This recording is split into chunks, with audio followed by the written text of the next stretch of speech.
Good afternoon. Welcome to the Milpitas Unified School District Board of Education Boardroom meeting. The date is August 13, 2019, and we're at 5 p.m. open session. In closed session, the board took no action.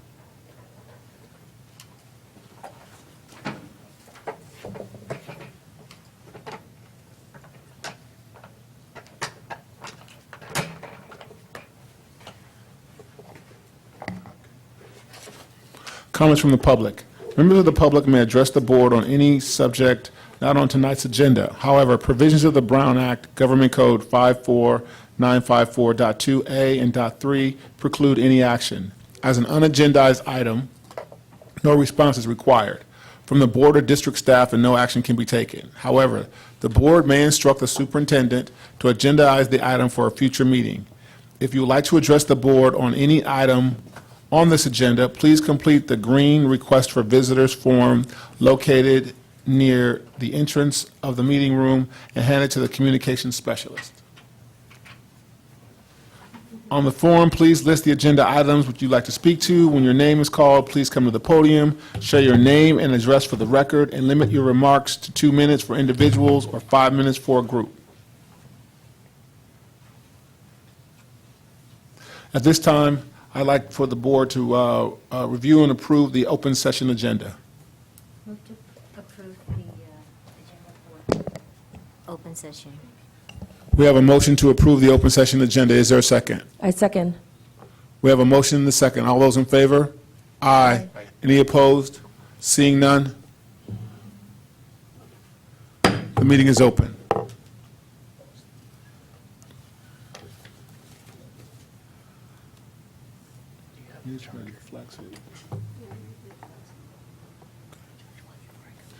Do you know how to do the flag suit? I have it right here. Yeah. Yes. Yeah. Yes. You sure? Okay. We have it right here, you can read it. Yeah, right there. You can do it together. Yeah. Thanks for volunteering. How about your assistant?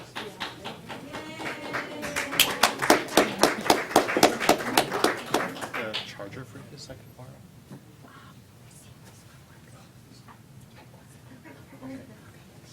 Mike. The mic. Yeah. That way they can be heard. Right. Oh, yeah.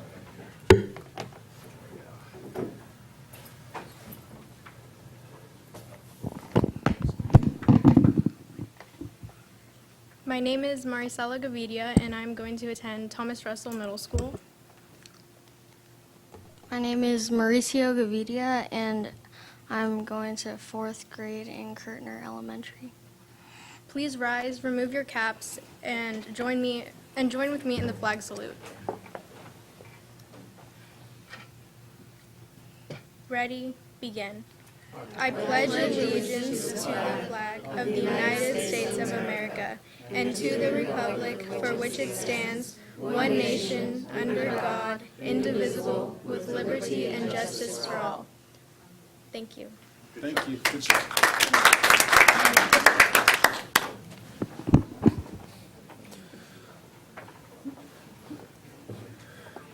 In case you've never been to a board meeting, it is a tradition that we always have the Pledge of Allegiance sung, or the Pledge of Allegiance stated by a student within the Milpitas Unified School District. So thank you for making that happen for us.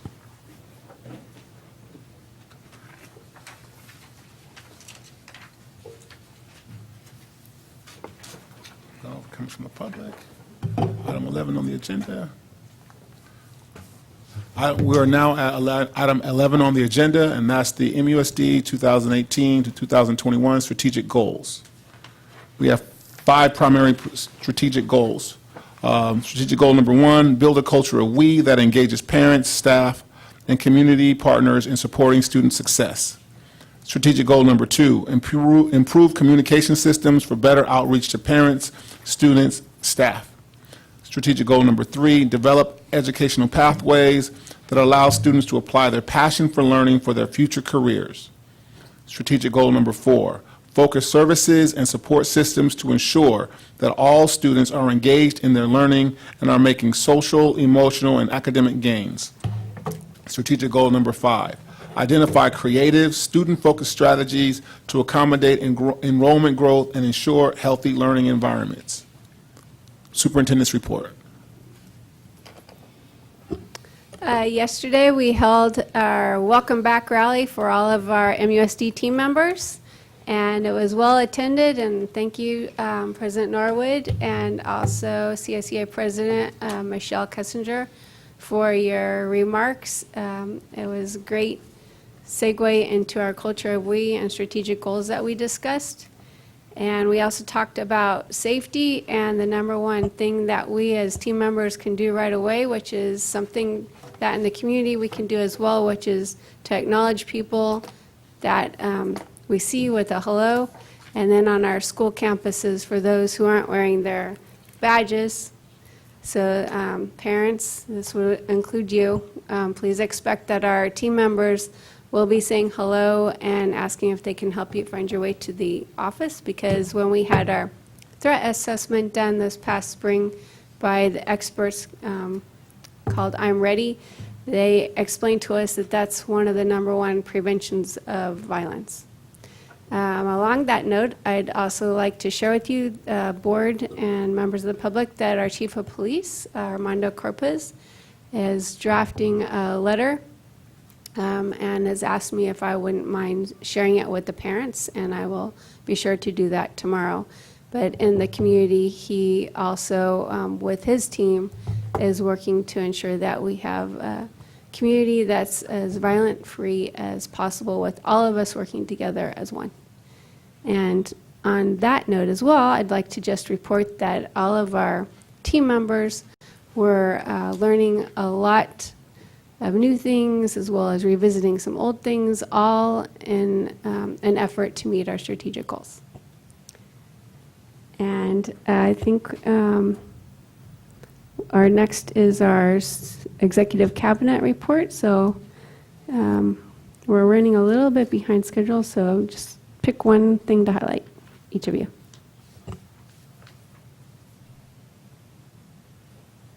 Okay. We had a successful summer facility project. All project was done, and I mean before the school start. So it was very smooth, and it was a successful summer for our facility department.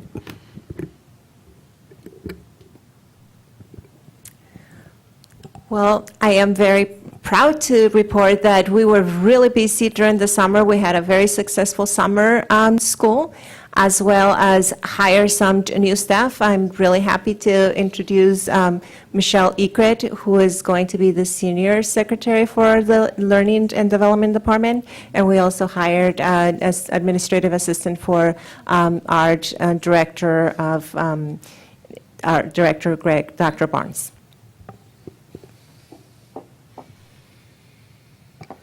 Good evening, trustees, public. Obviously busy hiring staff for the new school year. So we hired over 40 teachers, and they came back last week to do some onboarding training, and we're really excited to have them on the team, as Cheryl calls them, our championship team. And tomorrow is the last work day, and then I think in about 32 hours, we get to see the kids in all of our schools, so get excited.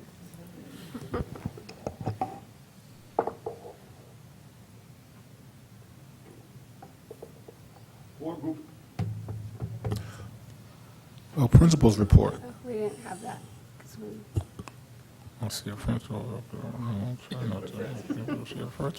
Okay. Board- Mr. Ross. Would you mind doing a quick update on what happened at Milpitas High so far? But you do have an assistant principal who's well-versed. Oh, I see two of them. Yep, that's right. You're going to all come up together. Yes. Sure.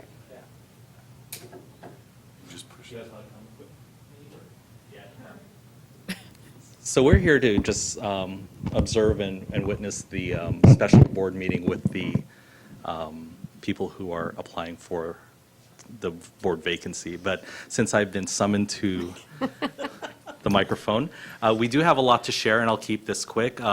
over these, what we have planned for these 3 days of in-service is,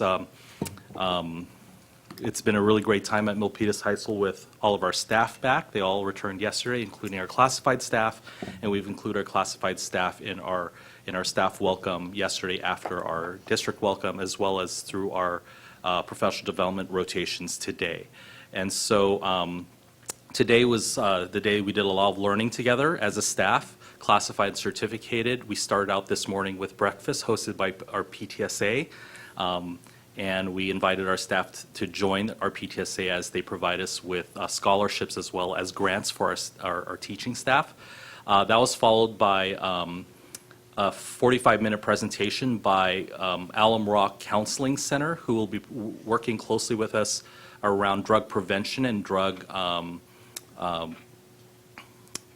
drug intervention for our students. So that was presented by representatives from Alum Rock Counseling Center, and I do want to thank our coordinator, Amy Sanadad, for setting us up with that together with our APs. Throughout the day of learning, since we are moving toward AVID school-wide, all of our presentations today had our teachers using, we modeled AVID strategies, and so teachers learned or took notes about the presentations or collaborated with each other regarding their learning using AVID Wicker strategies: writing, inquiry, collaboration, organization, and reading. So we modeled that today. After that, we went into 4 rotations about various things, and I'll have Cheryl and Amanda share what their rotation was about, and then I'll quickly summarize the other rotations with a lunch hosted by our admin team for our entire staff today. We had tacos made, and we all ate together for an hour. So if you guys want to just quickly describe the sessions? Sure. Yeah. So interestingly enough, Cheryl and I actually had a session today that we did together. It was on our first few days of school and our digital citizenship. So we talked to, it was about 40 to 45 teachers per rotation, and we talked about the fact that within the first month and a half of school that we will be asking all our 5th period teachers to be giving digital citizenship lessons. We also talked about the first day of school being a very welcoming environment for our students and talking about what the classroom expectations are. And then the second day of school, per each class period, we'd broken down our student handbook into small chunks between 3 and 5 pages apiece, so that each class period will be going over a section of the handbook, so that we really know that our students have been given the handbook and that they've gone over it and that they do understand it. So that was our session. So at that session, we also had classified staff, and this is a first that they've been included in every aspect of what we do, and they really appreciated that. They felt really part of the team. We talked about safety. I talked about safety a lot. So hopefully we'll see maybe 85% of our staff wearing their IDs, and we'll take care of the other 15, but that's the plan. Thank you. Another session that we had covered highlights of our safety protocols on campus, and we actually sent our campus safety supervisors to Anaheim for the Safe Schools Conference, and they came back with a lot of ideas, and we're going to work with them to implement some of their ideas around improving campus safety. Our lead campus safety supervisor, Marcus Boone, was part of one of the rotations and led our staff in learning about campus safety, some protocols on the use of our radios on campus, some of the highlights that they've learned over at the Anaheim conference.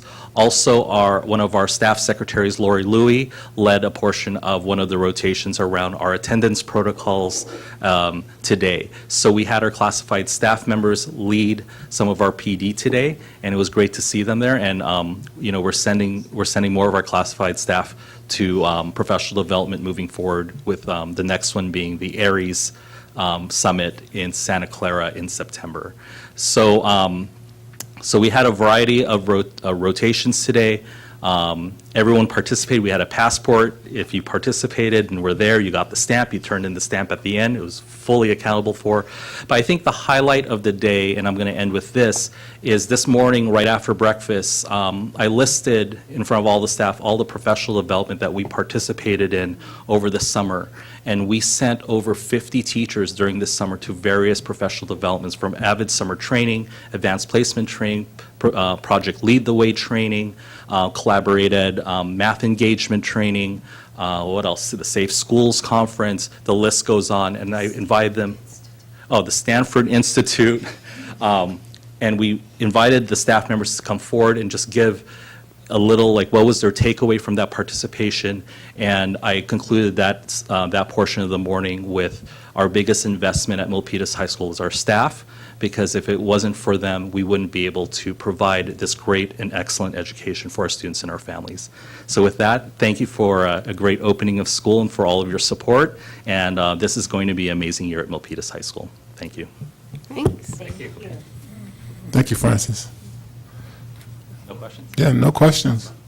As you recall, when I concluded the brief keynote introduction, is that the fruit is the graduation of the Milpitas Unified School District Elementary Schools, your high school. So we look forward to all the reports that you give, and we're always very interested in what's going on and how we can support you and your team. Thank you very much.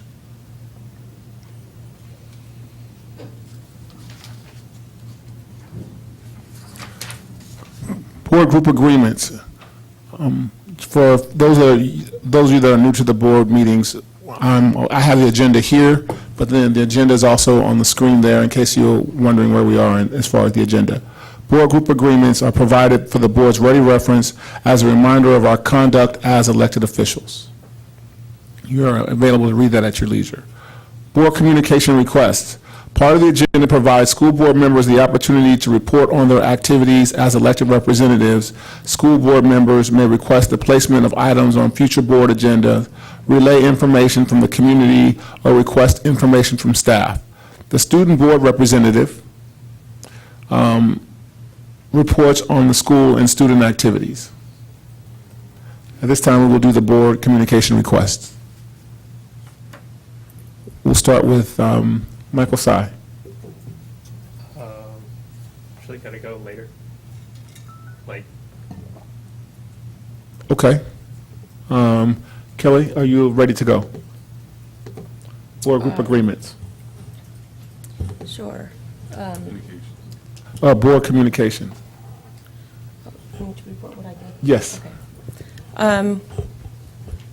Let me see. I went to the Chamber Awards banquet in July to represent, us being there.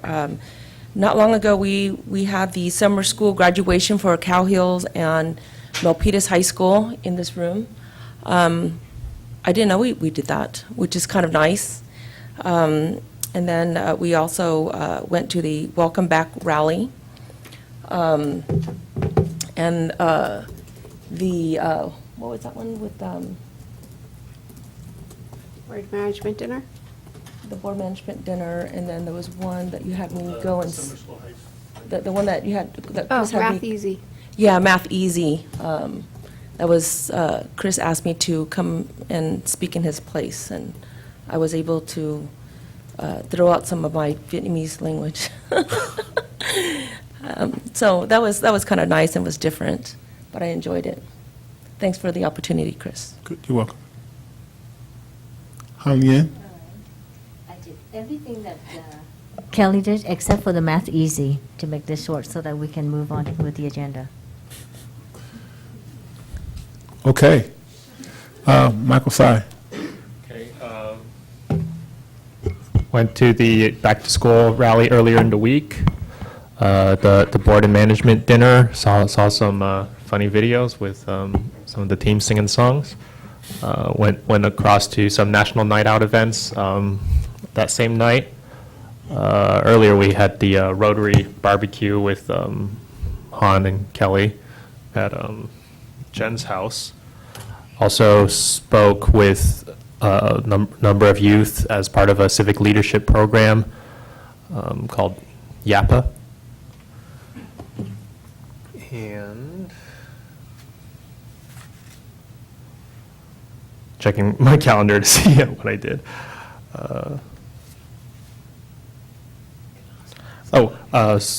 Went to celebrate with the Northern California Chinese Schools Association. And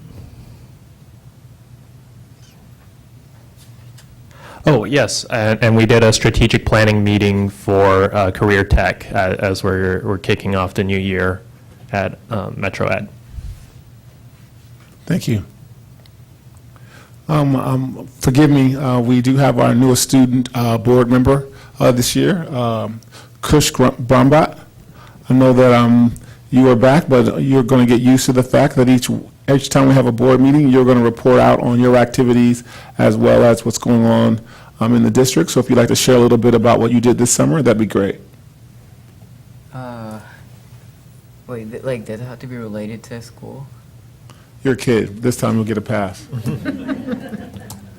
Well, this summer I didn't do much because, for ASB, so I'm a part of the ASB, right? And then we just had a retreat yesterday, and we basically expanded on our leadership skills and learned about different things. We discussed how we could change the climate and the culture of our school, and basically how we can make our school more welcoming.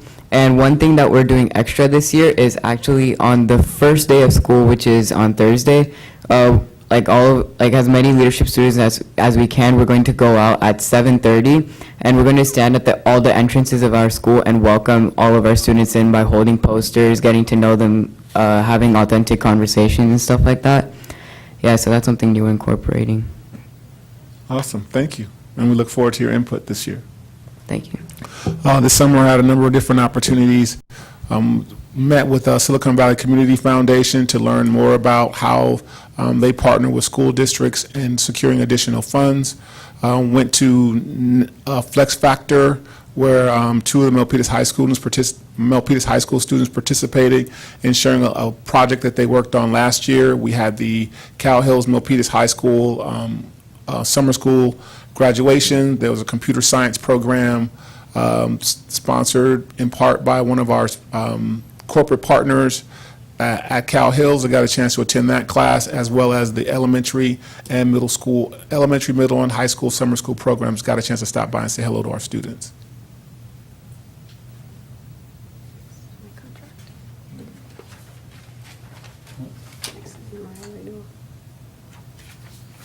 Next item on the agenda is the renewal amendment to the contract for Superintendent Cheryl Jordan.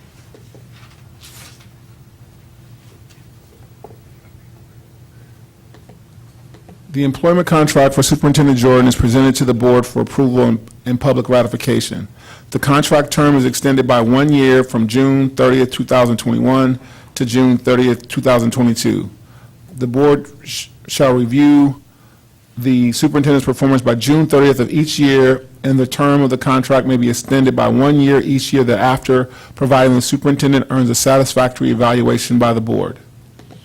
The superintendent shall receive the same compensation increases that were approved on May 28, 2019 for the Milpitas Management Association, as well as the Milpitas Teachers Association and Classified Employee Association. Chapter 281. Superintendent shall receive an increase by 3% retroactive July 1, 2018, an increase by 2.5% by 2019-2020, effective July 1st, 2019. Life insurance and disability insurance will end as of July 1st, 2020, January 1, 2020. With the 3% increase, the superintendent's salary becomes $232,526, effective July 1, 2018, and the 2.5% increase for the 2019-2020 school year salary totals will be $238,339, is effective July 1, 2019. It may be increased at the same rate that as other managers in future years. Is there a motion to approve? Make the motion to approve the superintendent's contract. We have a motion. Is there a second? I second. We have a motion and a second. All those in favor? Aye. Aye. Any opposed? Seeing none, motion carries. Congratulations, Superintendent Jordan. Thank you. I'd also like to I'd like to say that since Cheryl has become the board president, the superintendent of the school district 3 years ago, she has been relentless in her effort to be the best superintendent that she can possibly be. I'm surprised that she even goes home. And we have to sometimes make sure that she does go home because she comes in very early and she stays very late. She's taken the time to meet with as many people as she possibly could over the past 3 years and continue to improve on her communication skills and her leadership skills. And everyone who was at the back to school yesterday, everyone who was at the back to school yesterday morning saw a part of the fruit of that work, this hard work that she's been putting in. And we are looking forward to her continuing to be the leader of the Milpitas Unified School District for many years to come. Congratulations. Thank you. Thank you to everybody. This is not about me. It's about our team and our parents and our students. And I'm just one person and can't do anything without all of you. And I greatly appreciate our board team and how we've evolved and become stronger together as well. And for those of you who are here tonight to interview for our vacancy on the board, every single one of you, I wish you luck, and I know whichever one of you the board selects tonight, that you'll be grateful also for the opportunity to be a part of this fantastic team of our championship team of Milpitas Unified.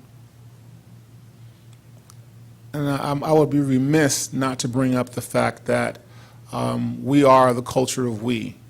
And when Superintendent Jordan introduced that idea 3 years ago, there was a lot of skepticism, there were a lot of comments, there were a lot of concerns about what she was trying to present or what she was sharing about where her vision was.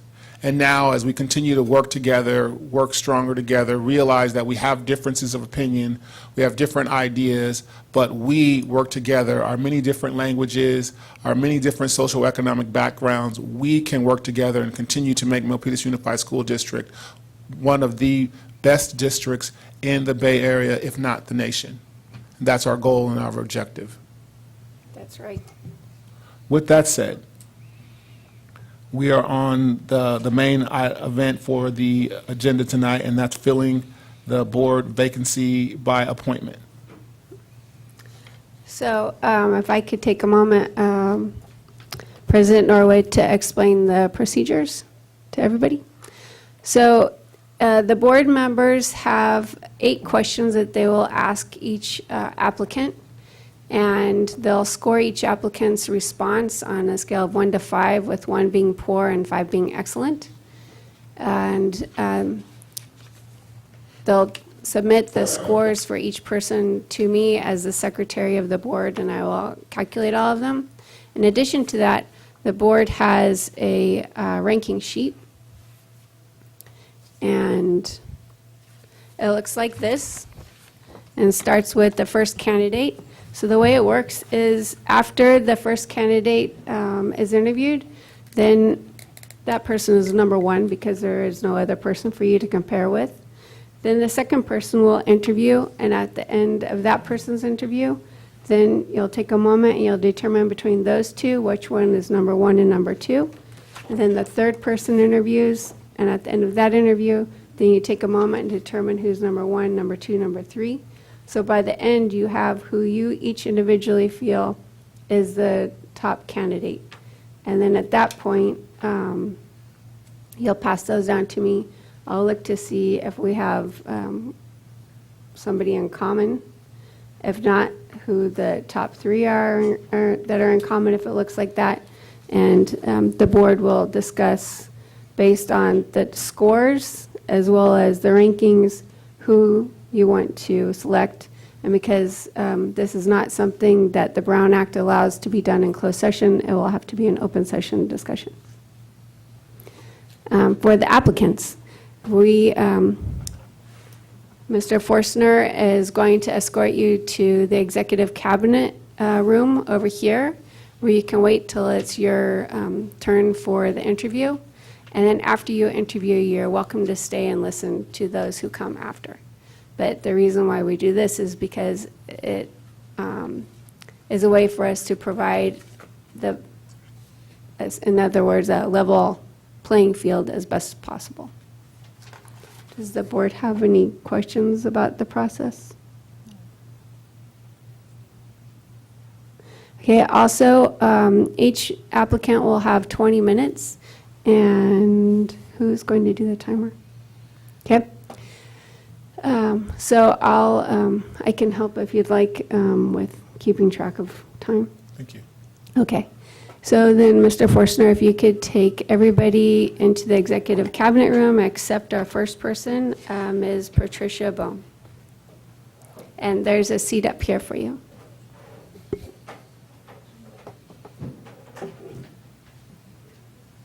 want to get the mic. Yep. Ms., how do I pronounce your last name? Is it? Bain. Ms. Bain, would you mind taking the mic? There you go. Tell them to eat. Yes, please, there's food in there if you'd like to eat. And Ms. Bain? Bain? Name and Bain. Bain, oh, thank you. Ms. Bain, you have the questions in front of you, and there's one question that has to, refers back to the application where you had to prioritize the 18 school initiatives that, that the board has and that our school has, school district. So that's there for your reference, and everybody after you will use the same two, so it stays there. All right. Intimidating. It's okay. I can do this. So Chris, you go with 1, 2, 3, 4, and then back, 5, 6, 7, 8. Where do you want? Oh, yeah. So, just so we can talk about the process, we'll each take turns asking a question, and we'll go round robin. Is everyone prepared? Hi, Patricia. Hi. Thank you for being here today. Appreciate it. How do I do this? Yeah, we keep pushing it, the minutes forward.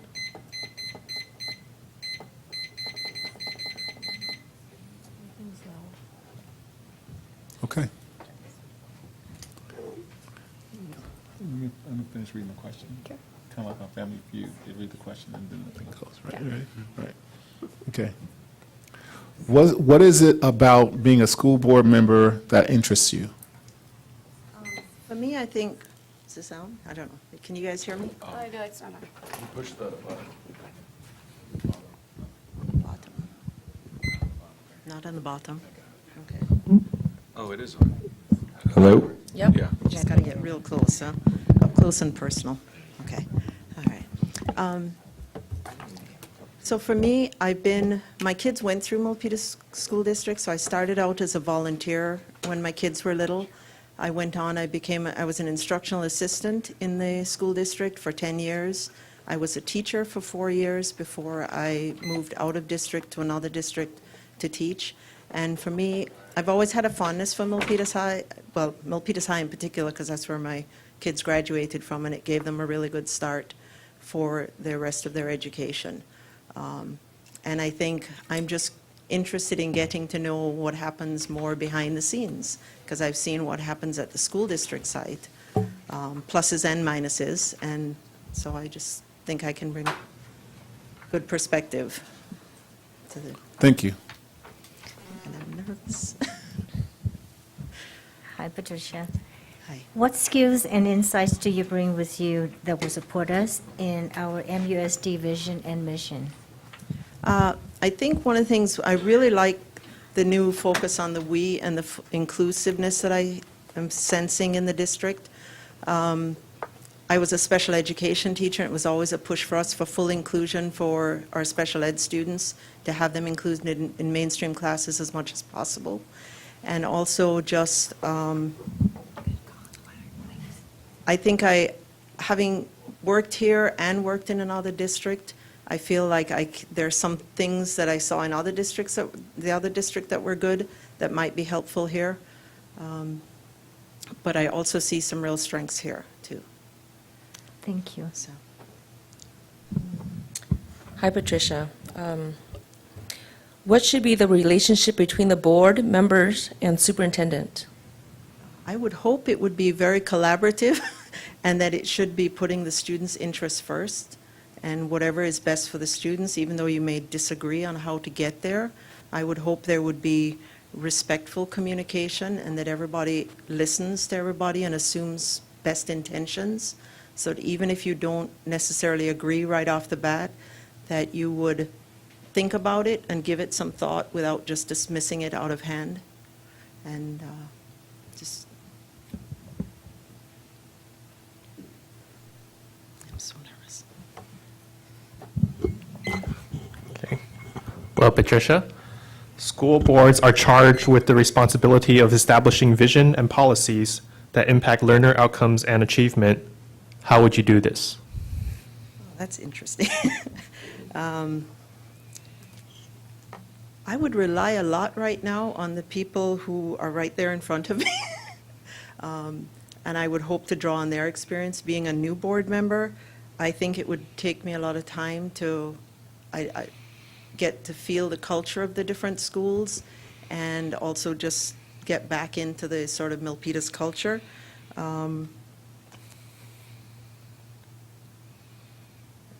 And I think I think for me, it would be getting to talk to people in the schools and finding out where they feel what the board should be doing and where we should be going in the future and how we can best support our superintendent and the teachers and the staff in the district. Thank you. How do you propose, I'm sorry, how do you propose to build a culture of we and personalized pathways for all learners? What actions will you take to demonstrate your support of our learners?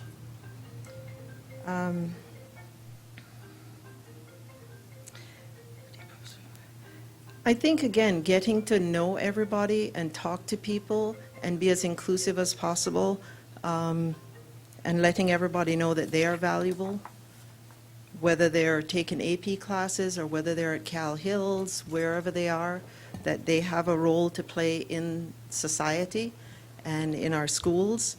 And I think too often in the Silicon Valley, a lot of people push for the idea that everybody has to go to a four-year college, and I think that sets a too high a bar for some students, or that for some students who don't want to go that pathway. It's not for everyone, and we shouldn't try and force everyone. I think I would like everybody to have as many doors open to them as possible. I would like us to prepare for a four-year college, but I don't want them to feel that if they don't choose to go to a four-year college, that they're somehow a failure.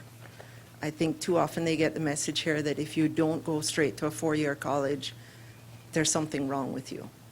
And I don't like that message. So. Okay. On the board vacancy application, you were asked to rank 18 district initiatives in priority order. Please explain your rationale behind or for how you rank these. These are your top 5. If I remembered which ones I put as my top 5, I know that one of the big things that where was the one? I think some of the things, closing the achievement gap is huge for me. Also, I'm trying to think, career technical education, again, those alternate routes to be successful in society. I don't remember all of the ones that I put in there. Family engagement, I think is big. I don't think we're using enough of our resources in our community. I don't think we reach out to parents and families. Certainly, I have never gotten any, as a person living in the district for 37 years, once my kids were out of the school district, nobody has ever approached me about volunteering. No official school person.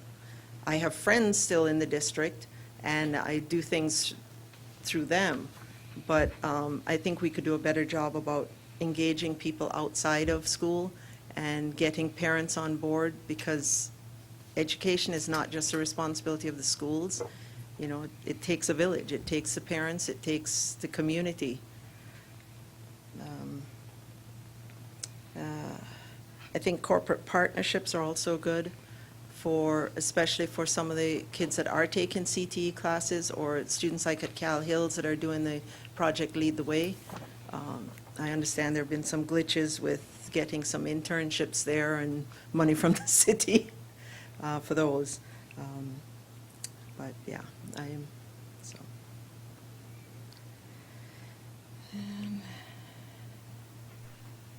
Okay, as board members, we receive many complaints from parents, staff, and community members. How have you handled personnel and personal issues? Please provide examples. Again, I think for me, the whole idea is to listen to people and be respectful and listen to what they have to say, and don't just cut them off and say, oh yeah, we're addressing that, but truly listen. I've been one of those parents that complain. Okay. So I'm very familiar with what it feels like to be when that mama bear in you takes over and you want what's best for your child. I had a child who was identified in second grade by this district of dropping out of school in second grade, and was put in a special program. It was called Special Friends back then. I don't know if you remember it, Charles. He's gone on to receive his PhD in Switzerland in molecular biology. So this is a success story in Milpitas for a child who was at risk of dropping out, who went on to get his PhD. I'm not a confrontational person. I tend to be very calm, and when things arise, I let it soak in. What is it they're complaining about? Do they have a valid beef? And I think when people feel that they're truly being listened to, that everything de-escalates, when people feel they're truly being heard.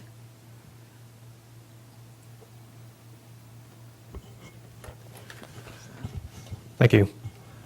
With all the demands made on schools for accountability, how do you, as a school board member, view your role in seeing that achievement is maximized and schools meet their goals?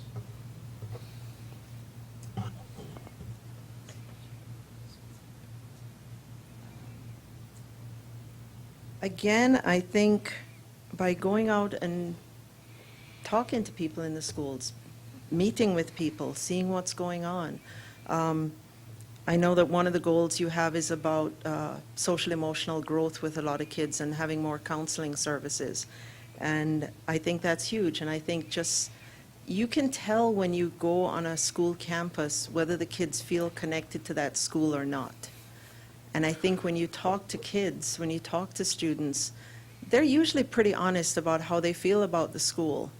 And for me, even though as a former special ed teacher and everything else, academics to me is secondary to their emotional well-being, because if you're not in a good place emotionally, academically, you cannot thrive either.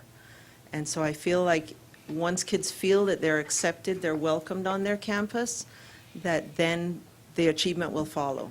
And I do believe that we need to support the staff members, teachers, classified employees. Everybody needs to feel supported.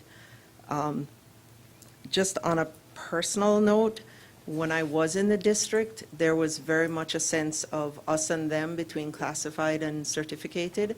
I understand that has changed, which I think is a very positive thing.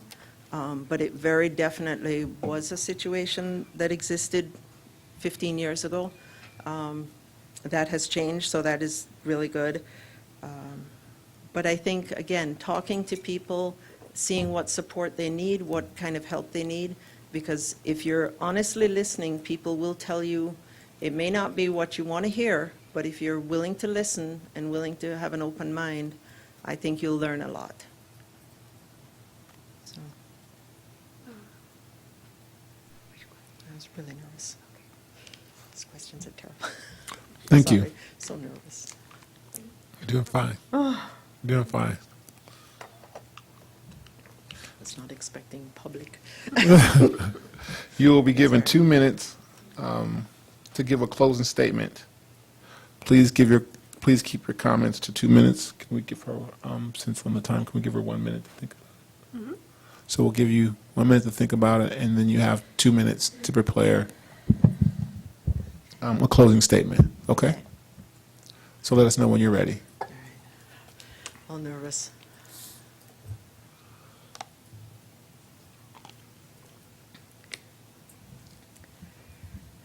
All right, let's just go. We'll just do this. I'm ready. Okay. Okay. I think Milpitas Unified School District is a really, really good district. I think we have a lot of strengths.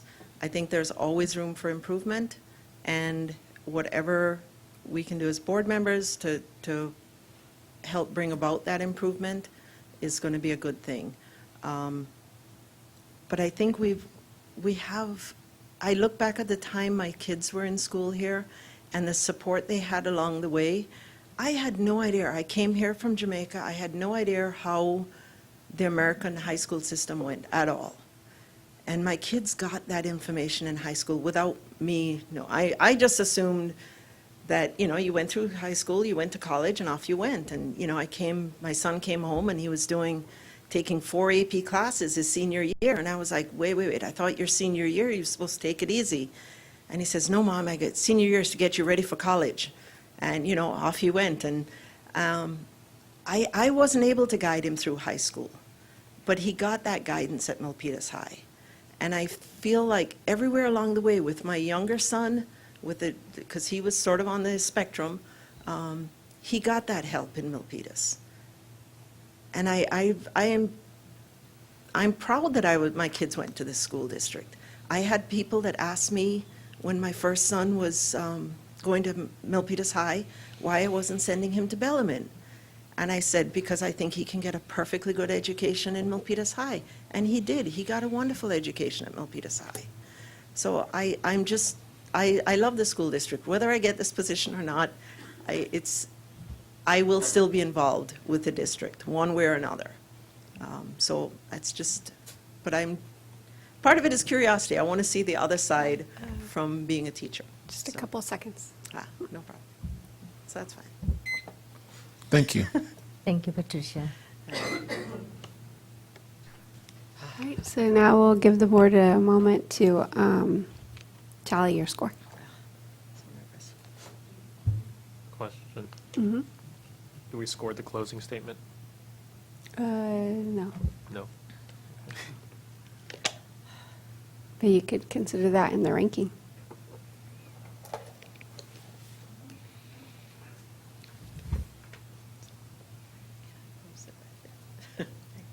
Yeah, now you can go back. Thank you, Patricia. Not yet. Nervous.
Ready?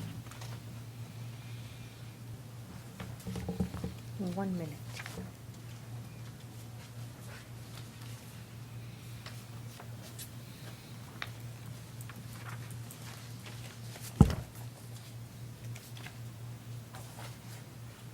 So who's next?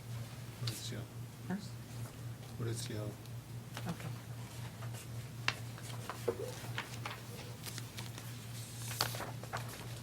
Okay.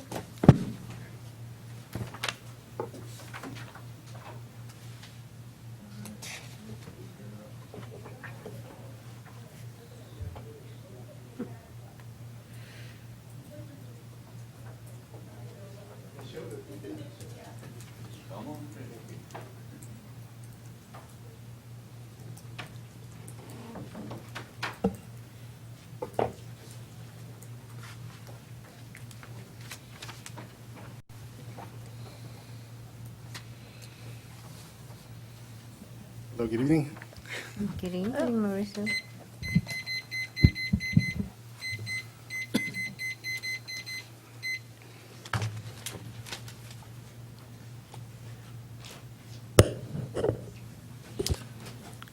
Good evening.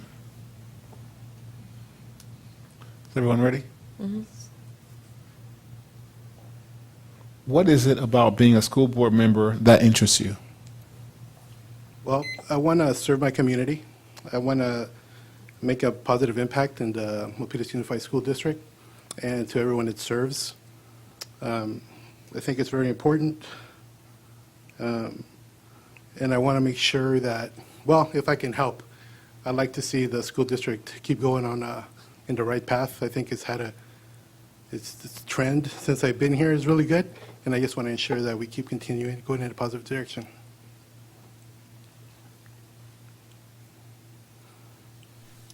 What skills and insights do you bring with you that will support us in our MUSD vision and mission? Well, I've been volunteering in public schools for a very long time. I'm a 17-year-old older than my brother, so I have a younger brother, 17 years. So when he started going to school, I started volunteering. So I've been volunteering, and that was in San Francisco. When I moved away for work, I went and helped the school district in Chandler, Arizona. I didn't have any kids there, but I did help with staff development, teaching them how to learn, use the systems and coming up to try to help them create some solutions with their technology. And then when we came back here, I'm always very mindful of just fairness, equity, and to be able to provide that for as many people as we can. And so I've always been part of the school district. I know that there's a lot of challenges for schools, and I've always tried to help.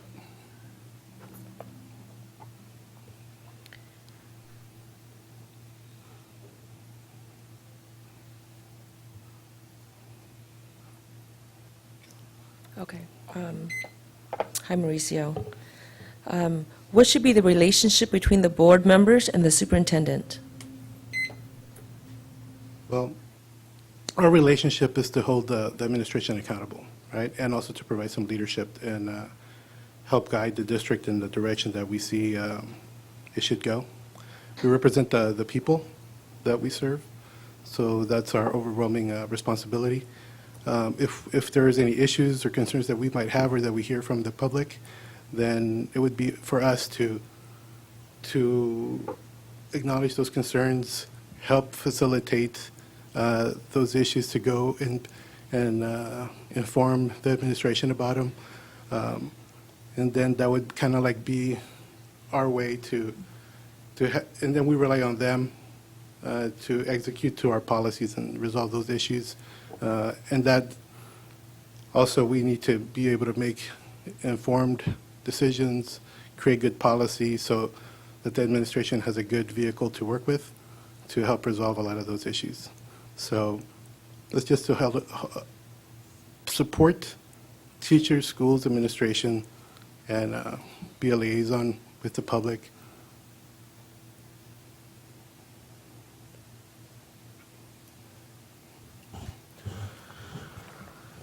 School boards are charged with the responsibility of establishing vision and policies that impact learner outcomes and achievement. How would you do this? One thing I think that I've thought about actually is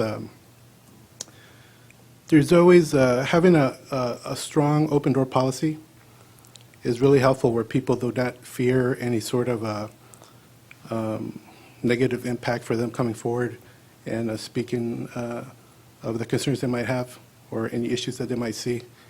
And I think going around and speaking to all the different staff members in all the different schools, getting their issues and concerns addressed, as well as the community members, the parents, and the students, will do a lot for us just to understand what's going on at the ground level, and then see how, at a higher level, we can address those things and make things better. Thank you. How do you propose to build a culture of we and personalized pathways for all learners?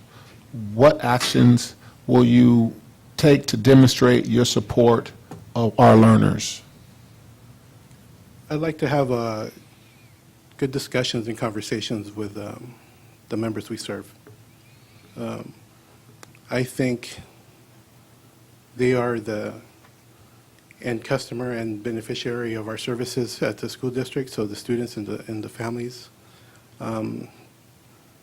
They would be the first people I would talk to see what is that they need and how we may serve them. Then speaking with the staff, as I touched on earlier, to see how we can better serve them and address those issues, because they'll see the issues that are holding them back. Try to remove the obstacles or anything. You know, we're here to pave the road for them to be able to execute as smoothly as possible.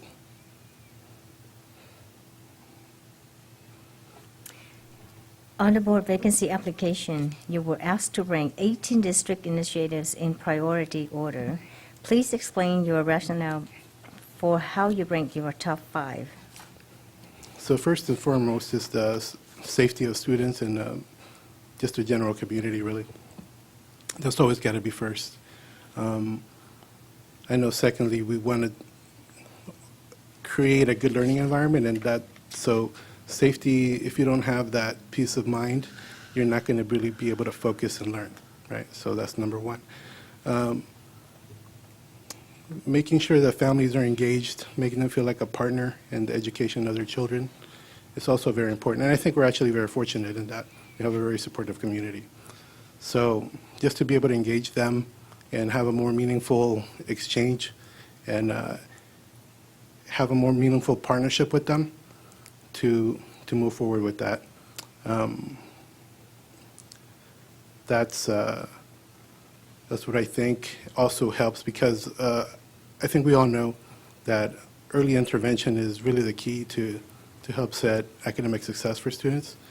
So if we're able to identify and support kids that as soon as we see them struggling, like maybe with literacy or anything like that, so we really need to allocate resources for as early as possible so we could get the best return out of our commitments. That's kind of where I see everything from. So, and then that falls in line with safety, making sure that the kids get a good start, and then it would be like, how do we help the professional educators accomplish that job? Thank you. As board members, we receive many complaints from the staff, from the parents, staff, and community members. How do you handle personnel and personal issues? Please provide examples. Well, I've served as president, so I presided over the PTAs at my kids' elementary school, and now I'll be going into the middle school. I'll be presiding there this year.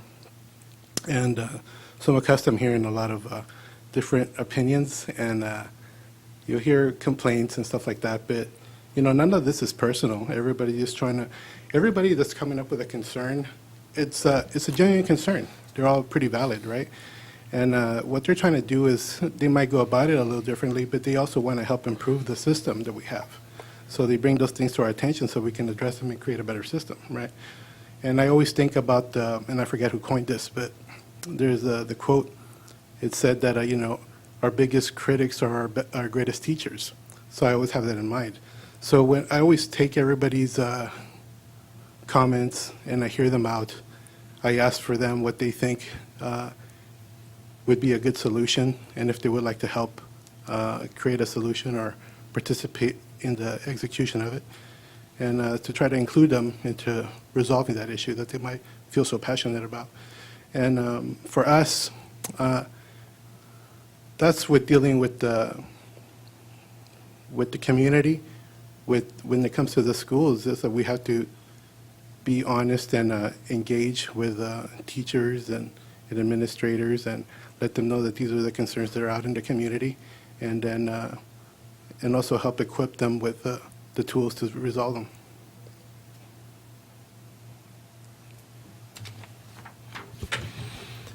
With all the demands made on schools for accountability, how do you, as a school board member, view your role in seeing that achievement is maximized and schools meet their goals? Yeah, so that's a good question, because I think there is a lot of interpretation between different people when you ask about that question, when you talk to people about that. So success might look very differently to different individuals, right? So it's tough. We have a system, and we're trying to teach a broad spectrum of students, right? And I would like us to just really engage and be really genuinely and authentic with the expectations of what we can do and what they would expect from us. And we might not all like to hear what we have to say, but if we base it on the principles and our values and our goals, if we align with that, my hope would be that even though you might not be necessarily satisfied with what we do or our answers, at least you could recognize that we're being fair. And at times, I know for me personally, I may not like an answer from a question that I ask, but if I feel that it's a fair response, I can live with that. Thank you.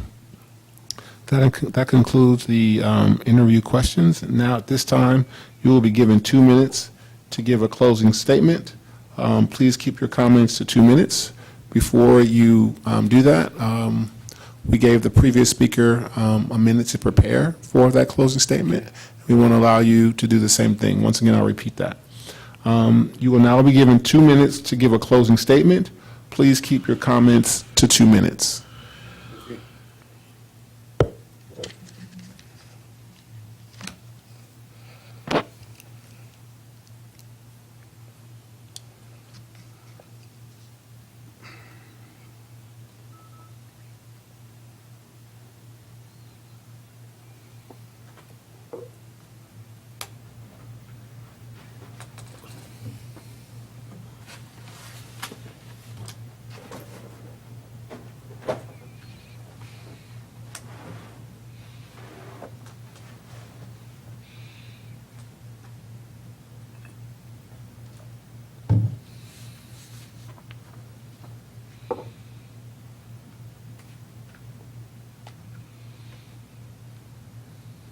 You have about 10 seconds. Yeah, I'm ready. So what has always driven me to volunteer and help support schools and the teachers and the kids and do the work that I've been doing, advocating for children in schools for, I don't know how many years I've been doing it really, but I've always had just been really mindful about that and always try to do what I could when I had the opportunity. And the first thing I recognize, especially now being a parent, before I was a parent, I thought it was just all parenting. The kids are just going to reflect their parents. Having children really does teach you a lesson that we're all our own individuals, right? So we're all our own person. And having said that, that means that my job is not really to just create the path for them, but be a good steward, be a good guide for them to be a successful human being, right?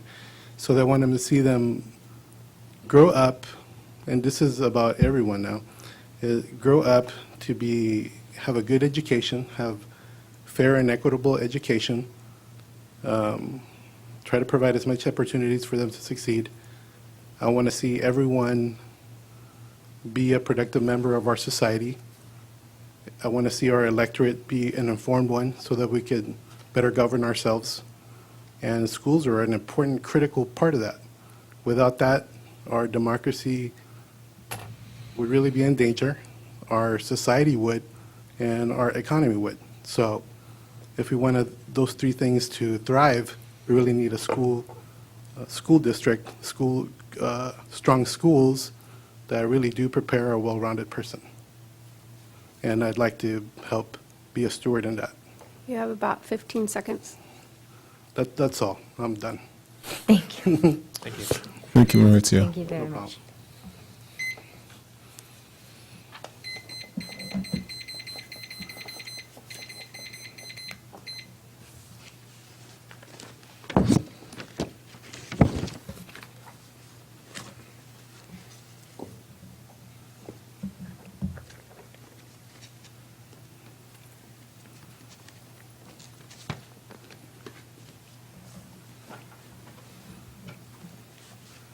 Is there anything additional for me, or, No, you're good. okay. Am I free to Yes. sit up? Yes. Okay, thank you. I appreciate the time. Thank you very much.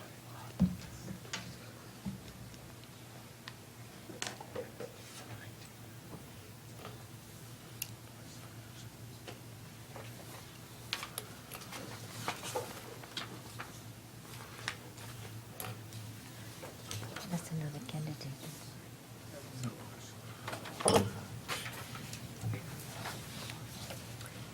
Who's next, sir? Chia Long. Chia Long. Jim Kong?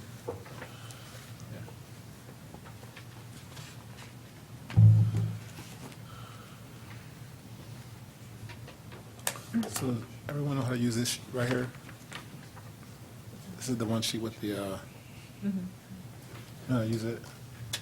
Just rank, right? Yeah. So you rank the first one by themselves, and then you compare the two on the next one, and then you rank them. Like 1, 2, 3. Yeah. One is the highest, right? We didn't agree on that. Do you want, yeah. We'll agree that one is the highest.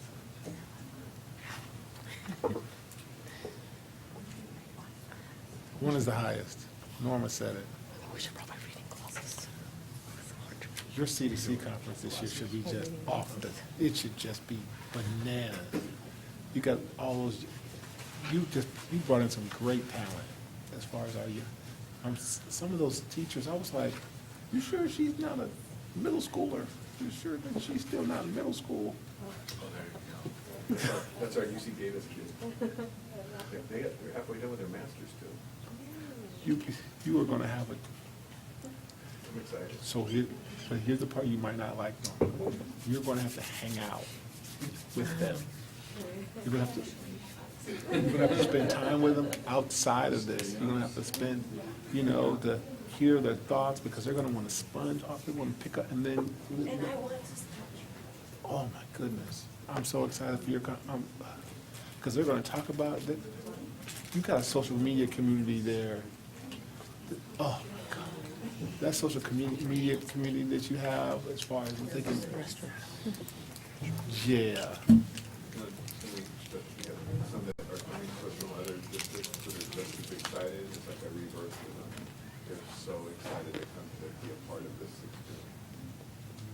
Yeah, we set the bar kind of high for ourselves after you know, all the stuff that you guys have done, then we do the welcome back, and we set the bar kind of high, so. Bar needs to be high. So now it's on Norma. So now it's on Norma. It's like when you high jump, you just keep raising the bar. Keep raising the bar. Are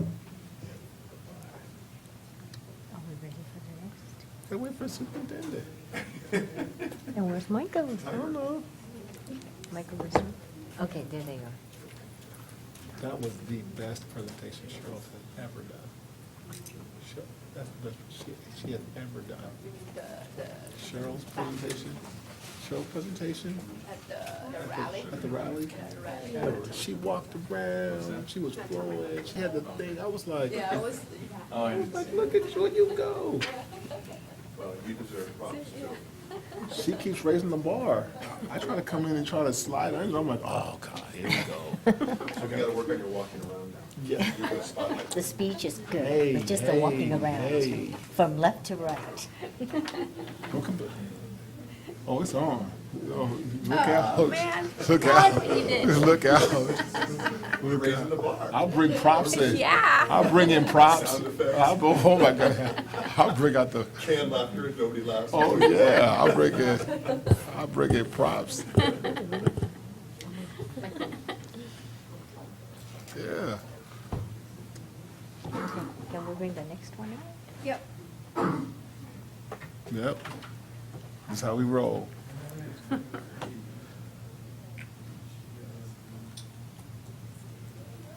Next.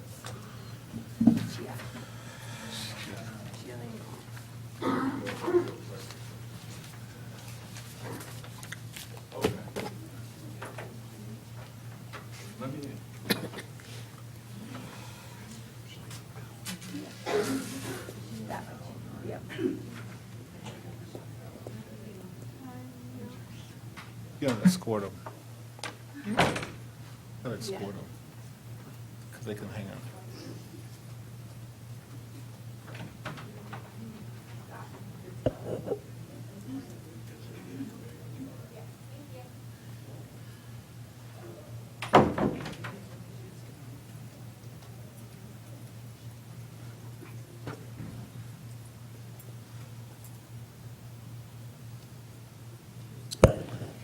Are we ready?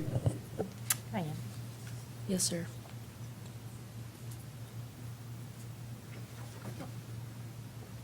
Thank you. Good evening, Chia. Hi, How are you? I'm good. Good, good. Shirley, ready? Yep. Awesome. Got it set. What is it about being a school board member that interests you? So first and foremost, I wanted to just let everybody know here that just call me Ling because I'm more comfortable with the name Ling. Ling, okay. Yes, thank you.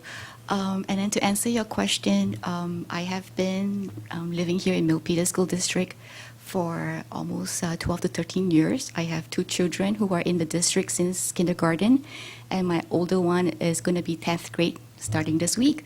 So I've always been an engaged parent, and education is very important in our family and the way that I am trying to raise them to take education seriously. And for me to try and put myself in this position right now is because I feel like I want to be even more engaged in the community. I have been, I feel like we have a vested interest in the place that we lived in, and I want to really make a difference. I haven't been able to be engaged too much in the past, but certainly now, as I am, able to manage my hours at work a little bit better, I feel like I want to be part of the decision-making body that helps to move this district forward. The world is changing so fast, and education is so fluid that I feel like we need people who can bring new ideas to the board and help to drive the district in a strategic direction that will help everyone, but help everyone move forward together.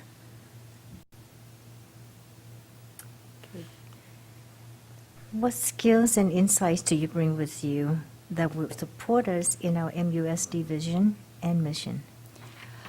So I am not an educator by training. I am an engineer, So I feel like the main skills that I bring with me is more of a problem-solving mindset. I have been an engineer for my whole life. This is something that I love to do, and I feel like with what we have in education it is something that continuously changing, and when we want to make decision, I feel like the ability to make evidence-based decision-making, looking at options that is outside the box, looking at new ideas and bringing in technology, especially technology into our education system is very important. So I feel like the skills that I can offer is more of the experience that I have working in the tech industry, as well as just in general, the forward-looking mindset to help the district in its strategic planning. Thank you. Can I add one more thing? Yes. So another thing is I've in the recent years, I have been more vocal in community engagement. So I'm also a community advocate. So I have built connections with various, I would say, elected officials at different levels, from municipality to the state to federal level. And I feel like that engagement is very important and perhaps maybe a little bit missing from our local school district right now. So that collaboration with a larger body of legislation that can help us maybe move certain agenda forward will be very useful. Thank you. Eileen, what should be the relationship between the board members and the superintendent? A healthy one. So I think we have two entities. One is the execution body, the superintendent and the district staff and everybody else. And we have the board who is, in my opinion, is more of an advisory entity. And it should be, an honest collaboration whereby we need to work together, but at the same time provide oversight. The board needs to provide oversight to what the superintendent and the district is doing, because the board has ultimately the responsibility to the taxpayers and to the constituents, and it is the body that represents the people. And we need to make sure that we have independent enough that it provides checks and balance to the system. I don't know what else to add to that answer. Thank you.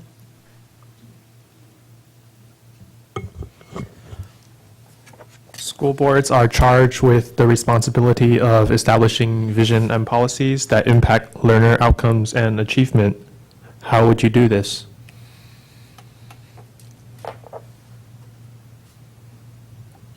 By holding the administration accountable. I think accountability and transparency is very important to ensure the outcome that we desire. I mean, there are, you can put plans on paper, but ultimately it has to be executed, it has to be measured, and it has to be assessed to make sure that we are moving in the right direction. So there are, just like how you have report cards for the students, we probably need to have some accountability, measurability for the actions that has been listed out to make sure that we stay on track, whether the administration is delivering to the task.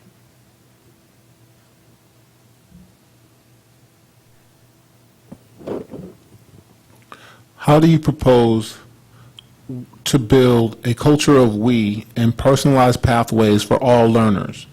What actions will you take to demonstrate your support of our learners? Definitely partnerships, right? I feel like we are in the right direction. Culture of we is something that is fundamentally important in any organization, not just the school district, but in the workplace, at home. Everyone has a role, and we need to work together to achieve the goals that is desired. So I feel like what we have today is healthy, but clearly I do not know all the details on what other activities there are on the table. but I definitely would like to bring on maybe perhaps more joint committees that have stakeholders from not just the administration or the board, but also includes parents and teachers and students. I think a lot of times what might be missing is feedback from students in deciding, kind of giving voice to what direction they want to see. And the feedback that we need to gather from our families and teachers can be done online. I mean, a lot of things I already enjoy submitting and completing surveys from the school district. I mean, that's a very healthy communication that we already have today. And I just don't know how much of that data currently is being analyzed. And if we want to create culture, or we want to also make sure that everyone feels comfortable with giving feedbacks. Because I think a lot of times, sometimes when you want to provide feedbacks that may be seen negatively, people might be hesitant in doing so. So we want to make sure that we assure everyone that feedbacks are valued, no matter how positive or negative it is. We want to hear from everyone, and everyone are key partners in the outcome. I think you had one more question. Chris, what was the last part of the question? What actions would you take to demonstrate your support of our learners? For learners, we have all types of learners. I mean, we have language learners, we have adult learners, and we have folks who might need additional special needs supports. And the way that we can support learners is to make sure that we have channels and programs that can help them be successful. We need targeted solutions. It's not a one-size-fits-all education, and creating multiple pathways that let the students feel like they have an option and they have paths to be successful given their own limitations is very critical. Furthermore, support services, whether they are paraprofessional staffs and so on, are all very critical part of making sure that every kid can be successful.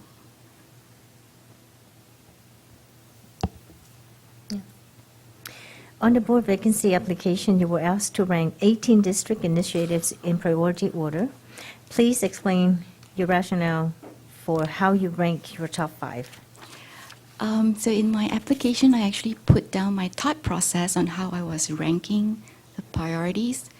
And I ranked them by the first, I remember in my application, I ranked them based on what I feel is what can be achievable right here and right now, and what towards the end would be the reach kind of goals, whereby it will take a lot more effort, especially with funding, to make it feasible. Because there are things that we can do today that can be immediately executed on, and there are things that we definitely need to increase the district's ability to source for new funding and new collaboration and new partners to make it feasible.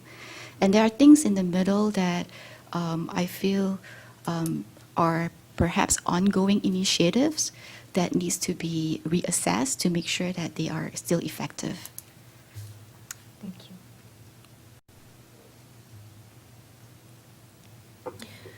As board members, we receive many complaints from parents, staff, and community members.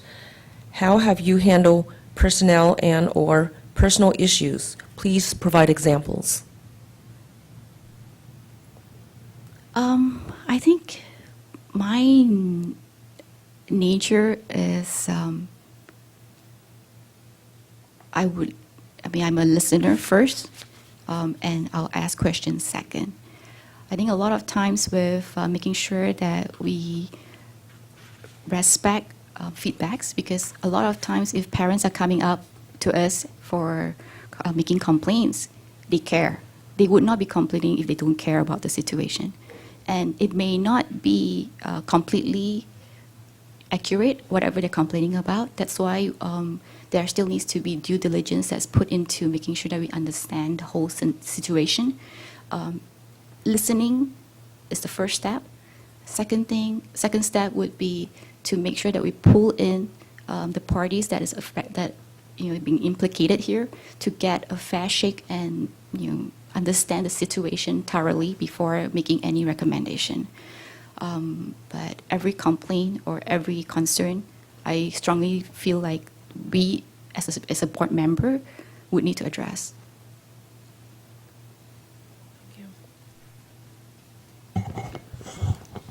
With all the demands made on schools for accountability, how do you, as a school board member, view your role in seeing that achievement is maximized and schools meet their goals?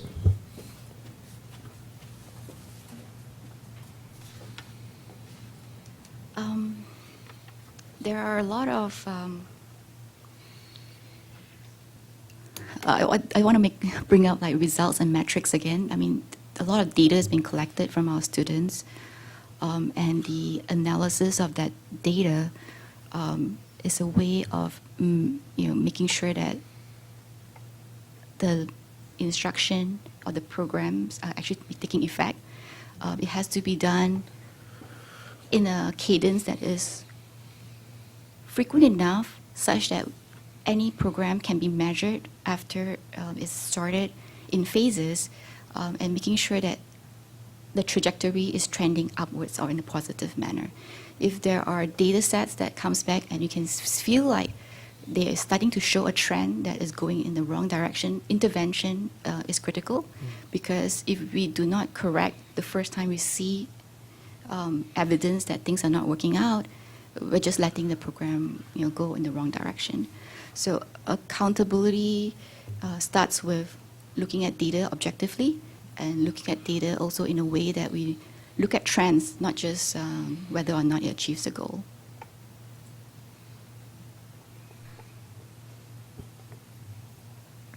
Thank you, Shia.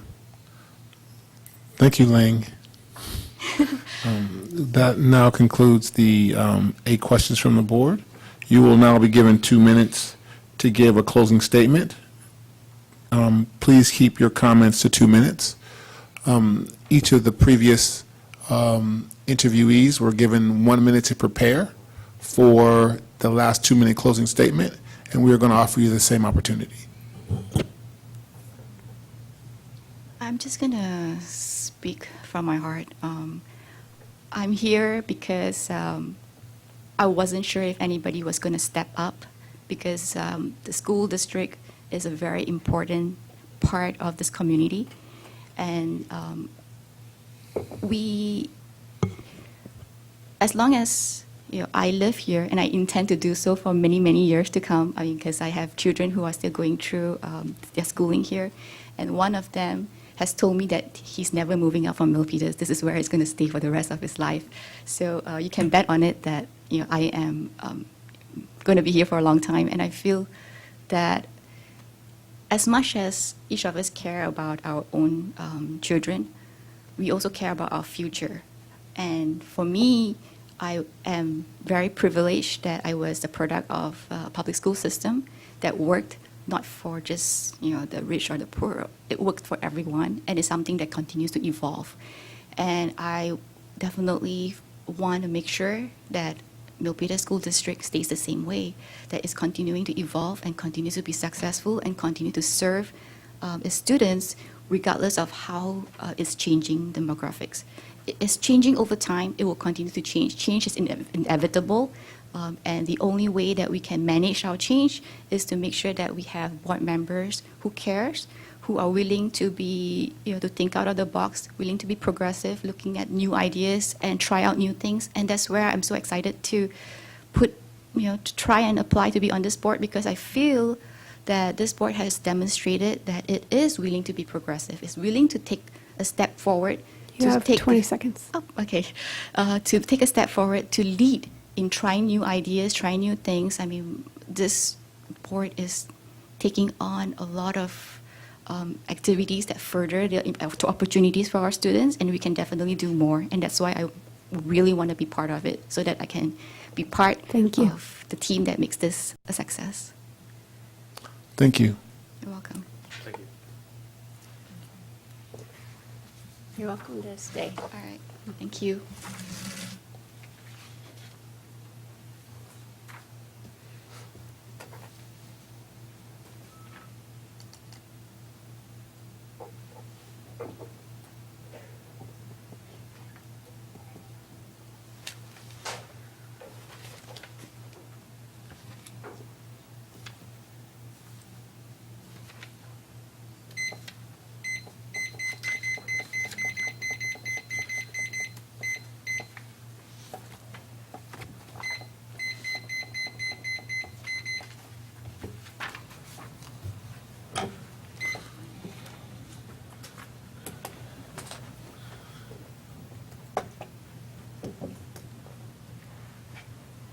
2 minutes?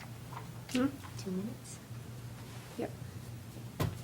May I have your other candidate sheets that you've tallied up already, if you could pass them down to me, so I can start.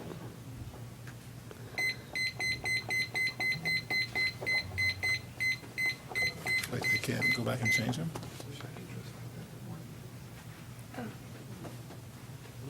Hold on to them. That's what the ranking sheet's for. Okay.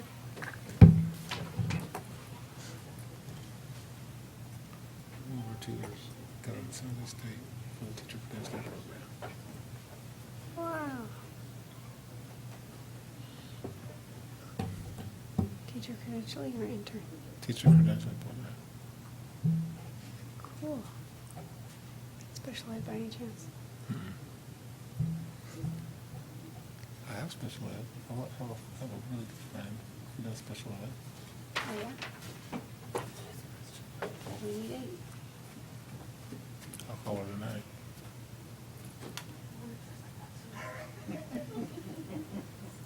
Michelle Speed is special ed. She went for the assistant principal. I wonder if I'll ask her.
A baby.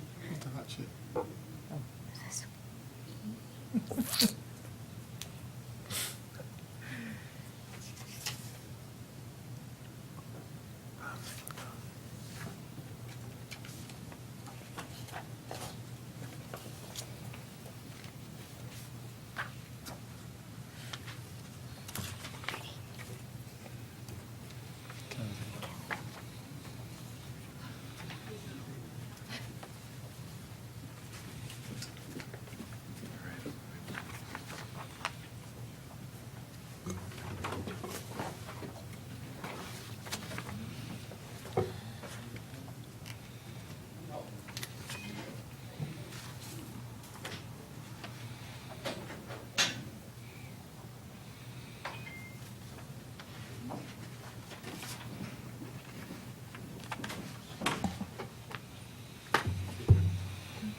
Yeah, I gotta go. I was actually thinking the same thing, too. No, it's okay. Oh, perfect. That'll be the time, Thank yeah. you. Keep on with him in there.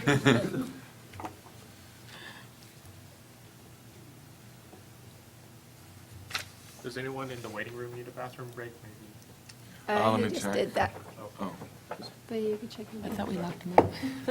It's full now.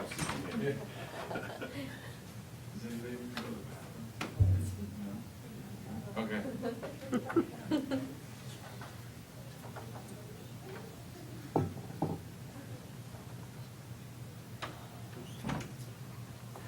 I feel like you guys are like up in those box seats with your private menu.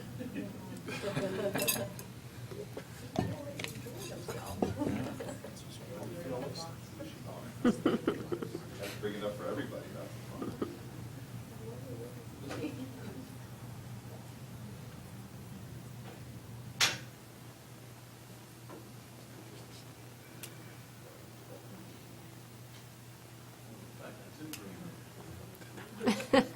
Those cherries? I think so.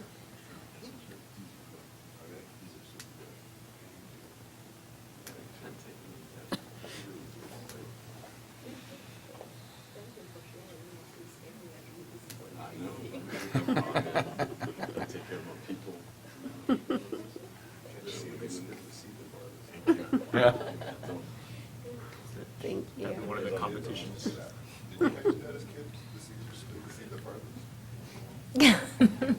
Just kidding.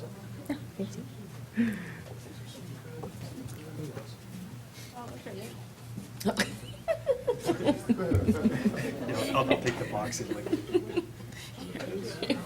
Thank you. Hey, Chip. Wow, dude, like that? Present to win. Jonathan's getting real comfortable, ain't he? Hey, Jonathan is like, I'm good. These people you like. Okay, I got to take 30. Wow. Generous. Where'd you get these? It's that wee thing. Store? Ain't it? I like it much. Plus the Coke after that. Okay.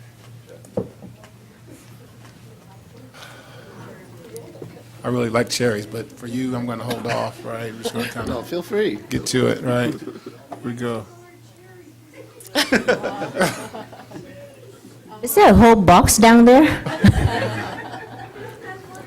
Chris has 3.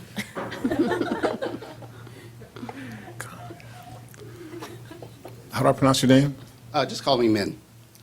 I go by my middle name, which is Min. I got that lesson like with the last interviewee, so Ling. So thank you for that. Appreciate it. That's why I asked. So, Min, what is it about being a school board member that interests you?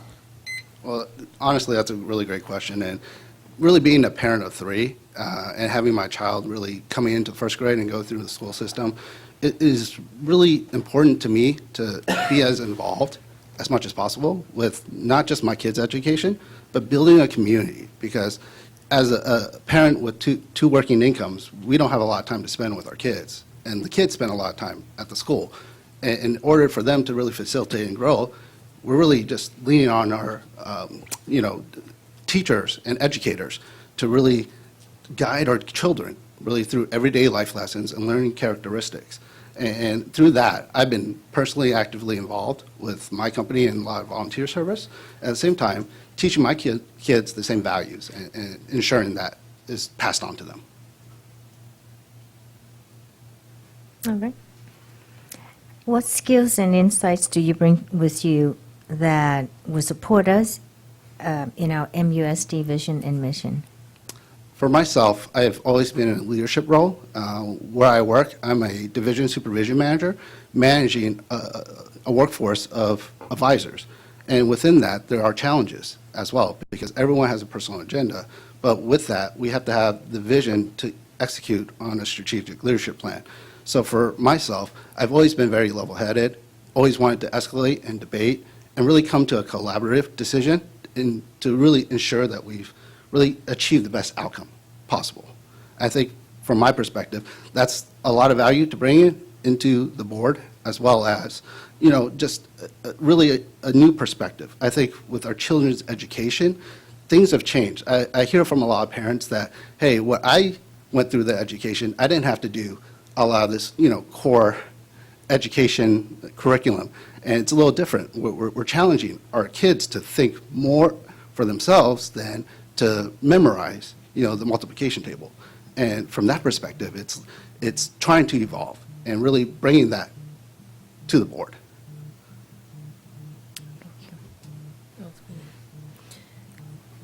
What should be the relationship between the board members and the superintendent?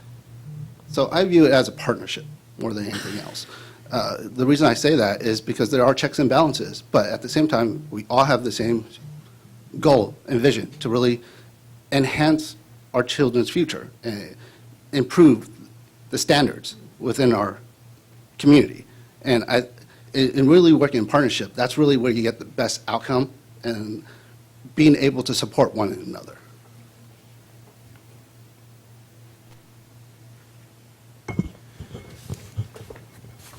School boards are charged with the responsibility of establishing vision and policies that impact learner outcomes and achievement. How would you do this? That's a really great question. I think from that standpoint, we start with really a think tank, gain the best ideas together, and really working together and communicating that. You know, I think what was mentioned earlier during this board meeting was the culture of we being established. I think really that format of bringing that vision together and then slowly getting adoption into it is part of the blueprint to really get it out there. What I envision really is just trying to hear from our residents, from our students, taking that to account, and also bringing, from my perspective, really the outside world, right? And saying, okay, that's great. It's not necessarily a fairy tale, but these are the steps that we have to actually take to execute on that vision. It might not be immediate, and I know that there are a lot of concerns from parents that want immediate change, but it's more about being transparent, setting that vision, and taking the appropriate steps.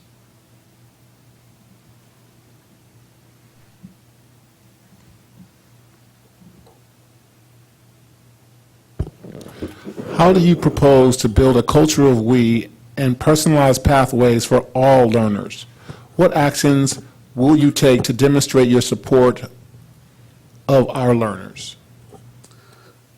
As far as developing a culture of we, I think it was so interesting to me.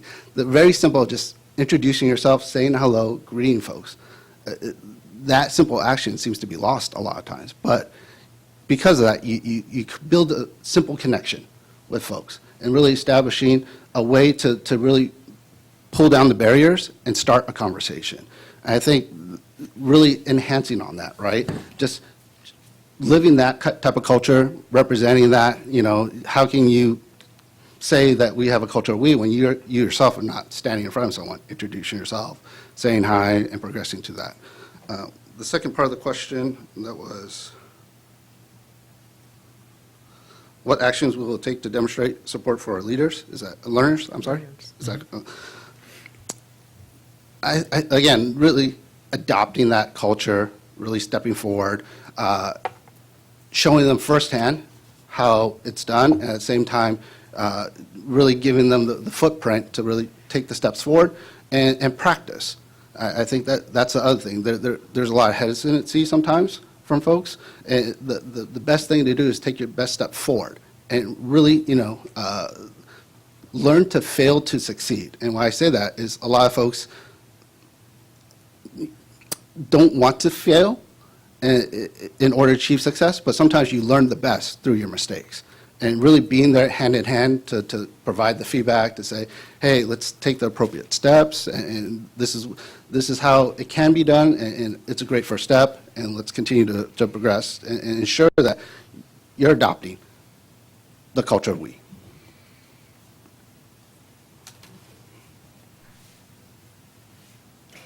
On the board vacancy application, you were asked to rank the 18 district initiatives in priority order. Please explain your rationale for how you rank these top 5. So when I looked at that list, it includes everything from organization of the infrastructure to supporting the staff, and as well as supporting the curriculum and children's education.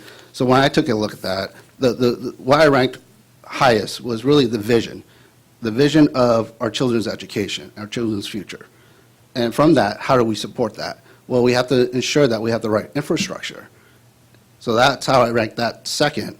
And then lastly, within the infrastructure, we obviously have to have the right talent as well. So ensuring that we have the right teachers and support and assessment of those folks being part of that. And lastly, you know, as far as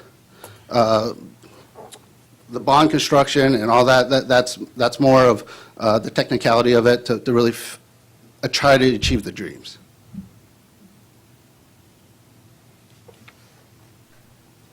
Thank you. As board members, we receive many complaints from parents, staff, and community members. How have you handled personnel and/or personal issues? Please provide examples. So in my line of work, I actually deal with a lot of client complaints.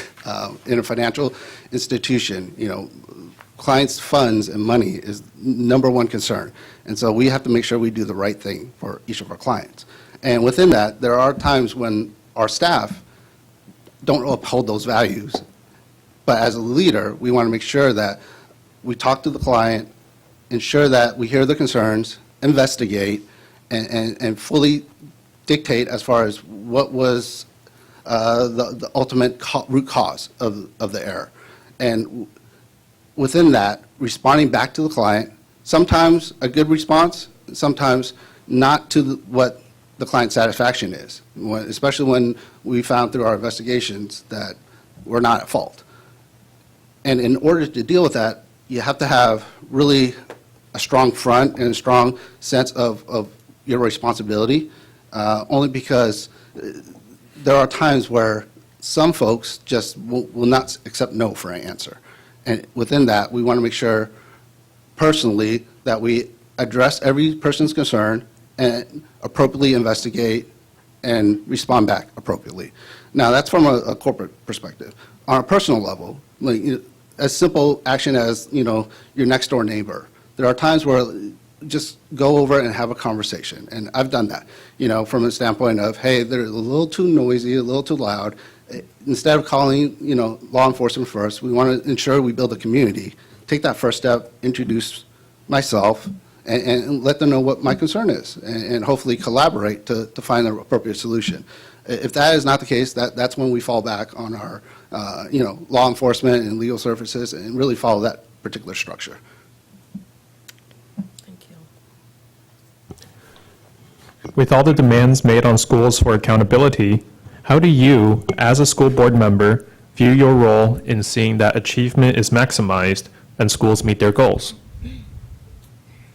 As a board member, I would hold myself accountable as well, too, in the essence of being that voice of the community. Typically, this is an elected position from a standpoint of, being a representative of the community. I would want to hear, again, taking all the appropriate steps, trying to achieve the vision of improving our children's education, improving the school district, ensuring that, again, we're being transparent, taking the appropriate steps. From that standpoint, I'd hold myself accountable first, and understanding, did I achieve everything, or did I do everything I possibly can do for the community and for the board? And then, secondly, next, really working, again, in a partnership with the rest of the board, and trying to achieve the right goals, and really, having a good, healthy debate so that we can really talk about all the clarifying points to make sure that really no stone is unturned, so that we have the right plan to execute going forward.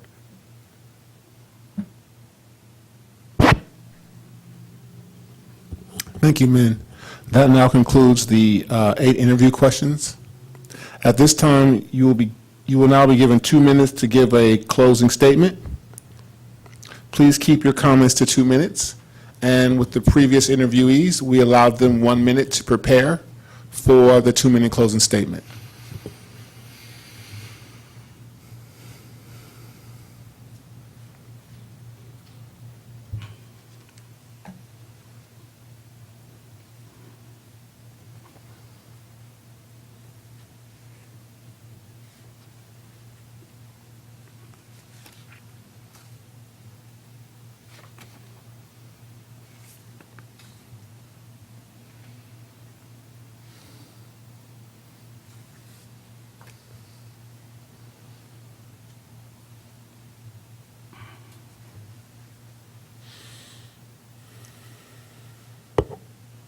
You have about 20 seconds. Can I go ahead and start? Yep. Okay. first and foremost, I want to say that just being back there in the room and really talking with the other candidates, and just when I looked at the names on the list of the candidates, I just saw a lot of very active parent volunteers, faces that I've known throughout this past year being involved in CBAC and School Site Council and the PTO, specifically for Rose Elementary. I really think you have a really great cast of candidates of really concerned parents who want to be active. And for myself, I feel really proud to really be part of that group as well too. But at the same time, from that standpoint, I'm happy with any candidates that you select. For myself personally, though, if I'm lucky enough to be chosen, I'm going to put my best foot forward. I'm going to be partnering with the parents, being as active as I possibly can, and really just being a great shepherd to the community, to our students, and to our future in this community. I've only been a resident of Milpitas for the past 5 years, but with the 3 kids, I plan on being a longtime resident to really, make sure that my kids grow up in the proper community. So with that said, I really thank you all for your time and the opportunity to really sit in front of you and just tell you a little bit about myself and my vision and who I am. Thank you. Thank you. Thank you, Min.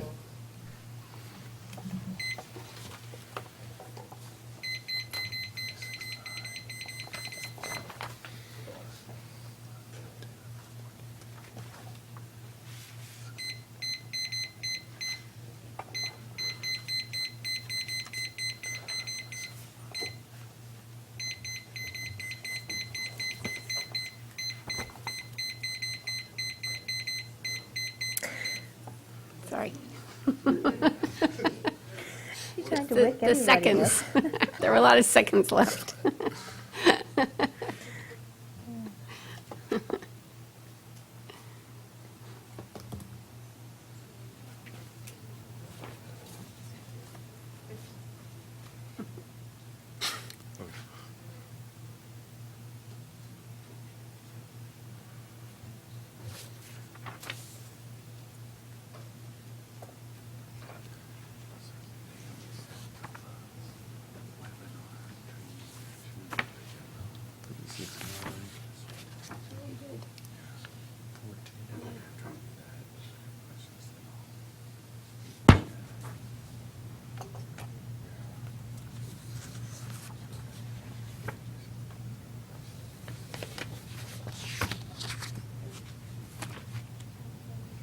Number one, 'cause it's critical.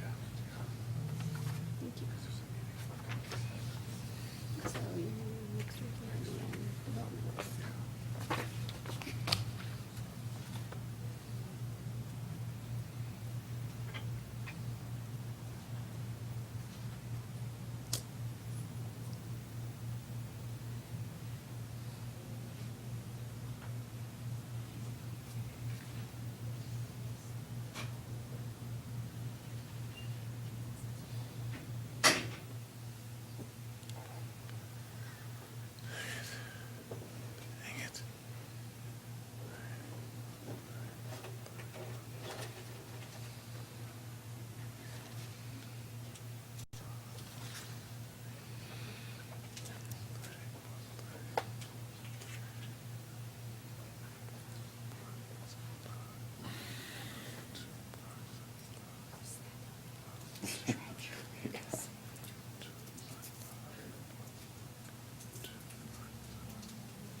Whose idea was it to pick so many candidates? Start at 7 Mhm.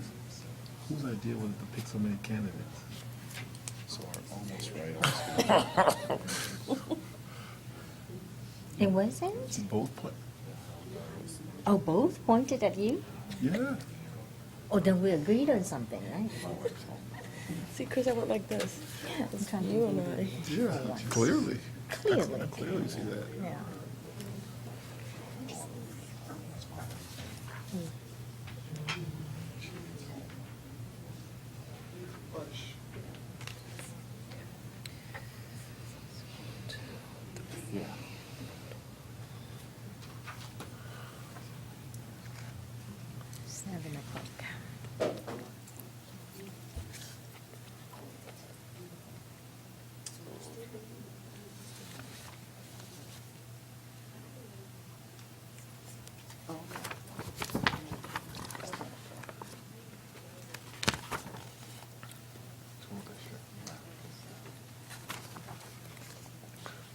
you know the best part about this? The best part about this? The best part about this is you get to hear what you need to hear, and what people think Yep. about the district. Yep, I was picking up things like feedback from kids, reminding me, want to make sure we get our kid council together. Pull down barriers, Yep. not break, pull. Some days start. They're walls. If you pull it down. Interesting. Are we ready for the next? Yep. I'm not. Hey, Chatty. You ready? Yeah. Sorry. Later.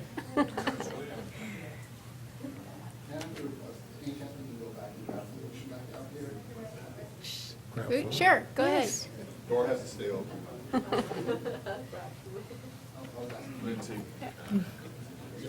Okay. You're welcome to do that too, man. Yeah.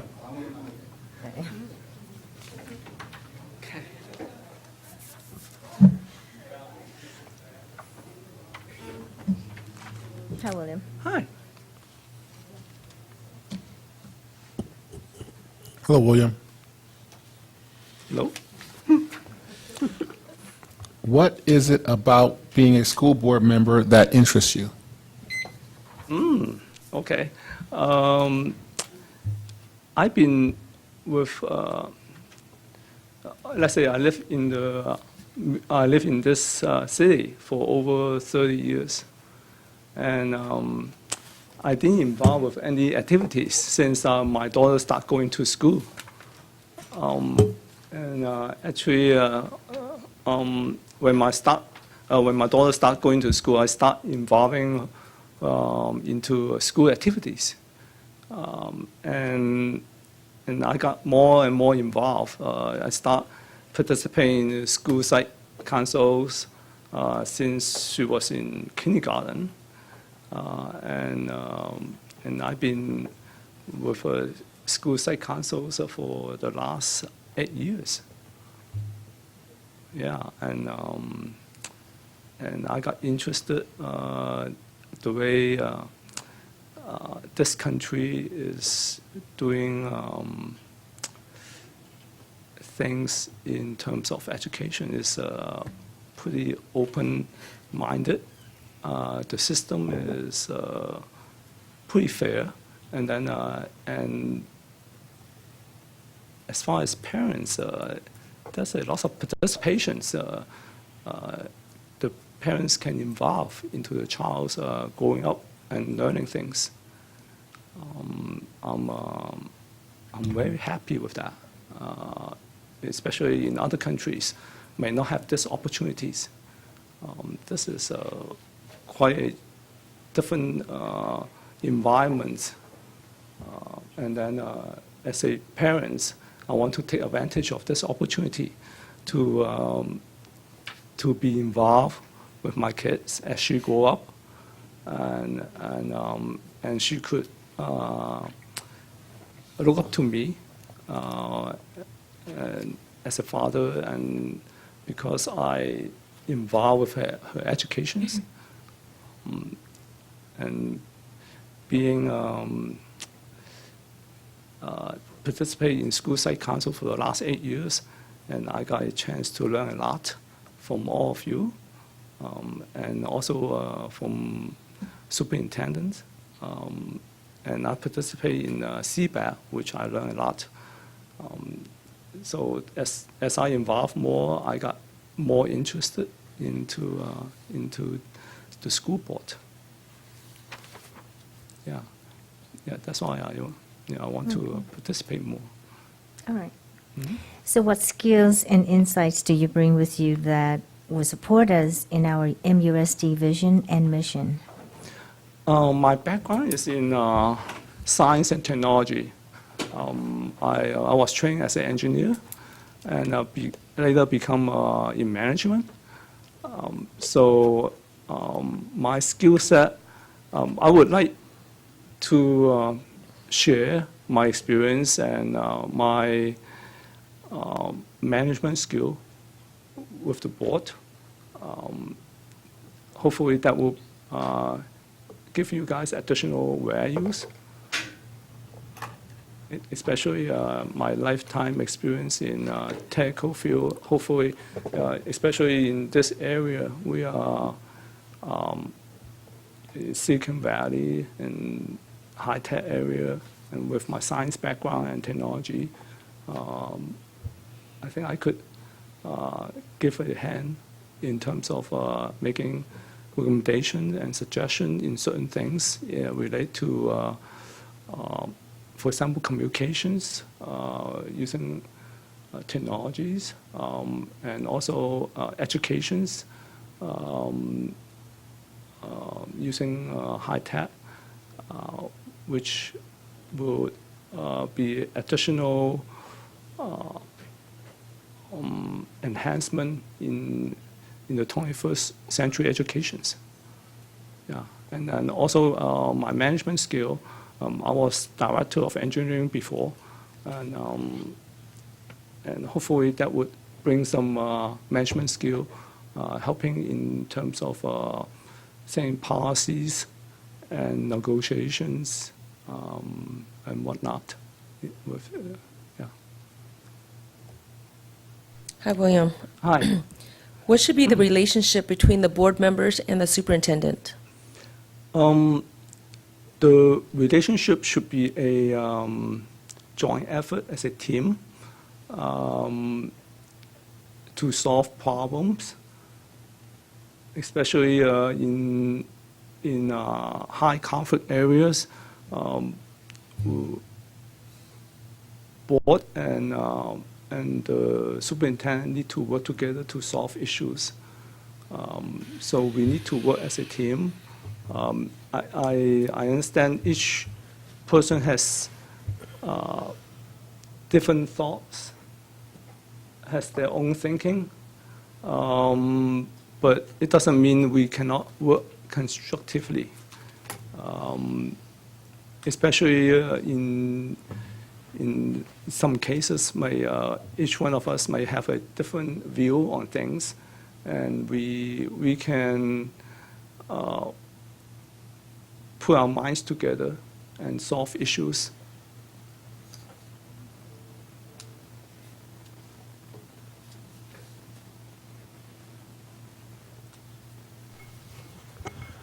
School boards are charged with the responsibility of establishing vision and policies that impact learner outcomes and achievement. How would you do this?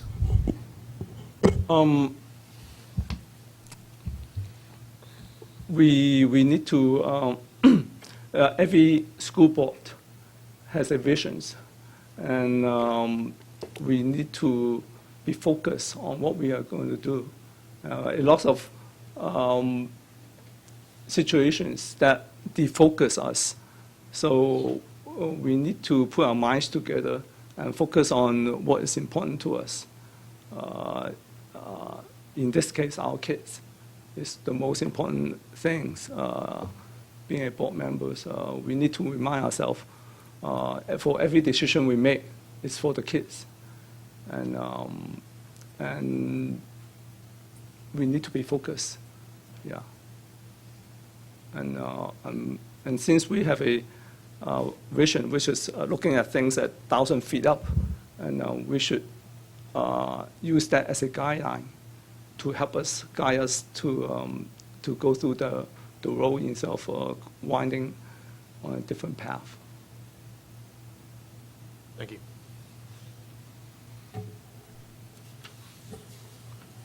How do you propose to build a culture of we and a personalized pathways for all learners? What actions will you take to demonstrate your support of all learners? Especially in this community, culture of we is very close to us. As you walk on the street and look around, and we are a very diverse community.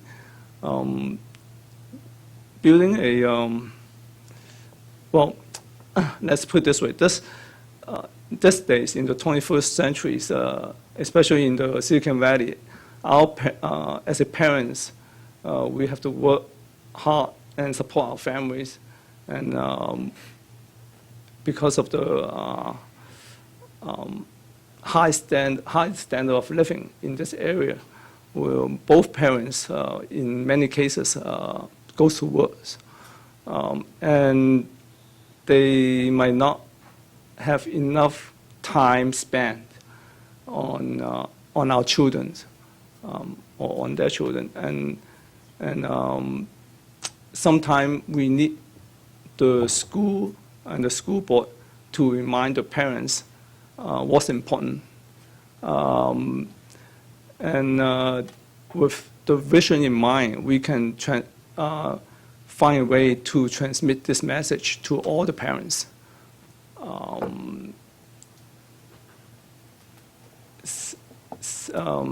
Everyone has their own agenda, and we work. We spend a lot of time at work, and when we go home, we're tired, but we still need to spend time with our kids. It would be good for the school and for the school district to remind our families to spend family times, and also in a daily basis with our kids. And communication is, I see, is improving. Last year we have a parent square, which is a good tool for the district to communicate with most of the parents out there. And I see we have website and Facebook. So those tools are good communications for communicating with our parents. Yeah. And also we could take one step further, setting up more activities, school activities involved with parents, to build to build closer relationships.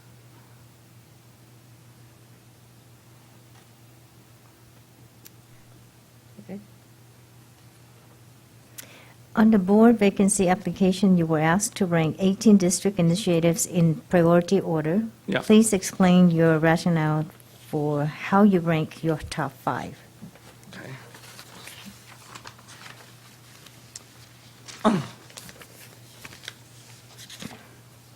My first choice was school safety and security. That one is easy. When I first look at the 18 choices, it's not easy. Yeah, every one of them is important.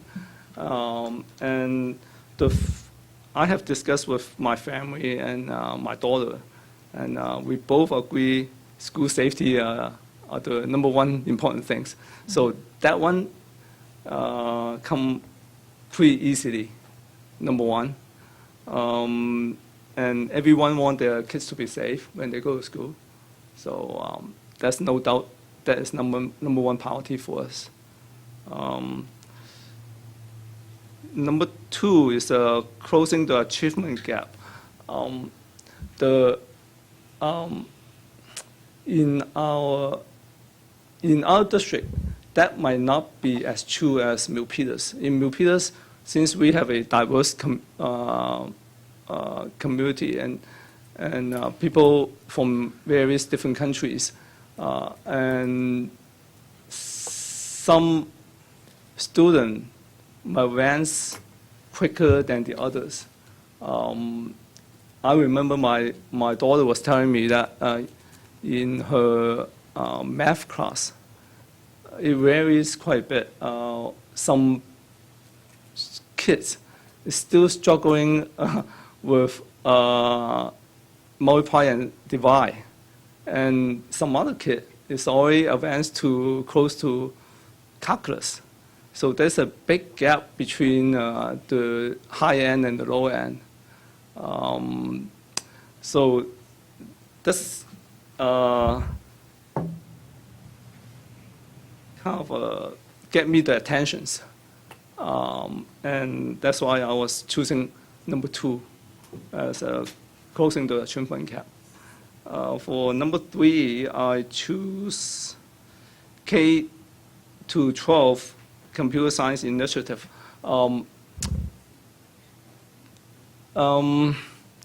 The reason I choose that is we are in a society that we almost could not do without computers. So computer science become very important to our society, and especially in this area. And we want our child to may not be a programmer or a genius in computer science, but at least he or she able to use computer in an efficient way. And with some programming skill, you could go a long way. It doesn't matter what your major is. You could be a doctor or engineers or not even technical. Like you could be a athletic person. You still need computer to analyze your skills. So computer become a very crucial part of our life. And then I believe with William, yeah. we have 2 more questions, and Oh, you're okay. down to 5 minutes. Sorry. Number 4 is dual enrollment. Dual enrollment is important because when not too many students in the Bay Area are able to enroll into high school and college at the same time. So some people able to advance in their own way should be able to educate without boundary. So dual enrollment enable students to go in extra steps to expand their horizons. And number 5 is family engagement. This brings us back to the cultural we. We want to engage with our family and get everybody involved and people. I wanted to pause the timer, make sure you're aware that you only have 4 minutes left and Okay. 2 questions left. Okay, thanks.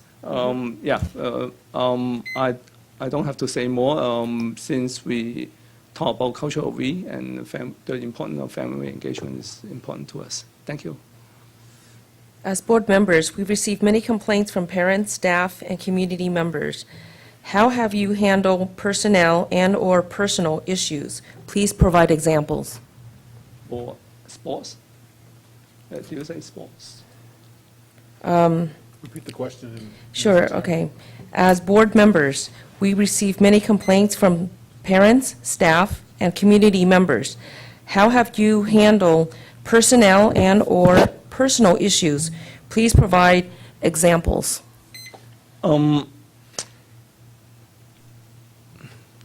I believe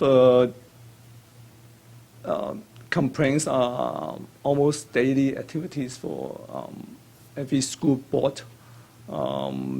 You hear complaints from parents, teachers, students, and we just need to take care of it as the daily the daily business. We are in this business. We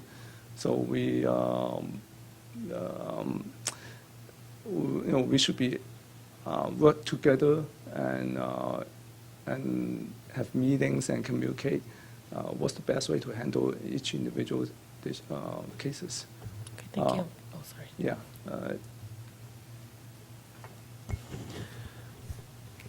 With all the demands made on schools for accountability, how do you, as a school board member, view your role in seeing that achievement is maximized and schools meet their goals?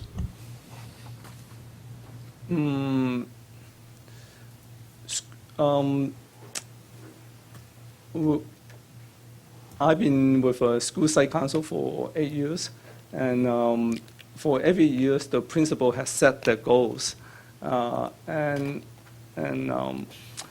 we review the numbers every year,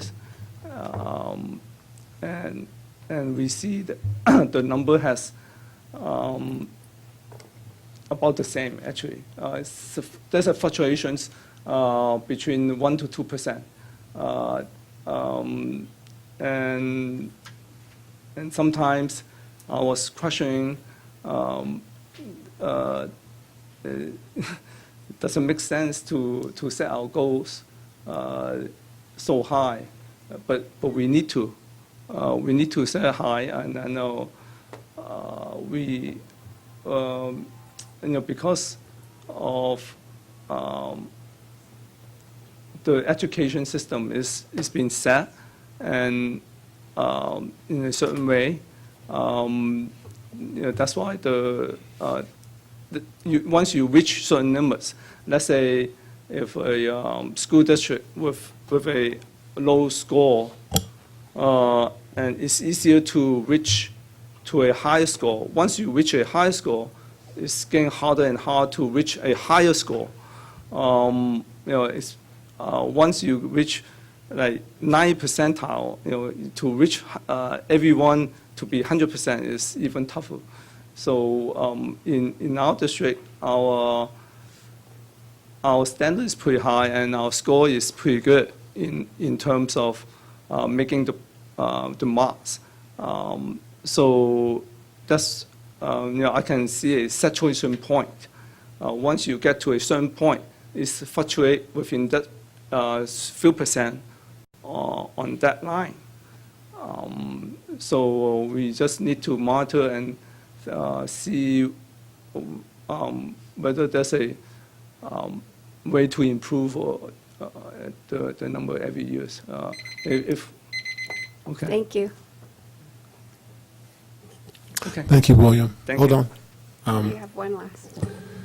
You will now be given 2 minutes to give a closing statement. Please keep your comments to 2 minutes. And with the previous interview candidates, we have allowed 1 minute to prepare for your last 2-minute statement. Okay. First of all, thank you very much to give me a chance to speak today. I'm very happy to be here. I got a chance to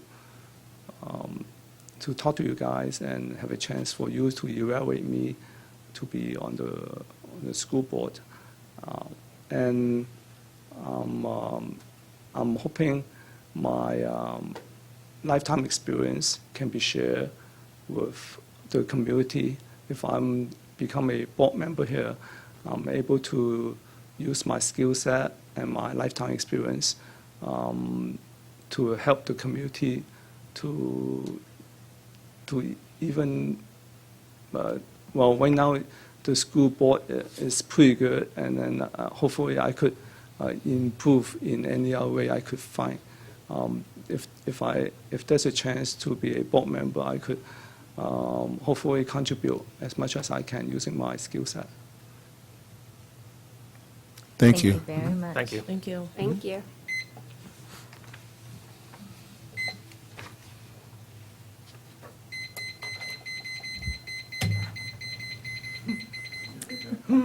That's it. Are you having Okay. fun there? You're welcome to stay, William. Okay.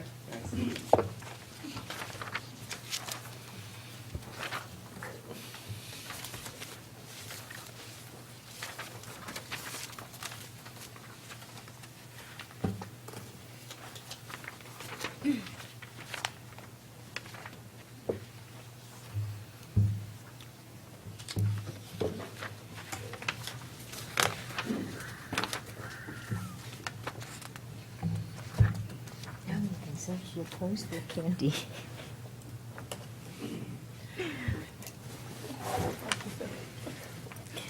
Tôi nhìn qua cái thứ sọc của tôi.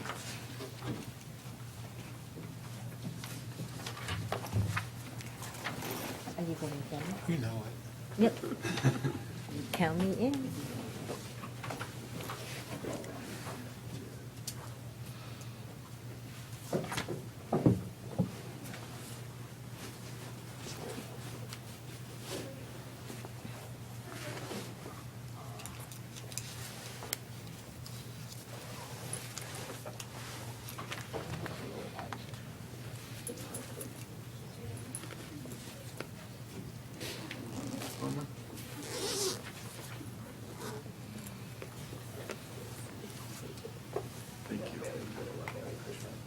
Thank you.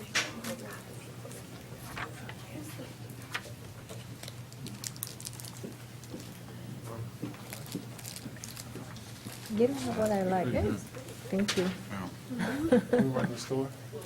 Yes. Wow.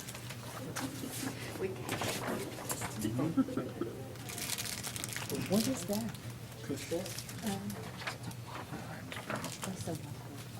You don't have to look, I mean, you're an adult. Yeah, forget that. Then you just develop the habit of, it's okay to go beyond time. Yeah. And you try to rush instead of listening.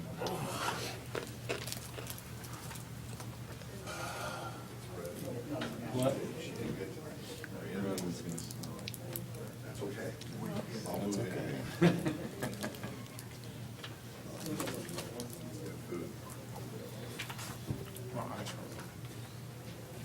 What? Reading? Reading.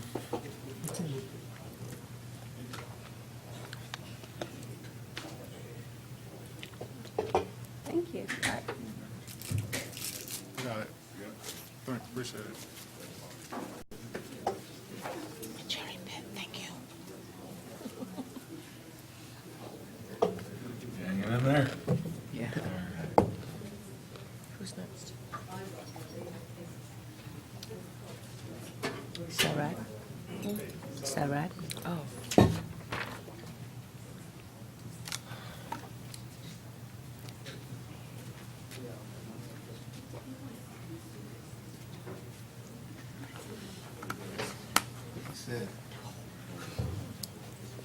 He said, schools are a way of reminding parents to stay engaged.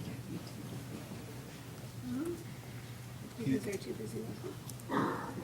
He didn't know that he said He who? He said that schools are a way to remind parents to stay engaged. And if you think about. Oh, where's Michael? Restroom again. We think about parent engagement in a way that if a school hadn't been over attracted parents to come, that's a reminder for them. I was like, I never thought about school doing that. Reminding parents to stay engaged. Because PTA has events for fun, the schools have other events to have parents come and see what their kids are doing. But it's also reminding them, but not in an intentional way, for them to stay engaged. What if we were intentional about things that we did and reminding them Nuts. engagement? Know what family engagement is? Yeah, we don't do it as reminders, stay engaged. More like invitation, please come.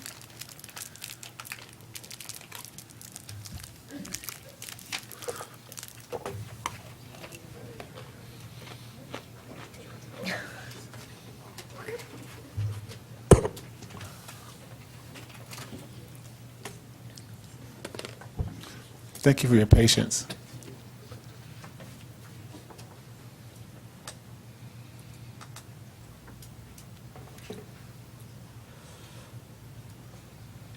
Sharat Kumar.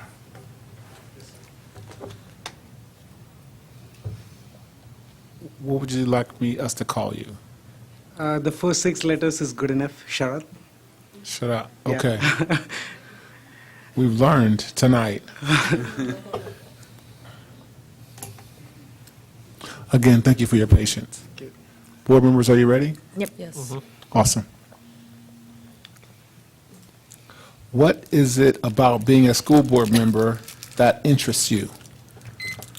As an active participant in the community, I mean, an opportunity to serve on the board would be an interesting thing that I would love to do.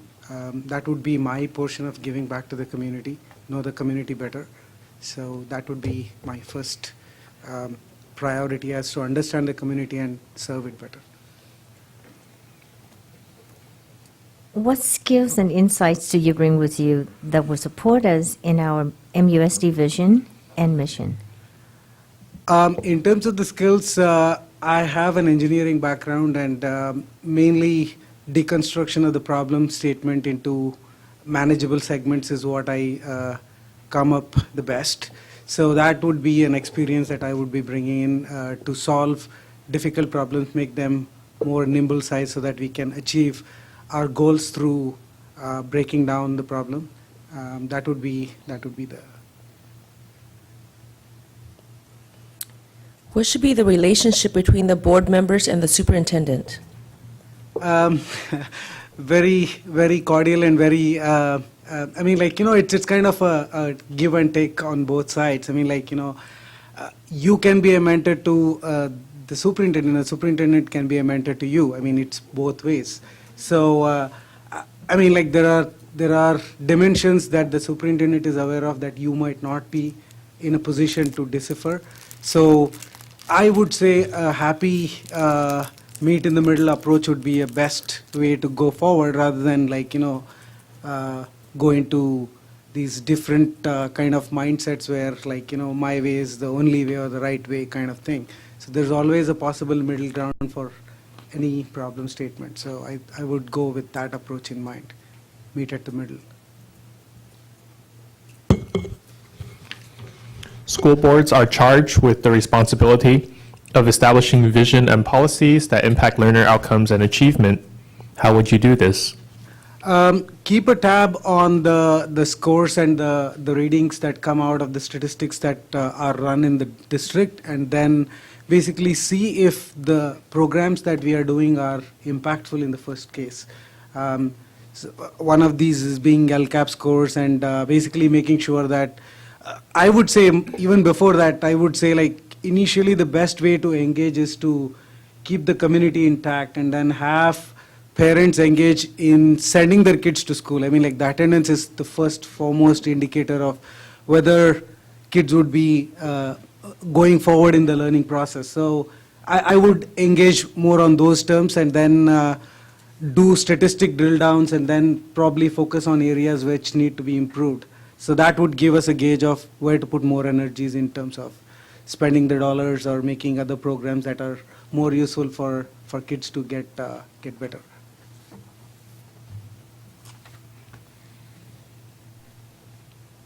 How do you propose to build a culture of we and personalized pathways for all learners? What actions will you take to demonstrate your support of our learners? Wonderful.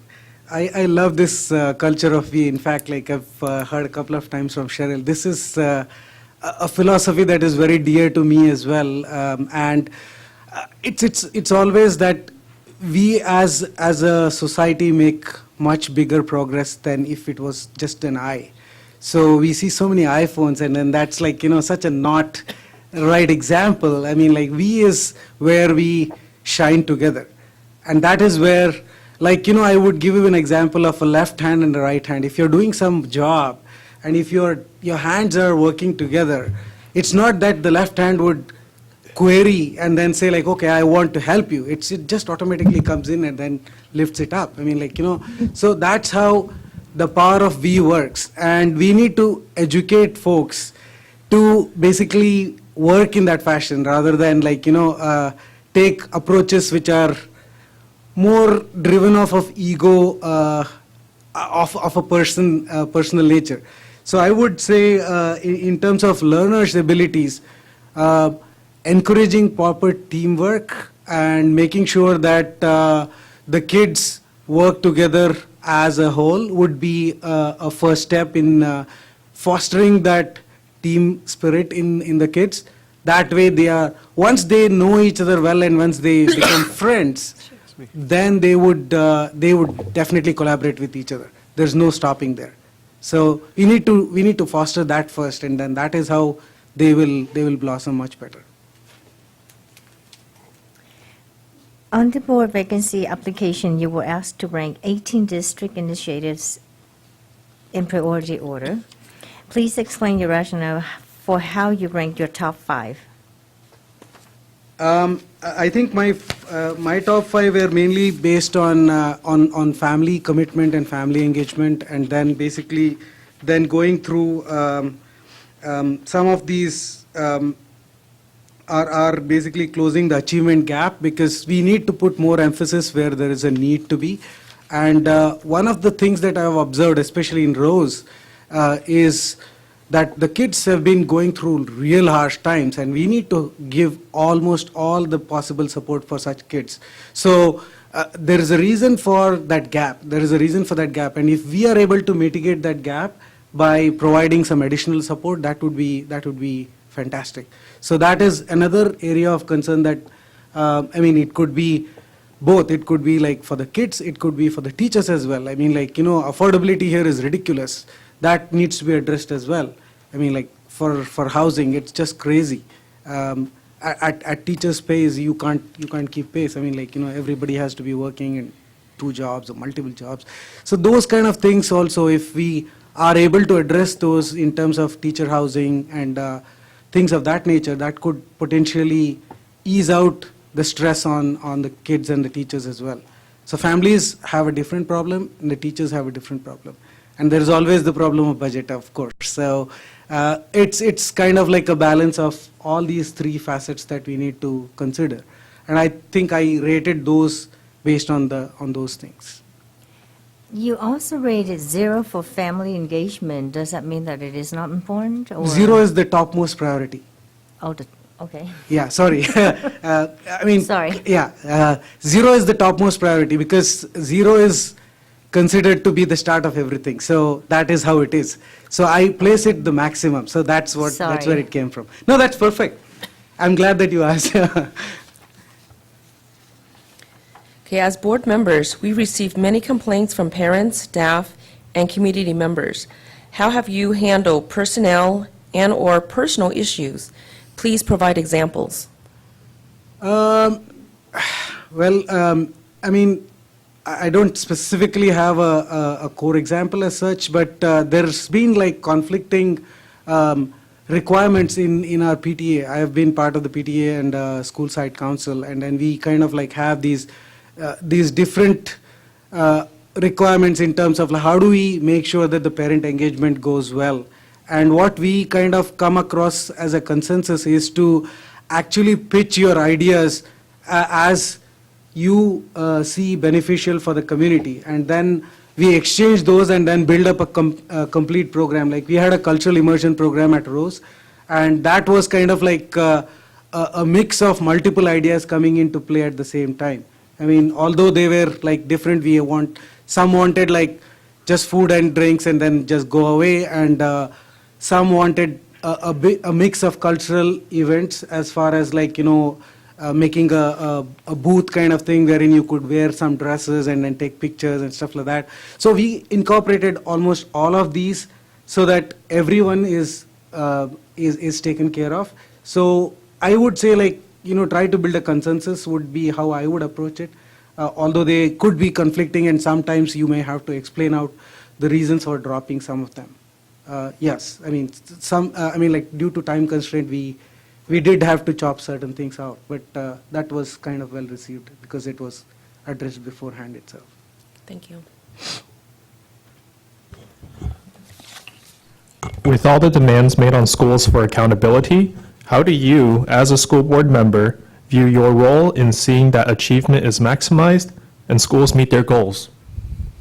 As I said, different schools have different needs, especially like my home school has some different needs. So we need to be cognizant of all of this and address those in terms of, if there are any statistical markers to provide you insights, you would want to go through them.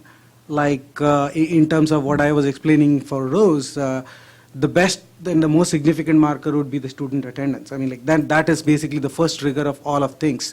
And then secondly, if you have like other more, I would say like better demographic schools where the people are more affordable, so they have some different challenges at times. Kids are like too entitled to a lot of things, and then they would have issues relating to not letting go of their devices. So you need to control on those angles as well. So the teachers kind of like have a softer role to play there in terms of explaining the point of view of why these devices are consuming you rather than you consuming the devices. So those kind of things need to be brought forward, and that is how I would structure them. Each school is very, very dynamically different, so you would want to base it off of these markers, some of them I said, and then go forward from there. Thank you.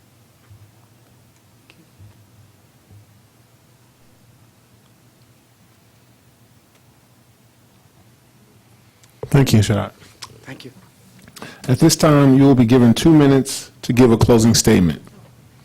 Please keep your comments to 2 minutes. Absolutely. And as with the previous interview candidates, we will give you 1 minute to prepare for your closing statement. I can go, that's okay. Okay. I deeply appreciate the board members for listening to me and giving me an opportunity to come as a member to serve. If I would be chosen, I would definitely want to put a level-headed approach in terms of making sure that I get all your learnings quickly as possible and then go forward from there. At the same time, we should not forget that we are all servants of the society, and then we need to be humble enough to always keep learning from each other. And I am always of the opinion that the culture of we that is being fostered here is a fantastic one, and I deeply respect it and revere it, and I would go all out to serve in that manner. So that would be my promise. Thank you. Thank you. Thank you.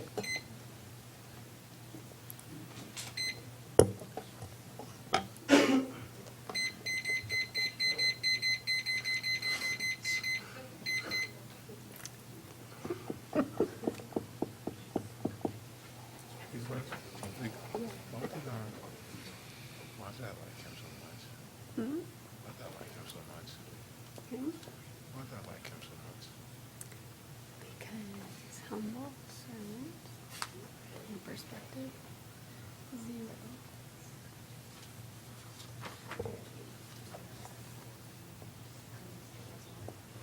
In place of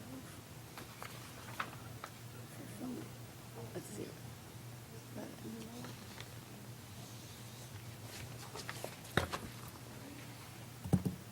You gotta hang around.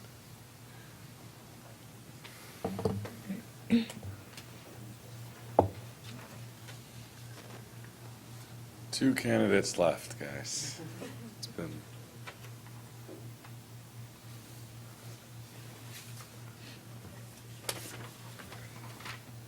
We're right on track. Yeah. Mhm.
Can you find where the phone is? So, I asked Shannon. She gave me guy's name. Yeah. So I emailed him 4 of them. They're all in the boxes. So I don't know which of any of those are.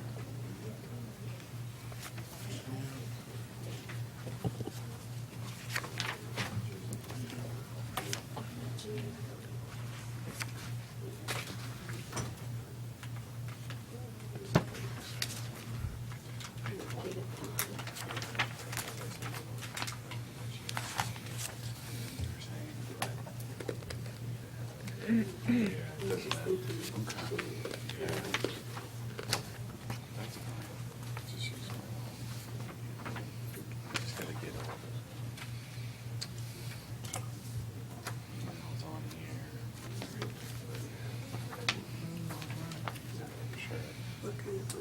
And it's an iPhone 8.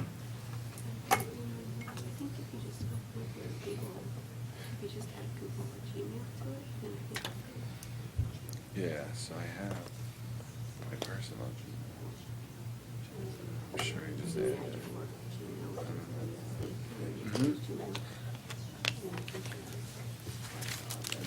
Yeah. Okay. Well, I'll tell. Okay. Yeah, so then you can see. Because I don't hear the notification on the desktop, but I got an email and I check and it's.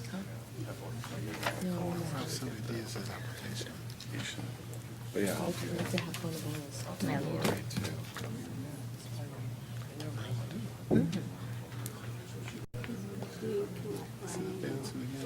Huh? Okay. You recognize somebody there? You don't? Okay. I'll email them. Huh? Thanks.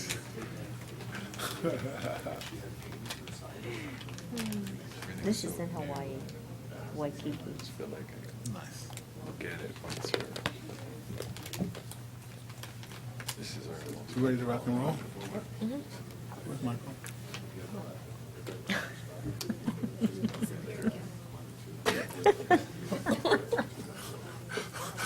Kelly, you should see, you turned around like, where'd he go? Where did he go? Look down under here. You good?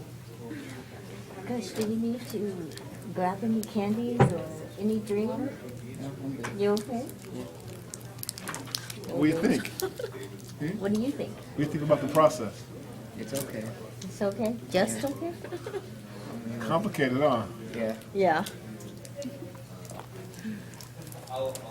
Okay, we're ready.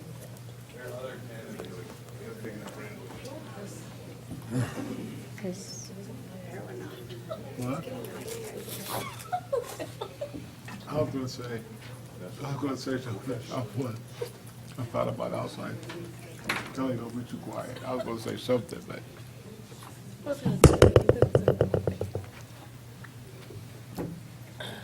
Hello. Hello, board members. Hello. Hello.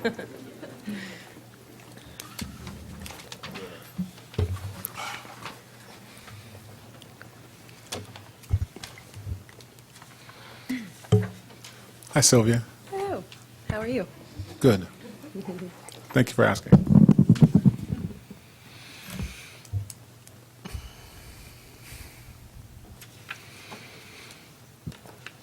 You guys aren't waiting for me, right? How would you like me to pronounce your name? Is it hard? No. I just wanted to try to be consistent, right? I had asked everybody else that question, so I was like, shit. I'm like, I just wanted to be consistent. Can I be creative? No, just kidding. Sylvia. Okay. Sylvia, All right. yes. Okay. Great. Thanks, Sylvia.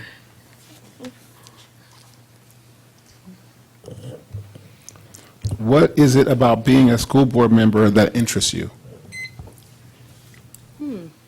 So I am interested in doing good for our community. I think that I have a lot to offer with experience that I have in PTA and things like that, that I can help kind of think outside the box and bring some new ideas, hopefully. So what else can I offer?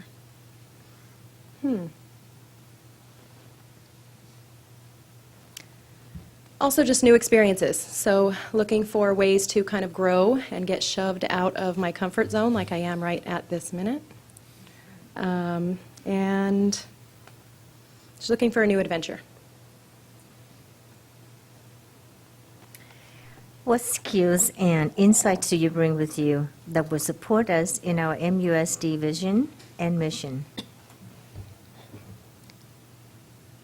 So I am very organized. I think that I am also really good at interpersonal relationships. And I take my time in getting to know different issues before I respond to them. I take my time with kind of learning how things work first before I try to come in and just bulldoze everything. Don't ask my kids about that, though. They will say otherwise. I was born on a really tiny island in the middle of the Atlantic, and I came here when I was almost 6, and so I have a lot of experience, I guess, in being a student that has come from somewhere else and had to kind of adapt, learn a different language. Sorry, I'm really nervous, guys. Yeah, and so I lived in many different homes. I think I counted 15 different homes before I was 20. And so I think that I can relate to a lot of the plights that our students are going through, and I think that I can provide some insight on kind of what it means to be, you know, kind of a student that has to overcome certain things in our district. Thank you. What should be the relationship between the board and the superintendent? So I think that board members and the superintendent need to work together to find ways to improve the education for our students and to find ways to always broaden our scope of what we do here and to kind of bring Milpitas to kind of the cutting edge of education and move forward and just constantly improve, right? So. School boards are charged with the responsibility of establishing vision and policies that impact learner outcomes and achievement. How would you do this? It's tough.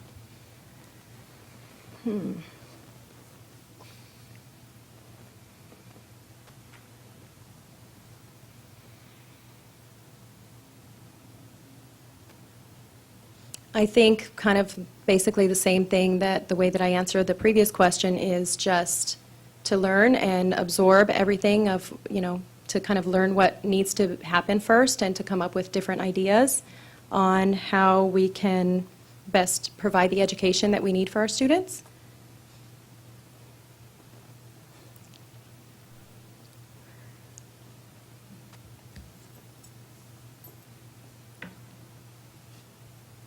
That's all I have for you. How do you propose to build a culture of we and personalized pathways for all learners? What actions will you take to demonstrate you support, what actions would you demonstrate your support of our learners? I think just being involved. I think as a parent that the biggest thing that we can do for our children's education is to be involved and to show up and to show them that we're there to support them. And I think that extends from being a parent of 2 to being, you know, PTA president in the past, and then now, hopefully, if I end up on the board seat, to kind of all, you know, benefit all of the students in Milpitas. Okay. On the board vacancy application, you were asked to rank your 18 district initiatives. So would you please explain how you rank those top 5? Do you guys know what my top 5 were? Yes. Thank you. I can't? Oh, you can't? Darn. Okay. Okay. Let's see what I did. I'm pretty sure that closing the achievement gap was up there, I think. So that's one that, you know, when I was in high school, I really struggled with that. I had a hard time with authority. Not so much with like the law or anything like that, just didn't want to do my homework because I didn't think I should have to after 6 hours of school, right? So obviously now I am making sure that my children are not going down that same path. And having been there, I think that I have some good insight on what our students could be going through and what they could be thinking about that. So I don't know what other ones I had put on there.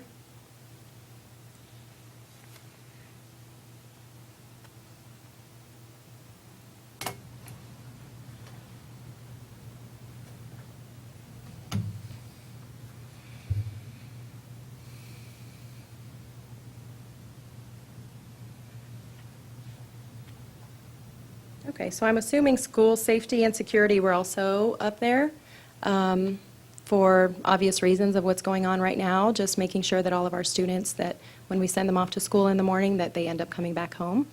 I don't know what the rest of mine were. Bond construction, obviously, since I helped on the bond committee, I know that that's one that is kind of close to my heart. Just want to make sure that our students receive the very best that they can.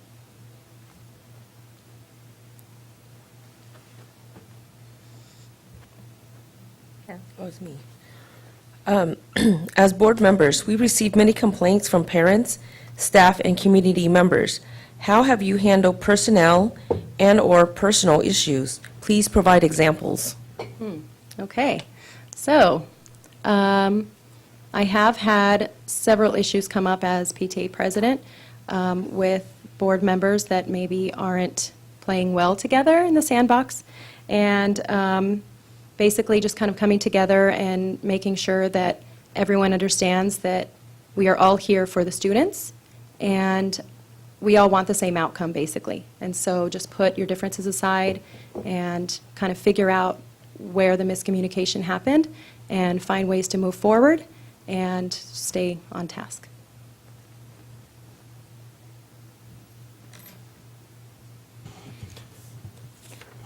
With all the demands made on schools for accountability, how do you, as a school board member, view your role in seeing that achievement is maximized and schools meet their goals? I guess it would be through regular interventions, I guess, and just kind of following up on what the goals are when they are set and making sure that we are following through with what we say we're going to do. And if we are not doing what we said, then why not? What are the issues that we're having to make sure that we get there?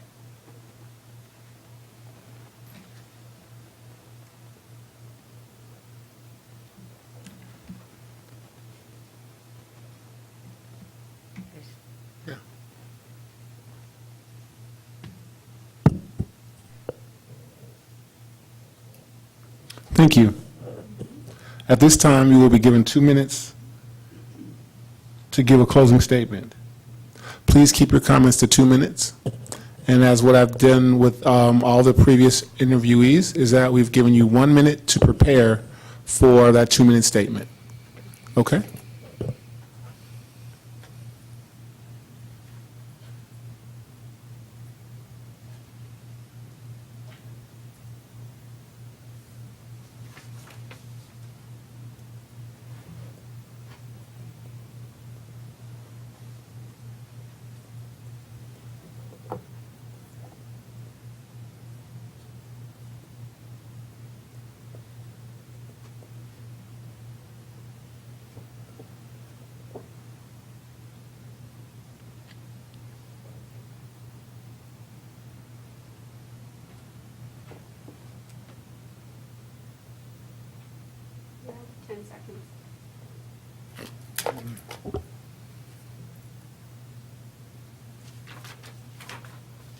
Okay. Okay. So I think that if I were to end up on the board, that I can provide kind of some new ideas of things that maybe haven't been tried before, depending on, obviously, first I need to figure out how the board even works and what you guys do with the district and how, what the details are.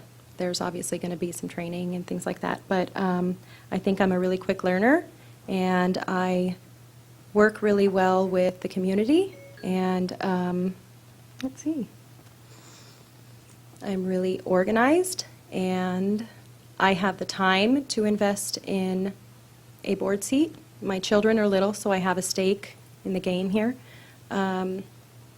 We love Milpitas. My husband and I love to live in Milpitas, so we're going to be here for a long time. So I'm in it for the long haul, and I just want to do good for my kids and for everyone else's children. So that's all. Thank you. Thank you, Sylvia. Thank you. You're welcome.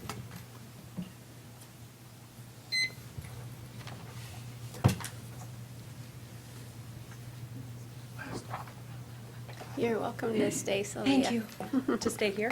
Uh-huh. Sit, okay, thank you. Thank you for letting me out of here. The hot seat. The hot seat.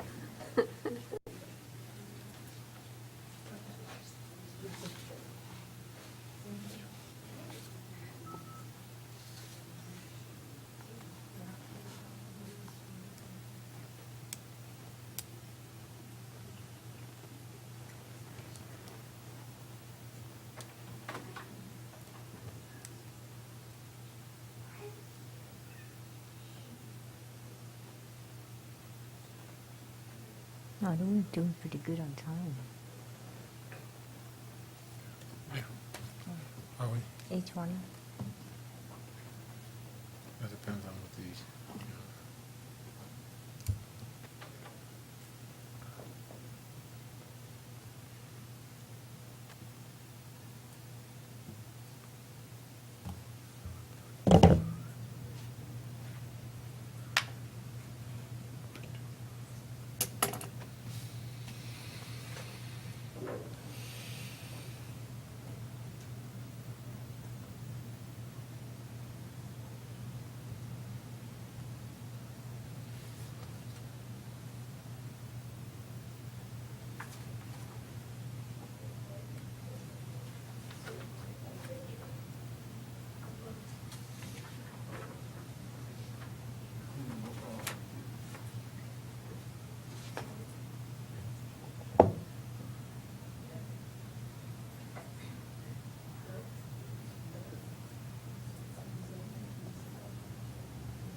It's about strength.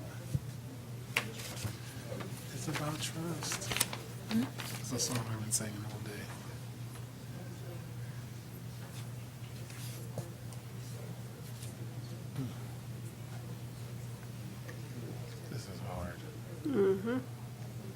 We get good candidates. We did. Did you hear that? Kayla, did you hear what she said? Did you hear what she I said? said we got good candidates, so it's Yeah. hard It is. to decide which candidate you're going to do with. I know. I think we're ready. Scott? We're ready.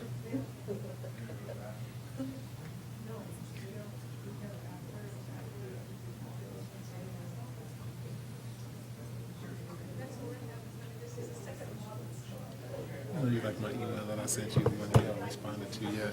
The ethnic studies one? What? The ethnic studies one? No, the other one.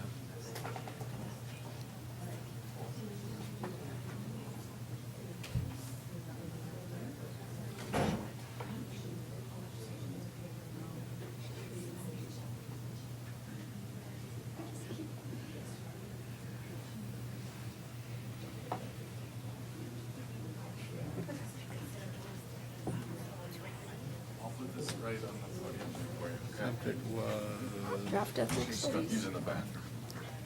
2019, 2020 superintendent report. Oh, yeah. It's a little louder. It's a little louder. Just a little louder. Just that other desk. What happened? Oh, there it is, right there. You didn't see it. You didn't see it? I did, I skimmed it. Yeah, I thought that was a skimmer. Yeah, I skimmed it.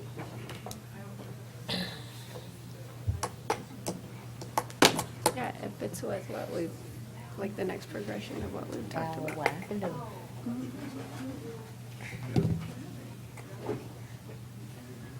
Now they come with facts.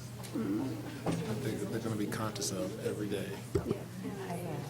You guys were really good, for some reason, interviewing, nervous. Exactly like we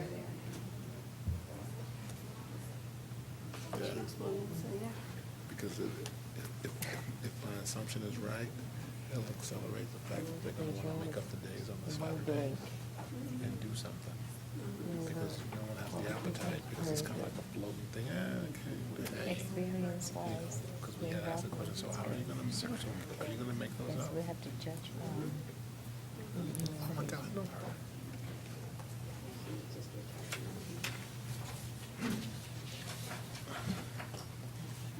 Hi. Hello? Hi. Hello?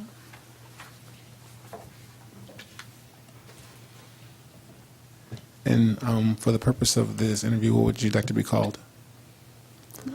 As far as your name, how would you like it pronounced? Elena Sherbakov. Okay, thank you, Elena.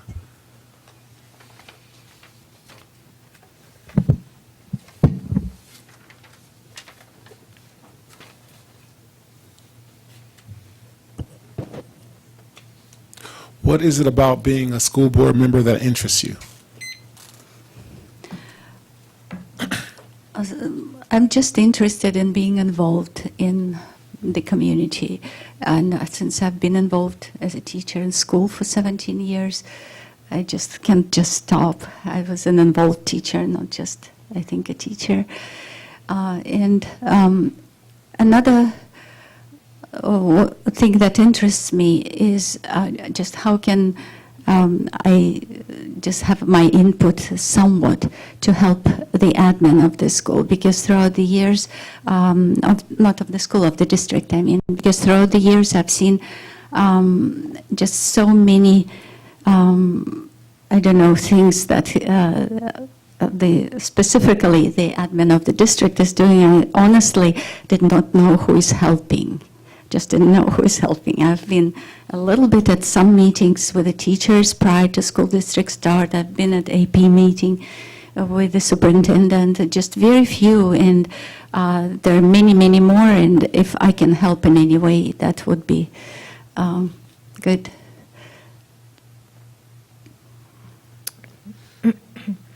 What skills and insights do you bring with you that will support us in our MUSD vision and mission?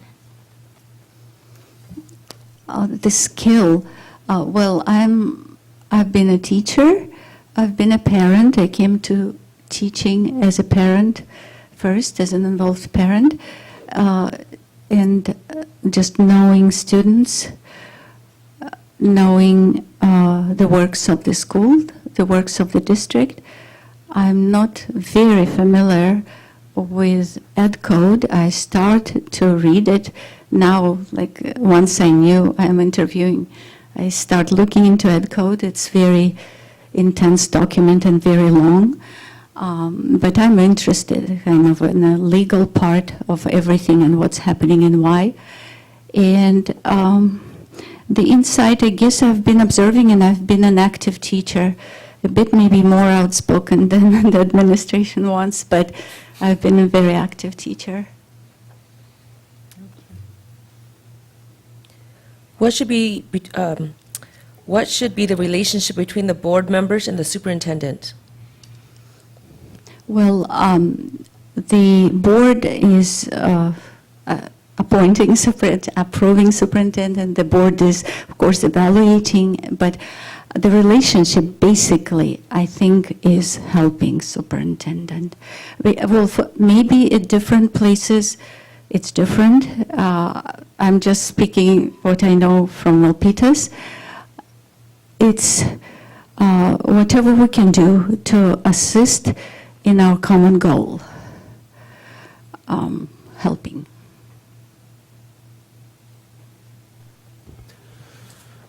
School boards are charged with the responsibility of establishing vision and policies that impact learner outcomes and achievement. How would you do this?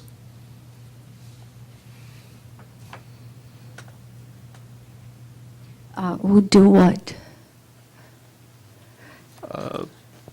Repeat the question. Because well, I can read the question, but the responsibility of school board, yes, is participating in designing and verbalizing vision of the district and mission, and what else it says there? Impact learner outcome and achievement. We do have vision and mission. I wholeheartedly agree with it, and I read it. It's just the question, I'm sorry, says that how would I do what? Do I agree with it, or? Would you establish vision and policies that impact learner outcomes and achievement? Different from the existing? Up to you. Well, I do agree with our vision, the bigger philosophy, I guess, that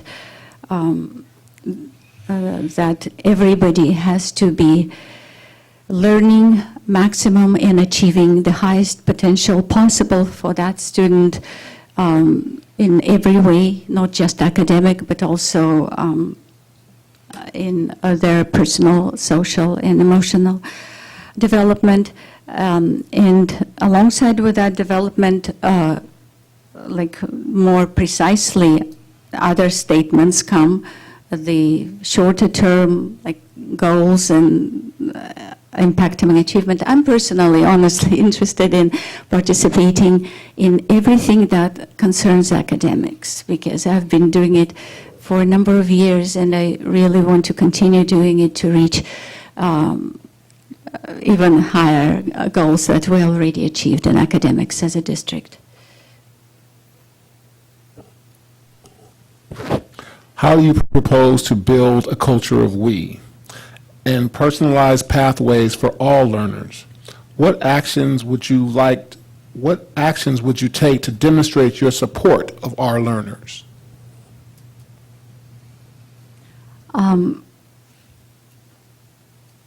First of all, well, it's like a previous question. Honestly, I wouldn't have applied if the culture of we has not been built.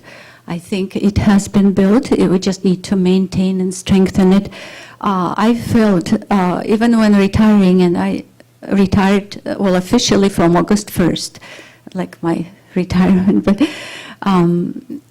but I always thought, and I told everybody, and everybody in the department knows that whenever I'm allowed legally, which is, I think, January 1st, I'll be coming very often, in helping and volunteering even before then, but substituting definitely when I can from January. So my point is, I really feel that we are a family.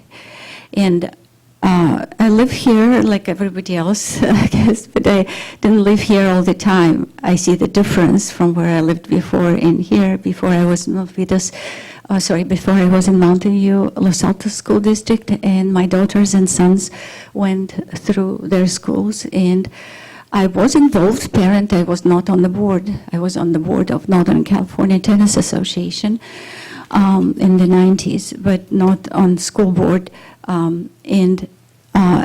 But the way the district worked, the way I approached everybody, the way we tried as a parents gather together, here I think the culture of we is built. In the second half, if time permits, demonstrate support to our learners. Well, they have to see if what I do demonstrates support, then I self-demonstrate support. I do not do specifically anything to demonstrate support. It's just you do things, you run programs, you help with meetings, you help with communication, you help with keeping like everything like updated and feedback fluent with everybody, with students, with teachers, with administration, whatever programs our board is connected to, overseeing, planning, designing. I'm going to help with whatever is needed. On the board vacancy application, you were asked to rank 18 district initiatives in priority order. Please explain on how you rank your top 5.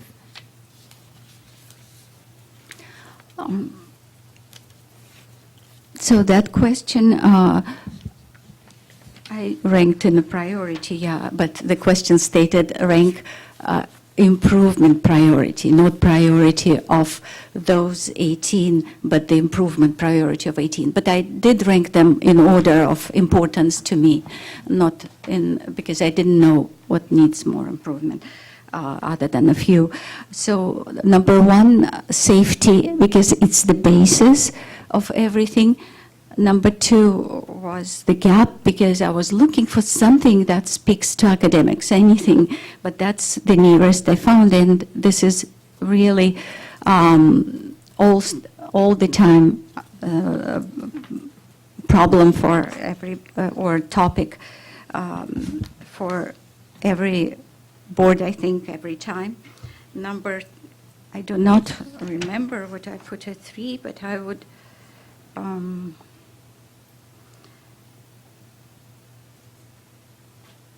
definitely in the top 5 will be family engagement. And I did put career technical education for a reason of seeing so many students myself who would benefit tremendously from it and who lost interest in like pure academics or just dragging in and are really interested in looking for something else from what they can benefit in their future jobs. How many so far? 4, I think. Is it 4?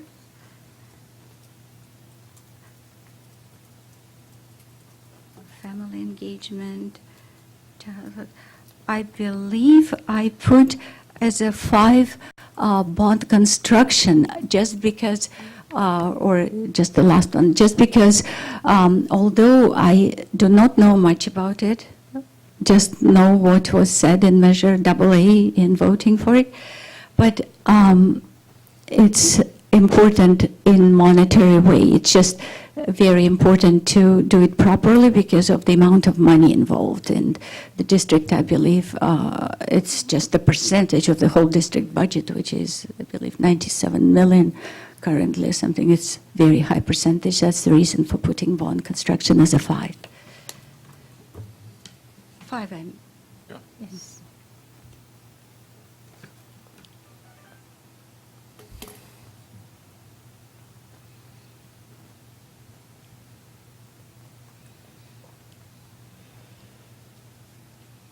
As a board member, we receive many complaints from parents, staff, and community members. How have you handled personnel and/or personal issues? Please provide examples. That's probably the best question to a teacher, because I did receive complaints too, and I did not complain myself to a board or to any of the teachers or the board where my kids were students, but I like communicating with parents. I still communicate with parents through my personal email now, because I do not have school email anymore. Well, hopefully I will have if I substitute or when I substitute. But the question, hold on a second. Most of the parents I communicated with were AP parents. And I don't know who could speak up to it, but never had really, I had a complaint when a parent comes with a complaint, but I don't believe I ever left a parent with a complaint. I may be wrong, but I really don't, because it seems that I just try to understand, we're trying to come to mutual understanding. Some were saying that as a teacher I allowed parents to see too much maybe of their tests or talk too long or answer all the emails. I find it somewhat enjoyable, especially in the interesting cases. I had one, since it says the word example, I have to listen to this one. The example was, I just recently saw a play, it's called An Incident with the Dog at Night, something like that, in London. It's about the special ed kid, and watching it, I don't know what happened. I just, instead of him, I saw one of my students the whole time. Was crying in the end. My own kids were sitting nearby. They were like, why this happened? But it's, I think it's just being those people a little bit as you communicate closely with them. Families, kids, everybody, just being them and being, they also talk to you about other things and try to understand many other things. It's not just about the complaint. I think that's what everybody meant with a family here, don't you? Don't know, but that's what it is for me. With all the demands made on schools for accountability, how do you, as a school board member, view your role in seeing that achievement is maximized and schools meet their goals? Accountability meaning high achievement, of course, and accountability fiscal mostly. API and other scores that attribute to high achievement is overall teaching, basically, the schools, how qualified the teachers are, what programs. The school board does adopt textbooks. It does approve principles. So as a school board, of course, everybody has a huge impact on eventual accountability, because everything, like you're overseeing everything that contributes to accountability in the end of the day.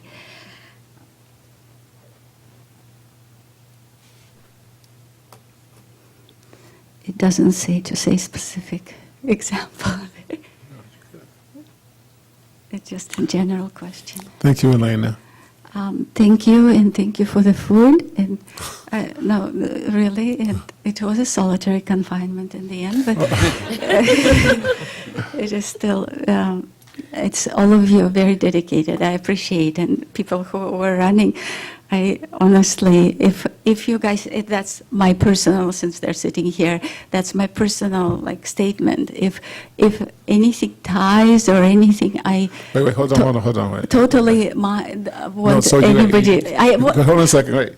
You're going to get 2 minutes to give a closing statement, right? So I wanted to thank you, and then I was going to say, and you started to go into it, so I wanted to make sure that you were So I'm sorry for Oh, interrupting you, but I just wanted you to know that you were going to get 2 minutes to make a personal closing statement, and you're going to get, as all the other interviewees did, you're going to get 1 minute to prepare for that closing statement.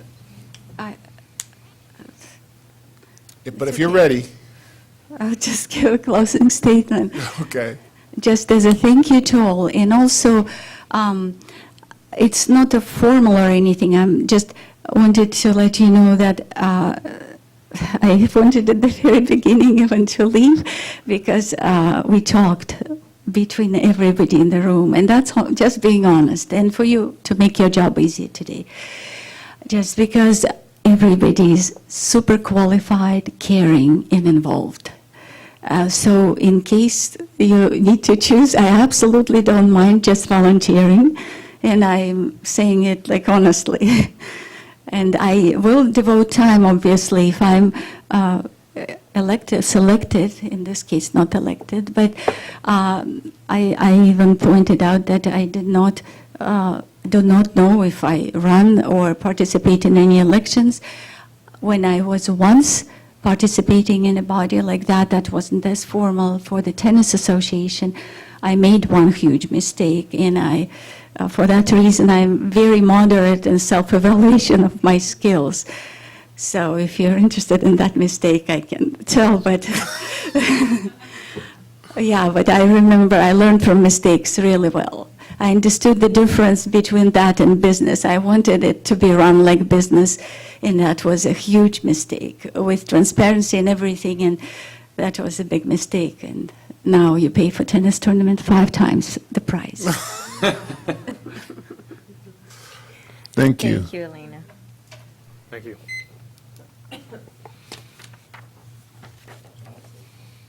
Oh, no, we need that. We need Yeah, we need it. Thank you, though.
I can't do the safety presentation on the 8th from the chamber.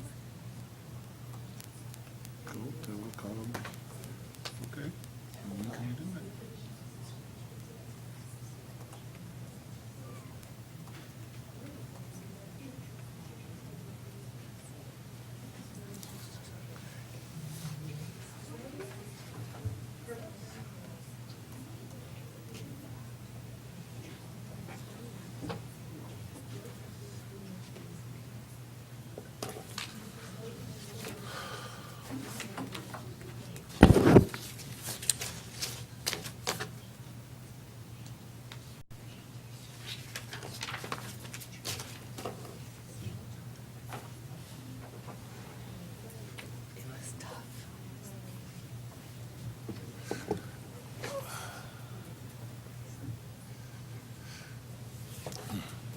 Pass this down to you. Yep.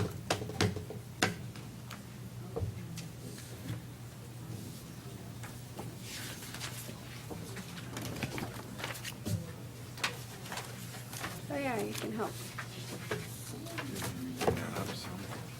So at this time, I'll ask the board members to pass their tallies and rubrics down to the superintendent.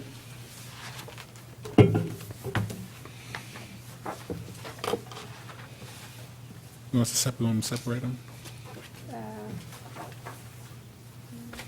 Because they're already kind of small.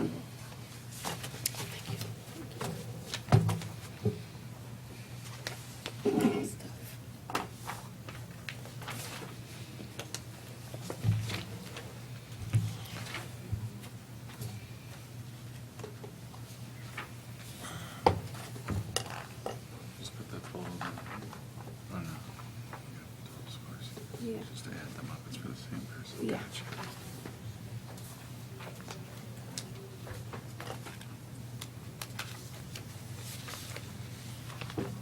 We continue on with the board meeting. Sure. Except, yeah, you can Okay. go into the consent items. Okay.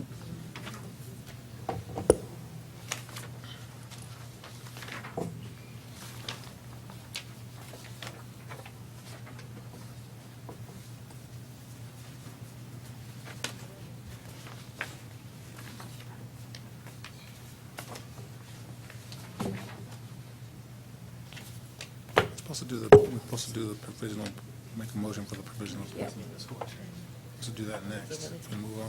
Yeah, we can't do it till we get all this together. So you can go to the consent items. I'd like,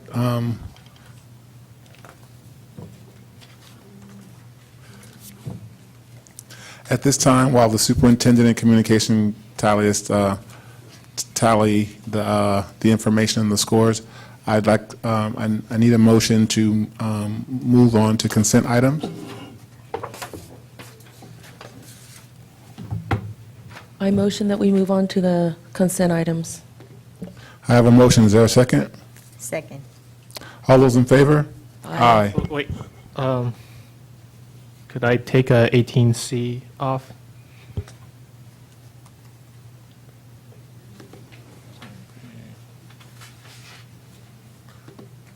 So we have a motion to move on to, so when we move on, first we move on to consent items, Michael, and then when we get to them, then you can take it off. Okay. So is there a motion to move on to consent items? We have a motion, we have a second. All those in favor? Aye. Any opposed? Seeing none, we'll move on to consent items. Consent items are considered, let me pause for just a second. While they are tallying this information, we're going to move forward with the remainder of the board, and when they're prepared, we're going to circle back to that item. Or call you tomorrow. I'm kidding. Consent items are considered routine and will be acted upon by the board in one motion.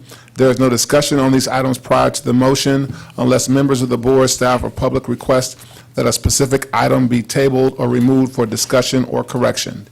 You should have 4. Is there a request for an item to be tabled or removed for discussion or correction? I would request 18C That's not on these. be taken for discussion.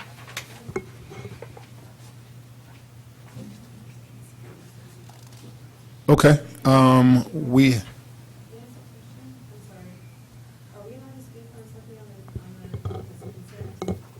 yes, Yes, you need to do a green card. yes. So we have a request to pull 18C, and we have a speaker on consent items.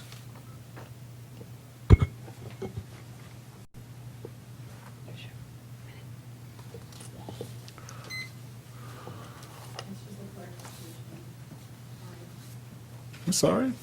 This is why we do this. Michelle, where are you going? You're about to.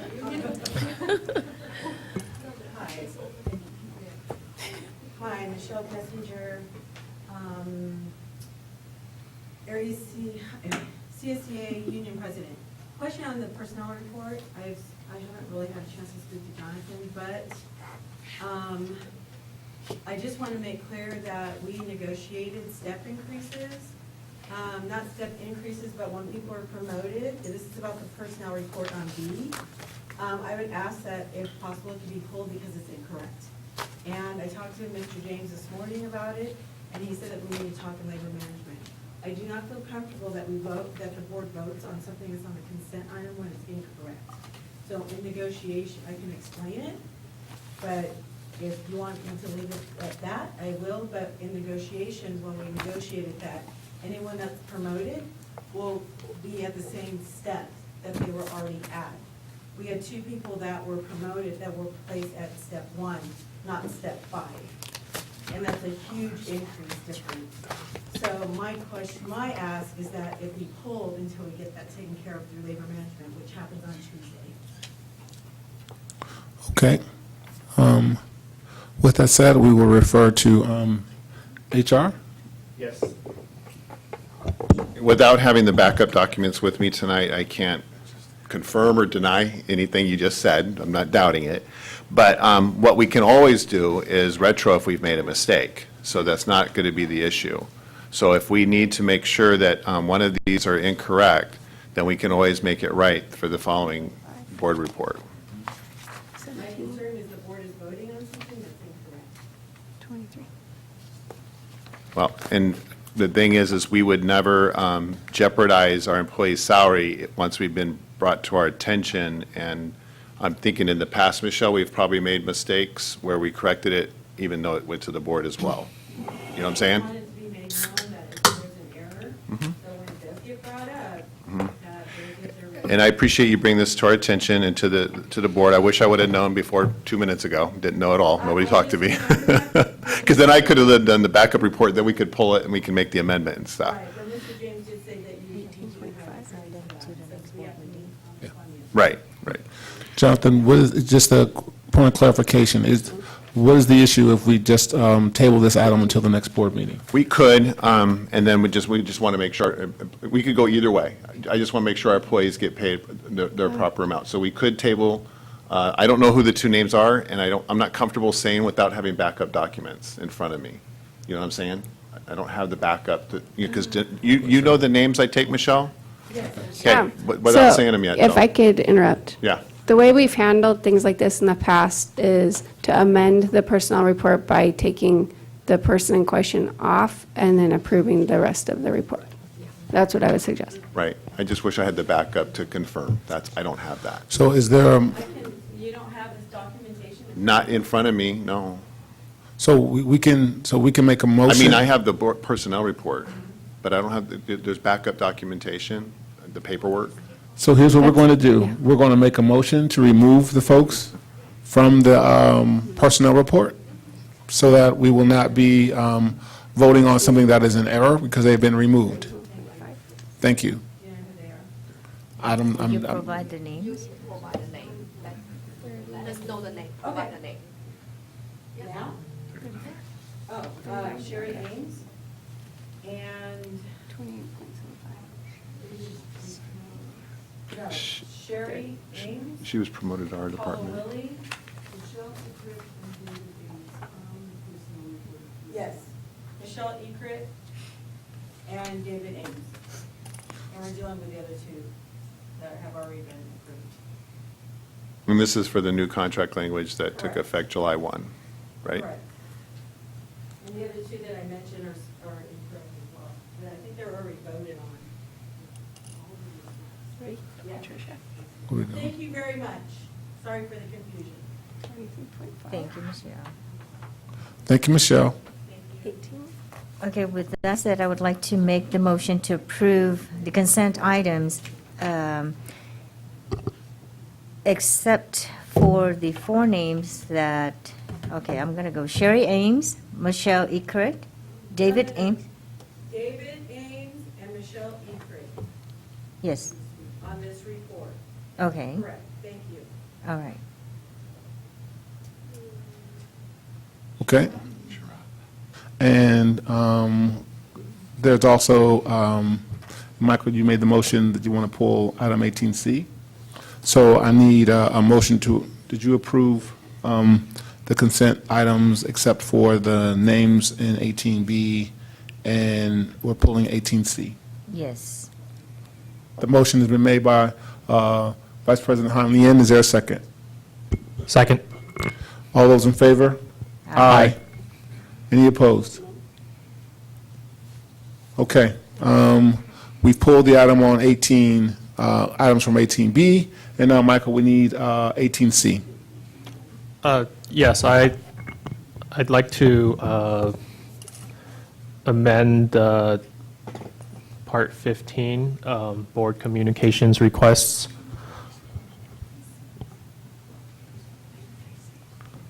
What?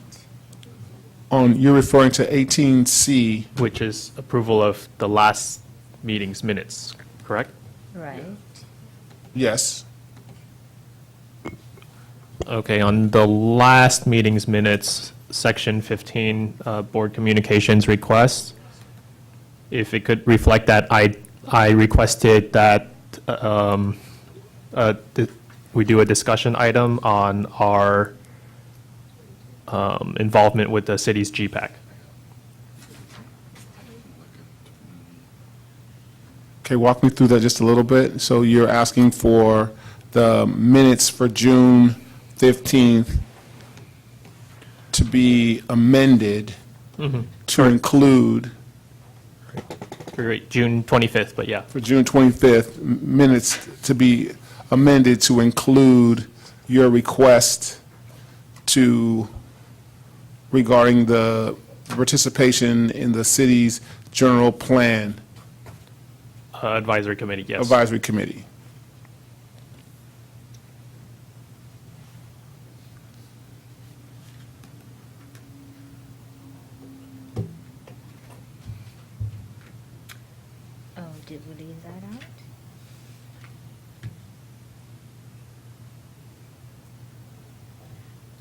Is there a way to look?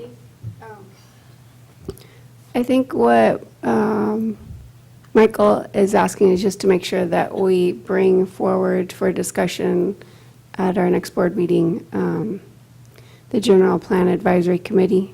And he had previously asked about board member representation on that rather than staff representation. If I could clarify, I had made the request that this be put on the agenda as a discussion item.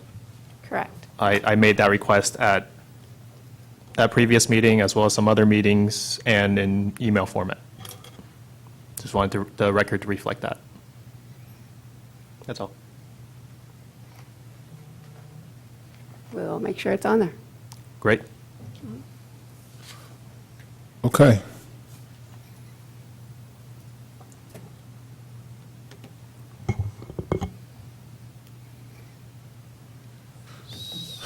So I'll make a motion to approve the minutes with that amendment? Yes.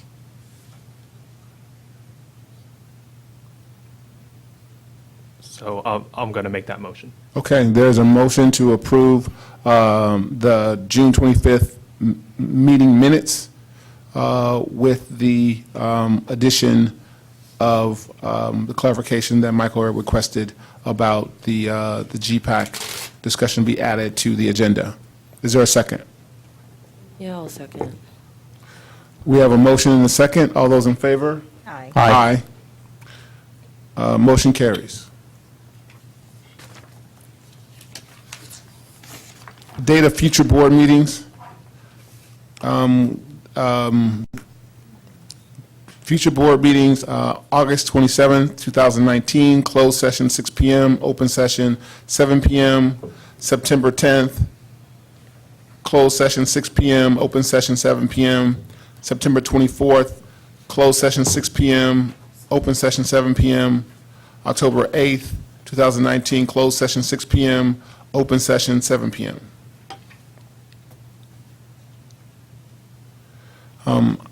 Agenda item 20, announcements and reminders.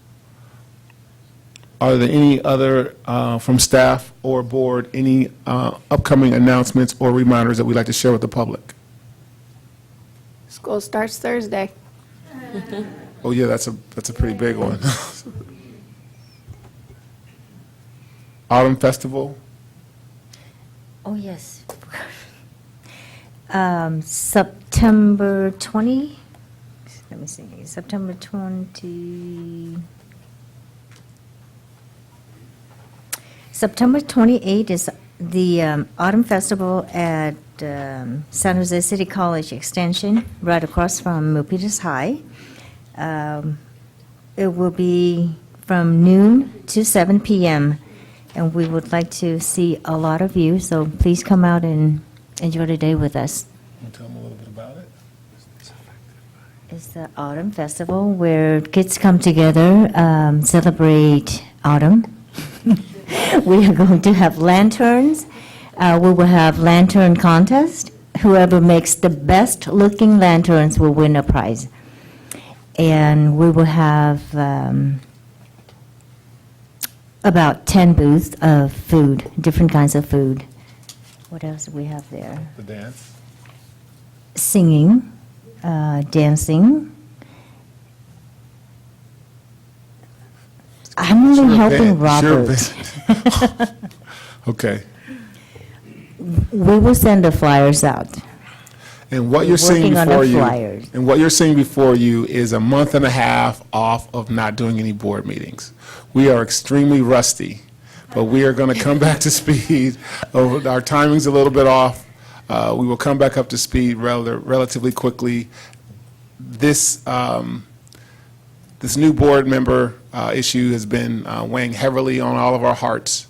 The subcommittee, Kelly and I, who worked on this, worked extremely hard in terms of selecting each of you to be candidates for the potential of the board seat. And I really appreciated what you said as you guys got to know each other in the back room. that all of you are very worthy candidates for this opportunity. And if you look around, you are a representation in your own way of the culture of we in the Milpitas Unified School District.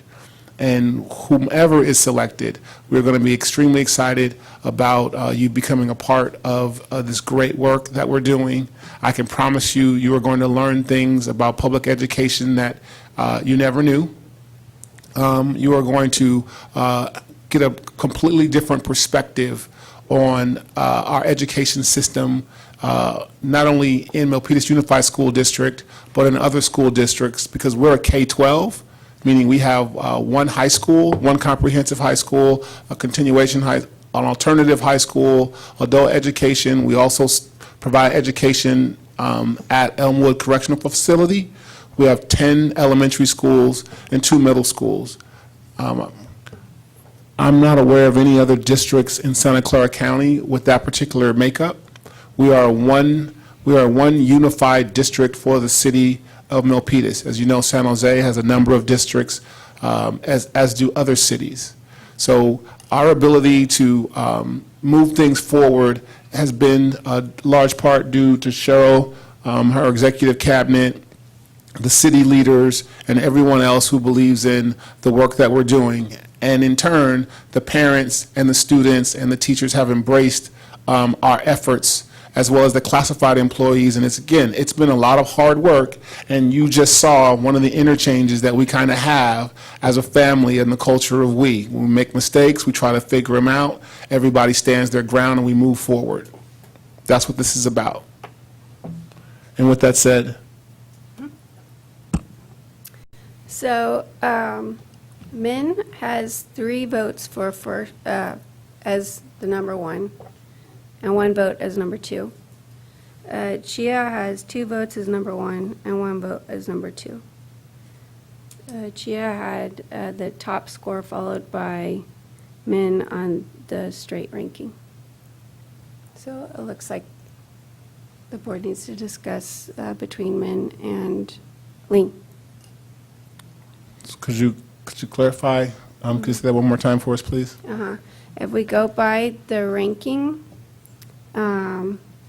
where the board considered, after going through all the interview questions and looking at their scores of how they scored people, then they did the ranking of who is their first choice, their second choice, and their third choice.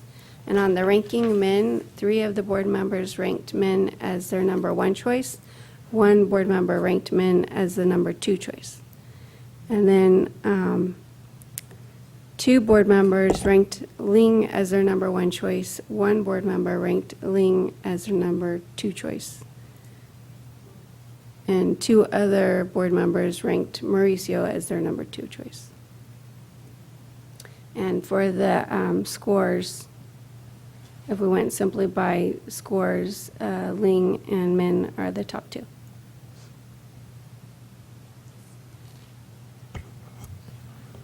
When you say they were the top 2, was it like a perfect tie score, or? You know, one has 9 points more than the other one. I'd say a 9-point difference is significant. So what the board needs to determine is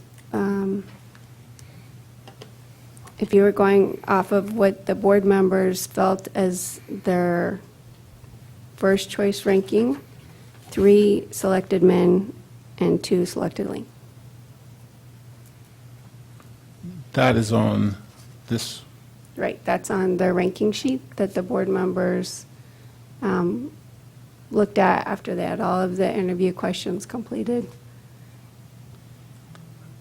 Okay, and on the score, On the score, Ling is the top score person, followed by Min, and then Mauricio.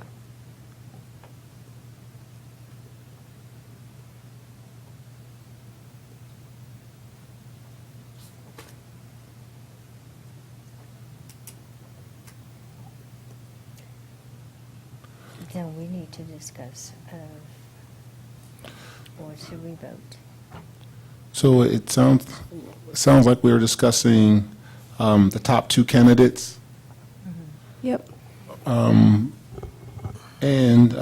each of those candidates had the highest ranking, one based on points and the other based on rubric ranking. Thanks.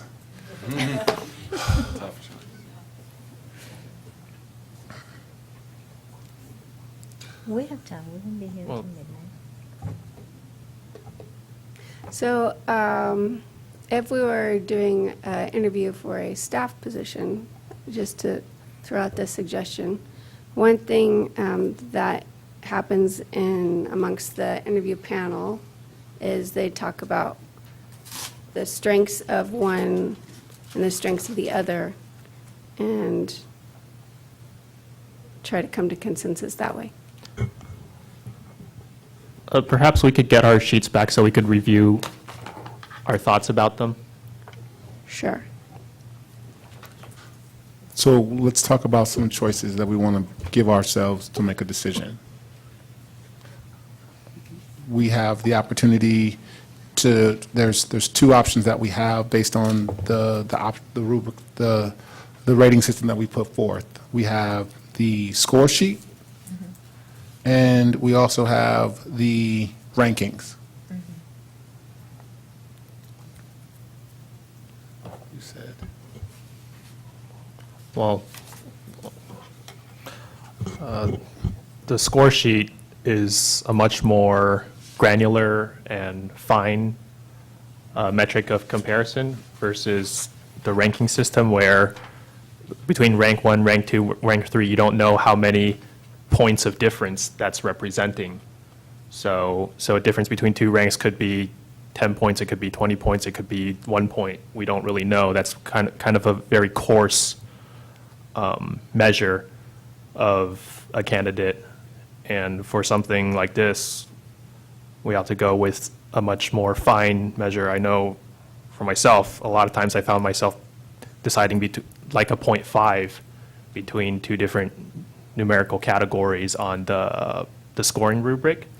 So the scoring rubric reflects a much more refined analysis. On top of that, a 9-point difference out of a 40-point total is significant. Those are my thoughts.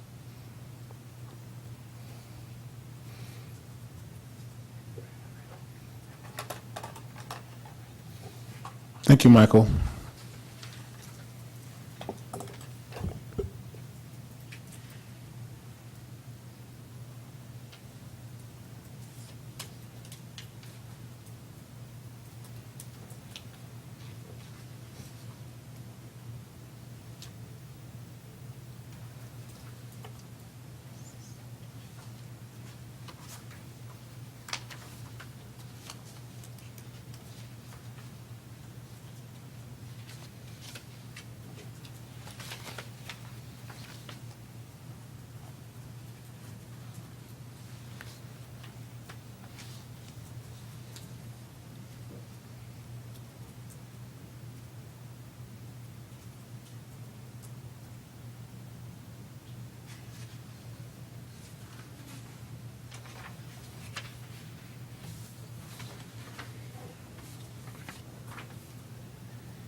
Would any of the board members like to hear from the candidates one additional time?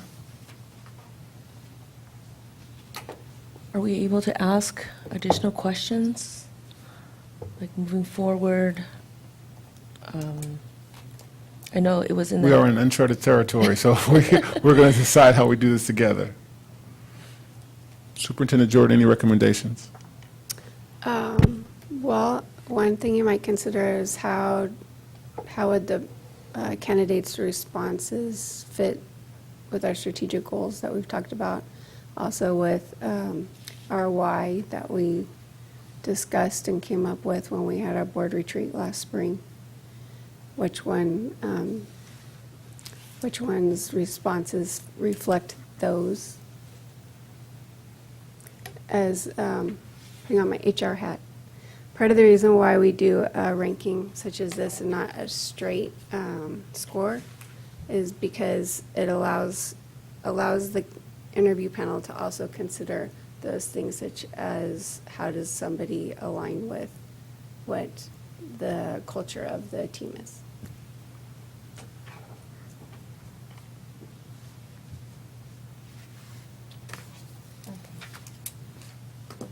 James? I changed my vote.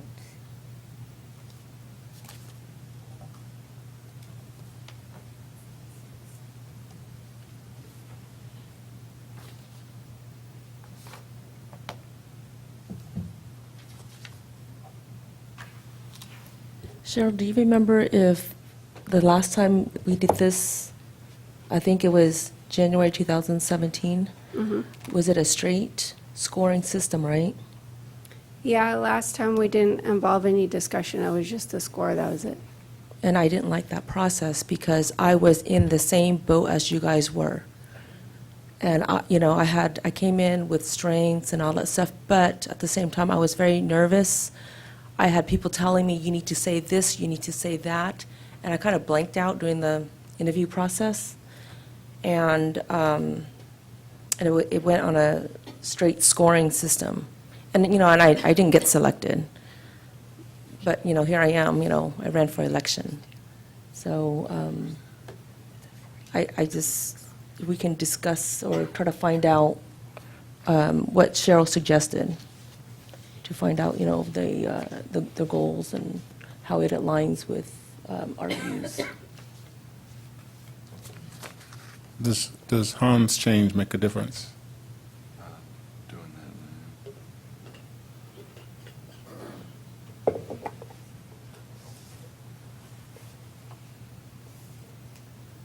I'll get this back to you too.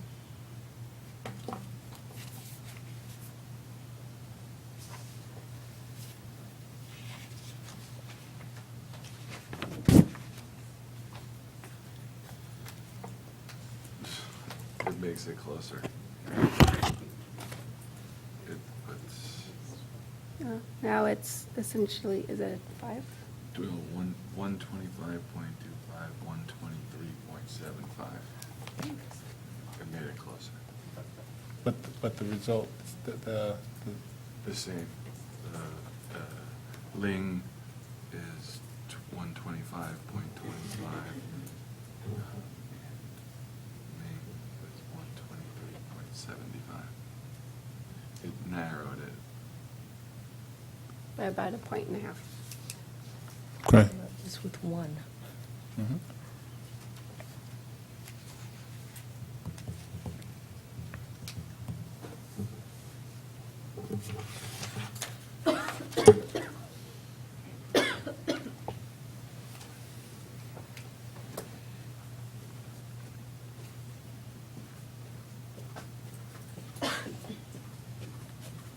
So we're changing our scores now, or? We, Yes, I did.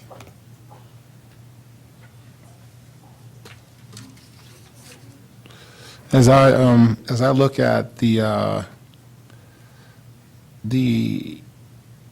ranking the initiatives in order of priority.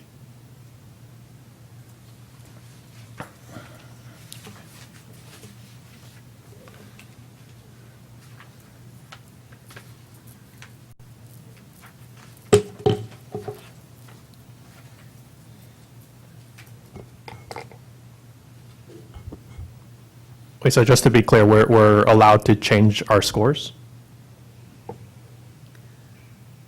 as Kelly said, it's uncharted territory, so I would just suggest that you have a discussion.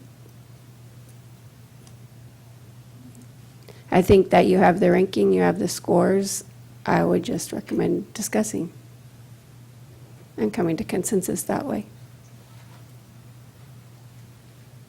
As I look at the rank of the initiatives in their order of priority, we definitely have some differentiation in the strategies between the candidates. From my experience, I can see an understanding for both approaches. So at this point, for me, the way that I've ranked things, I'm okay with. But so let's talk about the possible opportunities if we do not make a decision. Our communication specialist shared with me that there was in Morgan Hill, they were not able to come to a consensus in this particular issue, and then they had to do a special election.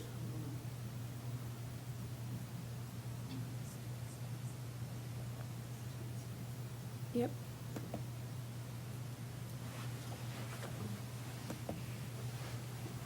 So maybe we can discuss about the two final candidates, like what are their strengths and what will they bring to the table? Mm-hmm.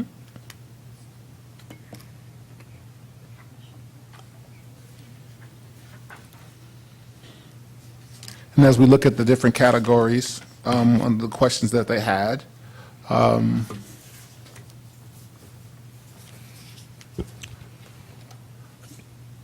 Min has a 6-year-old in Rose Elementary or a 6th grader?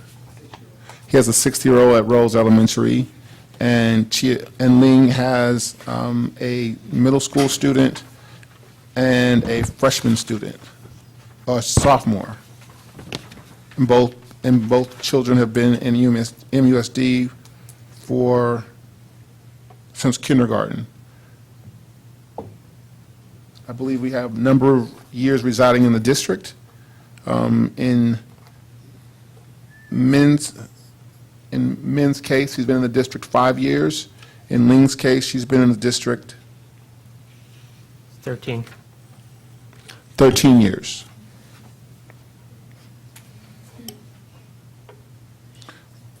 And we look at, have you worked with any MUSD public school committees or participated in any public school activities? With Min, we have Rose PTO, we have the Rose School Site Council, and we have the MUSD CBAC. For Ling, we have attended school district concerts, 6th grade promotion, MHS Athletic Award, Pomeroy Open House, Olympiad, honor school band competition, robotics competition, at Parent University, Pomeroy's Got Talent, Bilingual Service Award, PTA potlucks, Pomeroy Science Camp fundraiser, San Luis City College workshops, including Milpitas High School Summer Robotics Camp and one school board meeting.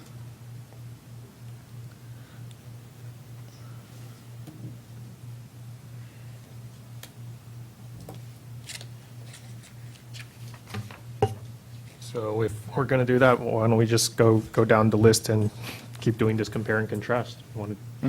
Okay. Or we can just vote. Yep, can do that. Then we can vote. Yeah, and let us know why you choose your candidate. We just vote. Okay. And I don't mind leading. Okay. In this case, I would vote for Ling, and I would vote for Ling for several reasons. One, looking at the initiatives in the order of priority, although I was disappointed That closing achievement gap was number 13.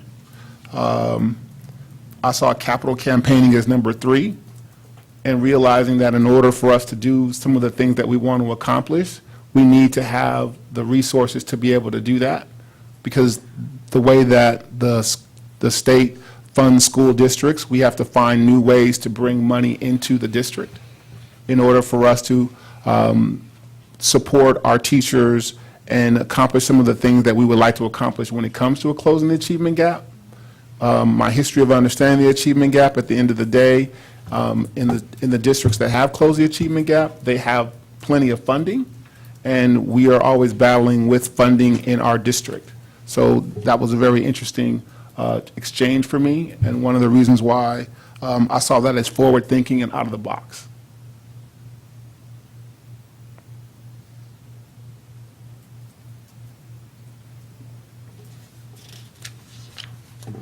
Okay. I would also cast my vote for Ling. I think when you do a side-by-side comparison, while both candidates bring a lot to the table, I'd say Ling has more involvement, even just beginning with the number of years residing on the district, more years of kids in school, and the as Chris was saying, when you do that comparison about the MUSD involvement, there's more events and activities there. I thought Ling's answers were very well thought out, showed a high degree of fidelity, and put a lot of thought into the process, very specific, clear answers. When I look at the priority of initiatives, Ling added a lot of well thought out reasoning for and provided the grand architecture of why the priorities were where they were. It was very cogent. Like if you look at, she actually wrote these like rating categories for why everything was where it was, and it appeared to me as a very coherent strategy for improving the school district.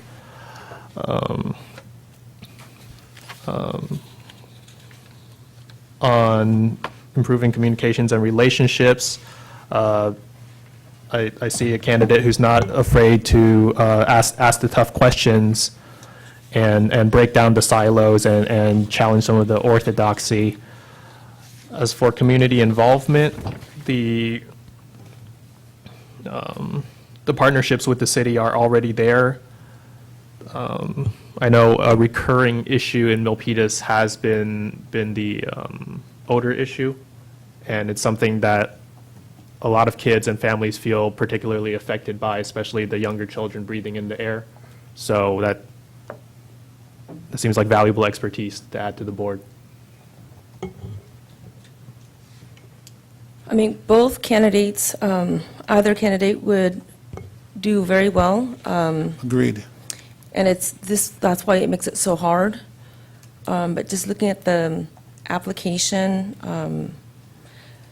I met Ling before, and it's through more of the city functions. And I've seen Min at the Rose PTO and the school site and the CBAC, which I think stands out more to me because it's more school involvement. And then, because they both have their strengths. Then I look at the initiative, and the top 3 of my initiatives are also the early childhood literacy, because when I campaigned, that was my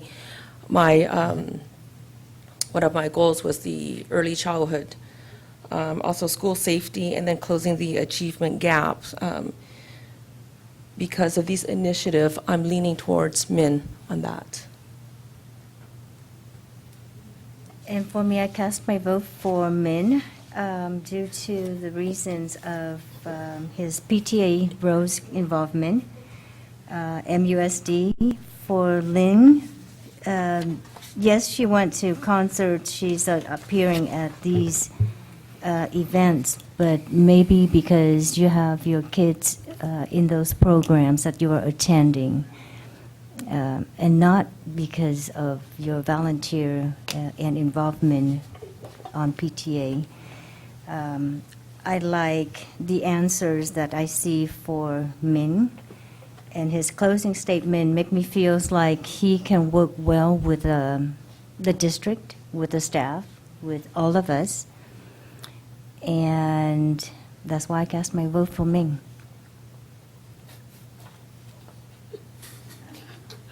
What? I love you guys. I swear I do. Okay. Oh, now you have to go all over again, right? That's what this is about. Yes. What? I told you we can be here until midnight. Maybe we could.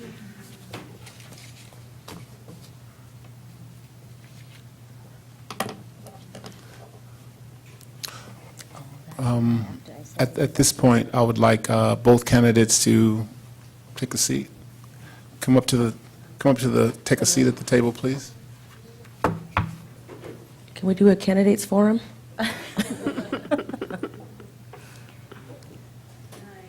Thank you, Mauricio. Thank you. Good night. Night.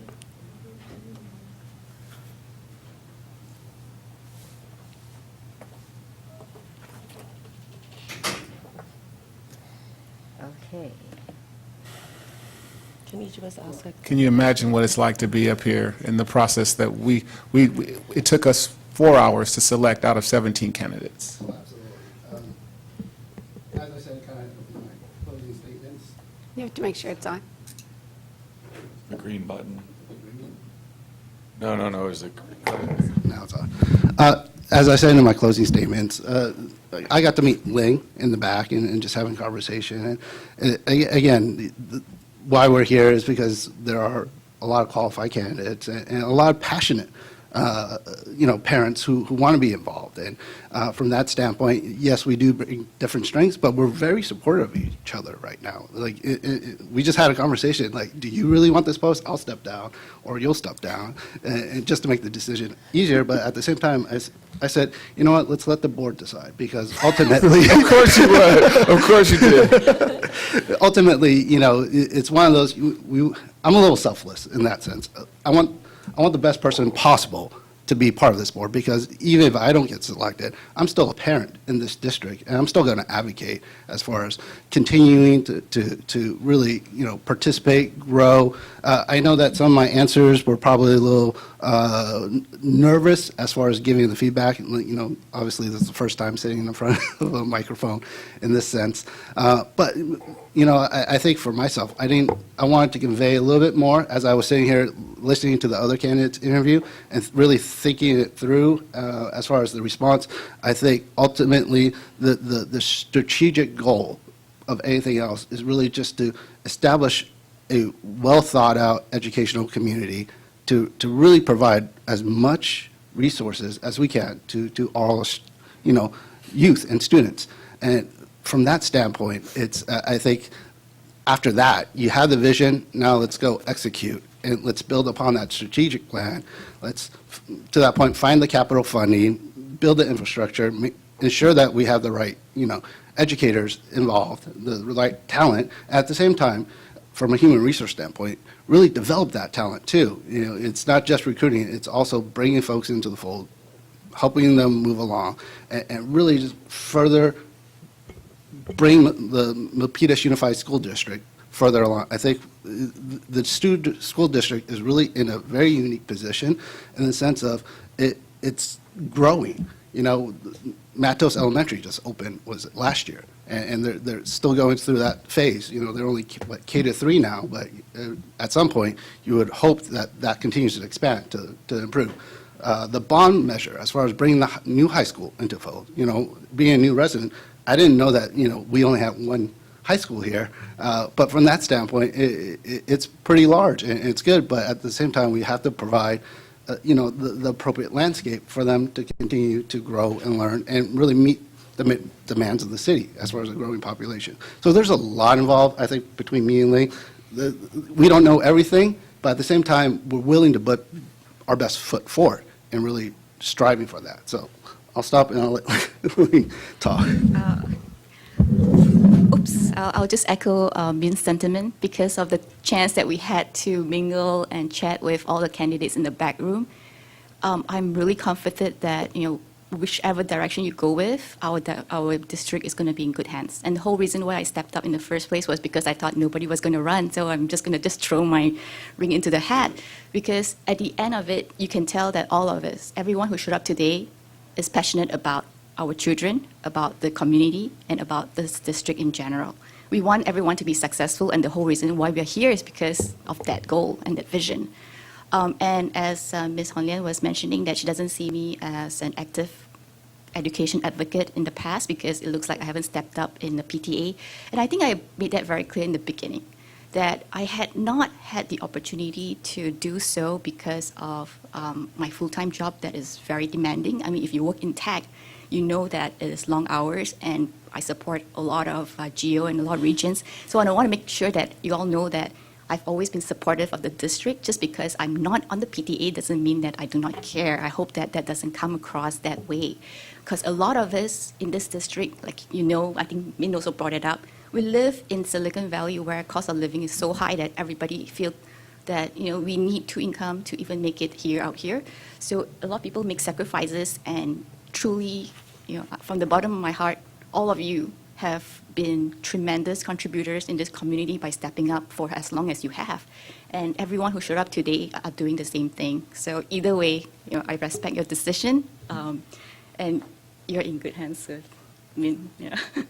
either way. So I just wanted to put that in. I got chill from all your answers. Now, okay, so I'm so happy to see that both of you are so nice to each other, and you're willing to give up for this seat. I hope we have 2 seats, so you guys can just come and sit in with us. My comment to you, Ling, was not because you were not involved in the district. I do understand that living in the Silicon Valley, both husband and wife has to work to maintain or staying in Milpitas.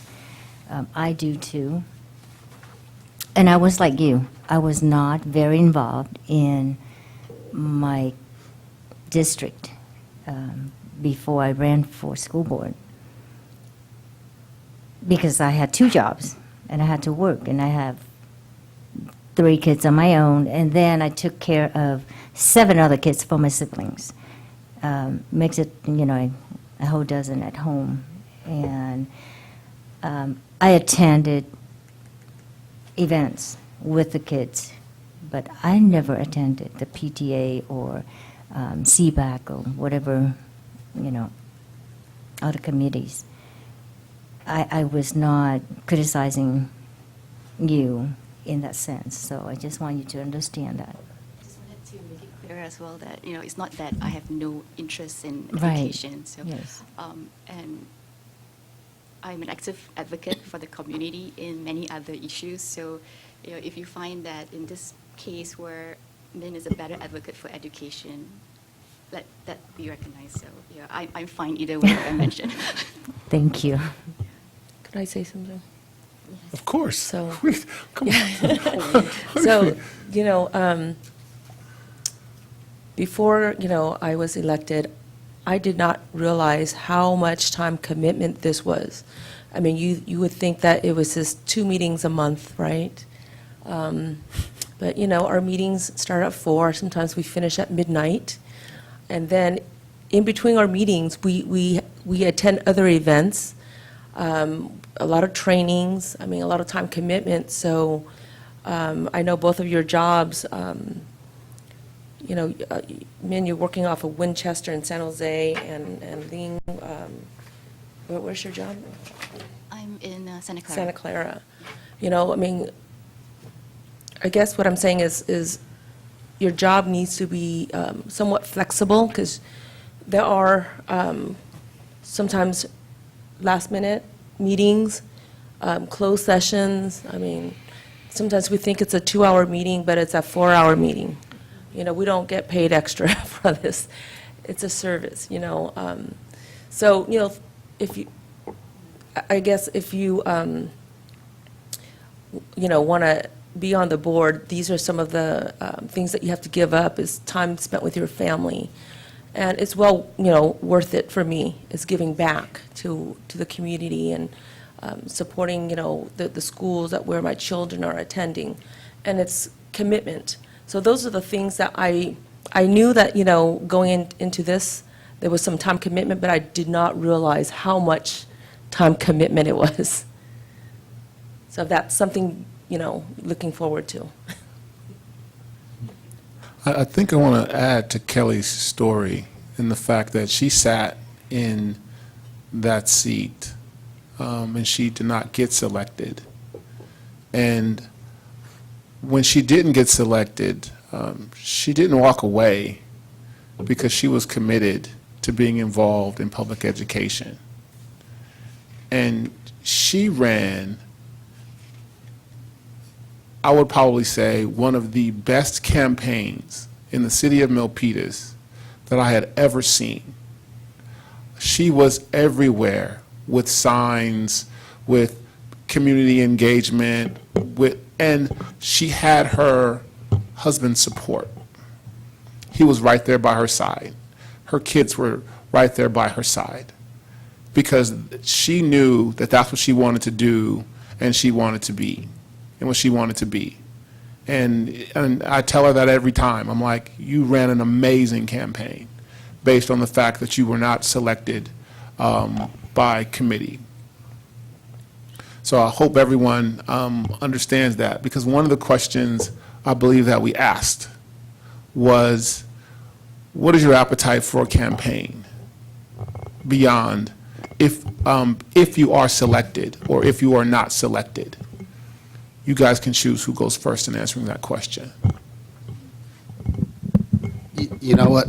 When I first started this, I always had that conversation with my wife first. It was one of those, I have 3 young kids, right? 6, 3, and 1. It's a lot to stay at home with 3 kids. Like, she's out right now, she's been texting me the whole time, giving me updates about the kids. But she's wholeheartedly supportive, and without her support, I wouldn't be here. And that's one of the reasons that drove me to really continue to strive for this. I think more than anything else, from a time commitment perspective, like I said, I'm a little selfless. When I think back to when I was back in high school trying to get into college, you had to sign up for a lot of activities to really make sure that you really participate as much as you can. But through that, right, it wasn't about the achievements for myself. It really was a stepping stone in developing myself as a person, a character, to be involved, be as much as I can be personally, and know that for myself, it really is, like I said, from a community standpoint, I had a lot of help to really bring me here. Without my teachers really pushing me and bring me forward. The battery's going to die. Comes out of battery. Could be, but. If it cuts out like that, that means the battery's starting to fade a little bit. But I can continue on. From that standpoint, I said it kind of earlier, you can't be afraid to fail, because through failure, you kind of learn how to improve upon your mistakes and really be a better version of yourself. I think your story, Kelly, is really inspiring. It really kind of feeds into that story. From a campaign standpoint, if I am selected or not selected through this experience right now, I feel that I want to put my name in the hat and continue to campaign and be out there and, really be a representative of the community more than anything else. And if I'm chosen by the community, that's even more faith in pursuing of continuing to be as much of a leader as much as possible in this form. If not, like I said, I'm still going to be an active parent. Tomorrow, or not tomorrow, Thursday, when school starts, I'm going to be asking, hey, when is the next PTO meeting? And, at the same time, participate, have that conversation with Principal Pass. And that's only the first step for me, right? Because I have 2 other kids that will continue to be in the school district, continue to grow, moving up to the higher levels of education there with the middle school and high school and so forth. So I think for myself, I'm going to pursue forward no matter what happens here. So for me, because I have been a community advocate for a while, I have some experiences with running campaigns. I was on the campaign community for a ballot measure for the city, as well as the committee to help one of the council member for his re-election campaign. So there has been a lot of engagement as far as what it takes to run a political campaign. However, I'm still unsure because I know I put it in the application that yes, I would commit to it, but honestly, without having served on the board, I really do not know whether I'm the right fit to hold a position for 4 years. Is a long commitment. But talking about commitment, I do have a husband that's very supportive. He's not here because he's with my kids. He's taking them bowling because this is like the last few nights to hoorah before the school starts. And I do have kids who are old enough that they are very independent and they are getting older. And I feel like I am in a position where if there needs to be a campaign that is being ran to hold a seat or come back into the seat, I know I have the experience before in getting that to happen because I know what it takes to build a team of people who will have to get your name out, to build a reputation, and to make sure that your message gets across. Thank you. Does that make it any easier? For me, it is making it easier, to be honest. It is making it easier. I do kind of question why this running for a re-election is taken as a criteria, because it kind of creates a net effect that favors incumbents and just the same people getting in and staying in rather than a fresh pace of new ideas coming in. So, I mean, you can ask that question. I just don't understand why it would be a big criteria. Are you asking me a question? No, just in general. I mean, if you want to answer. So are you asking me a question? I'm asking a question. I'm not asking you a question. So you're asking a question to who? Just in general, it's a question worth raising. Okay. Then it's a question worth answering. Just historically, several years ago, we had one board member, Danny Lau, who passed away, and we had to appoint someone to his seat. Shortly after that, we had a board member who had a successful run for city council, so we had to appoint someone to his seat. And having fiscal responsibility for the district, we took the time and we invested in 2 candidates, CSBA training, and they were equally invested in the work that we were doing. The work of being on the school board is long, as you've heard, and it's tedious. And it takes time to really learn and to understand what it takes to do this work. And we were hopeful that both of the candidates that we had appointed would have an interest based on the work that we had done and they had done, would have the appetite or the interest or the availability to continue so that we could be a cohesive district because we're all learning at different places. So for example, I've been on the board for 5 years and I put in more than 1,000 hours a year at this. And any of the board members can share with you that at any given moment I will share not my opinion, but I will share historical information based on my experience so that they can make an informed decision, and in response, that will help me make an informed decision based on where they stand. So the question was posed because we wanted to look at the fact that we are committed to this district and we understand that it takes quite a bit of time to really understand what's going on. Case in point, Michelle Kessinger, how long have you been part of this district?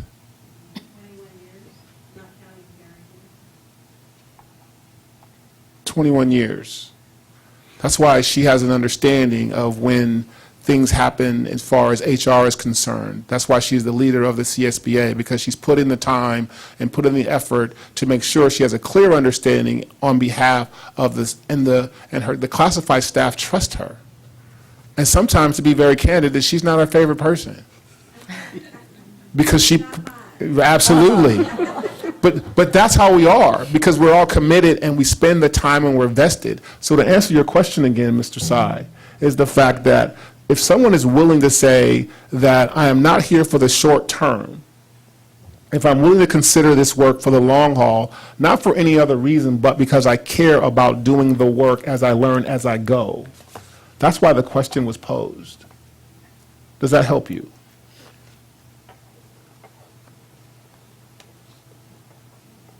That's who we are. That's why we're here. That's why we're asking you questions. So they selected those two candidates over me. That's what happened. Yes. Yes. They selected those two candidates over me as well. And like Kelly, I also just decided, well, I'm going to run for it. No, I don't think you went through an interview process like I did. Oh, I went through the application process. Okay. Okay, that is Yes. very old. We can drop that Oh. now. You know, I do have one thing to say in the sense of the company I work for. There could be an inherent conflict of interest. I work for Bank of America Merrill Lynch, and anything involving those type of accounts or decision about the business with my company, I would have to abstain or step outside while that discussion happens, just for your awareness from that Ms. standpoint. Zhang, Thank you. can you speak to that? Oh, definitely, because, normally our investment policy is very simple and straightforward. And as a government entity, we can only invest with conservative return. And we go with the Santa Clara County investment pool. So you won't have that investment issue. The only, the main business right now we have with the Bank of America, because we borrow money from them to purchase our solar system. But that contract was done back in 2014. Other than that, there will be no conflict of interest. Okay. Thank you for sharing. Well, since we're on the topic of your day job, so you work at Bank of America. Ling, could you speak more about your day job and your company? Yeah, my day job is with Intel Corporation. I've been with the same company for 22 years. And it is a demanding job, and that's the whole reason why I initially hesitate to kind of apply. I applied the very last hour before the deadline because it took a lot of time for me to even figure out if I'm going to be able to commit, because I want to do a good job if I get appointed. And I know that it's hard as it is already, just to get out of traffic to come here on a Tuesday afternoon. I was, in fact, 15 minutes late into this meeting. And I do know that my company is very flexible with hours as long as we get things done. But one thing that I hope maybe I can add value to this board is effective meetings, because in my company, we have very, a lot of tools and techniques to make sure that we run meetings on time. Things don't go past, like, you say, 4 or 5 hours type of meeting. Things are on track and on time, and we get things done effectively. My supervisor is well aware that I have, I've spoken to him that if I do serve on the board, there's going to be certain hours that I won't be available. Right now, I'm already serving as a city commissioner for the city of Milpitas, so the second Wednesdays of every month, I'm already tied up with that, and I also serve on another South Bay older group stakeholder meeting that happens on Thursday. So my supervisor has already, put in a lot of flexibility for me to get out from meetings in order to get to these other commitments. So I just want to get it out there that there are going to be sacrifices. There's going to be schedule shuffling and all those things, but I'm willing to commit. That's the whole reason why I applied. If I'm not willing to do so, the application would not have come in the first place. Understand. I appreciate that. So I think that the answer is quite informative. We see here in Silicon Valley, we have a lot of very demanding technology jobs because we're a very fast-moving technology sector around here. I'd say, and out there in that industry, it's demanding because people who work at Intel, the Googles, the Facebooks of the world, are in extremely short supply because this is an extremely strong pool of talent using the latest cutting-edge management techniques. And that's a very valuable expertise. Companies like Intel, Facebook, and Google fight each other over hiring engineers like Ling. And that's an extremely valuable expertise that the private sector recognizes. And we'd be very lucky to have some of that expertise for ourselves here with our schools, especially as we're moving in with the K-12 Computer Science Initiative. I mean, as a board, oftentimes we struggle to get those corporate partnerships, to get Google, Facebook to help out and provide those tours, providing those exposures for our young students as they learn about the world of technology. Now, I don't know about you folks, but if it was technology companies, if it was Intel's, Google's, and Facebook's here, they'd all be fighting to get a strong engineer on the team. And that's just such invaluable experience to bring to education. On the issue of time commitment, again, time is one thing, but it varies a lot. Sometimes when I work with students, they tell me, oh, I spent so much time on this, I spent so much time on this, and the results aren't really there.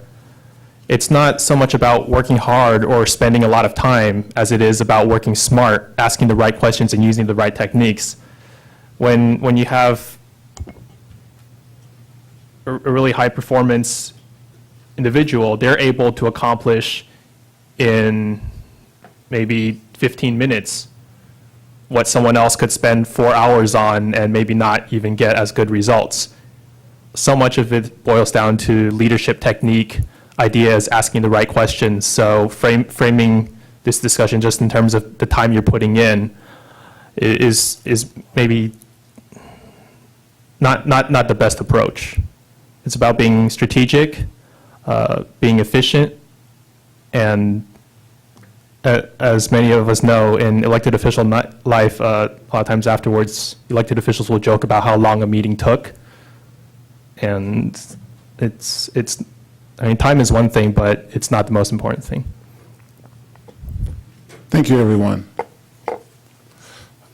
Based on what I've heard at this point, I would like to say that I'm changing my decision and selecting Min for the position of the board.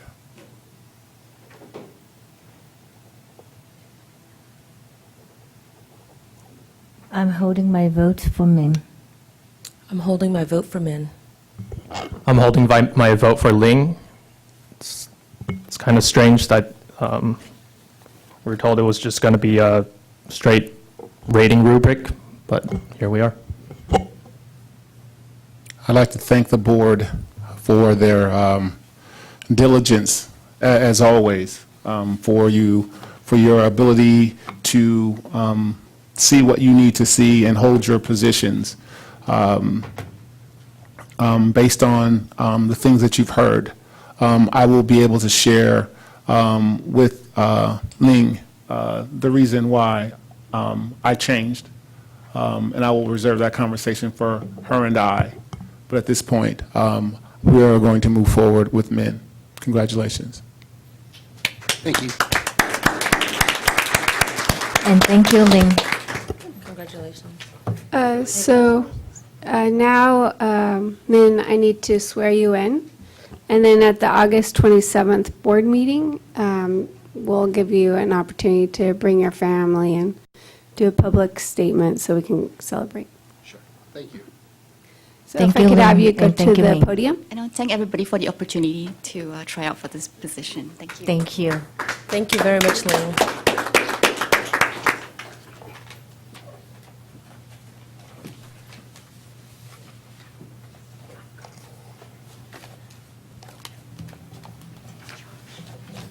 It wasn't charging at first, but later it did. Now it's charged. I think I'm okay, but So raise your right hand and then repeat after me. Chia, or Ling, if you would hold tight, or we can follow up at a later time. It's up to you. Yes. Yes. Okay. State your full name. I, Min No, Do solemnly swear or affirm that I will support and defend the Constitution of the United States do solemnly swear or affirm that I will support and defend the Constitution of the United States and the Constitution of the State of California against all enemies, foreign and domestic, and the Constitution of the State of California against all enemies, foreign and domestic, that I will bear true faith and allegiance to the Constitution of the United States that I will bear true faith and allegiance to the Constitution of the United States and the Constitution of the State of California, and the Constitution of the State of California, that I take this obligation freely without any mental reservation or purpose of evasion, that I take this obligation freely without any mental reservation or purpose of evasion, and that I will well and faithfully discharge the duties of the office on which I am about to enter. and that I will well and faithfully discharge the duties of the office on which I am about to enter. Congratulations.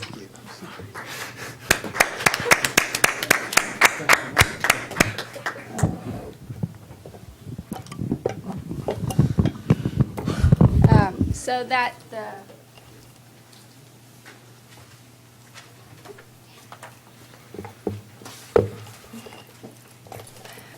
So the board and MINS, that you are aware, it is now our obligation to post that the board has made this provisional appointment, and we will need to post it publicly as well as notify the Office of Registrar.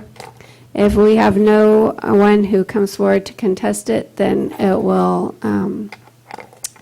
go into effect.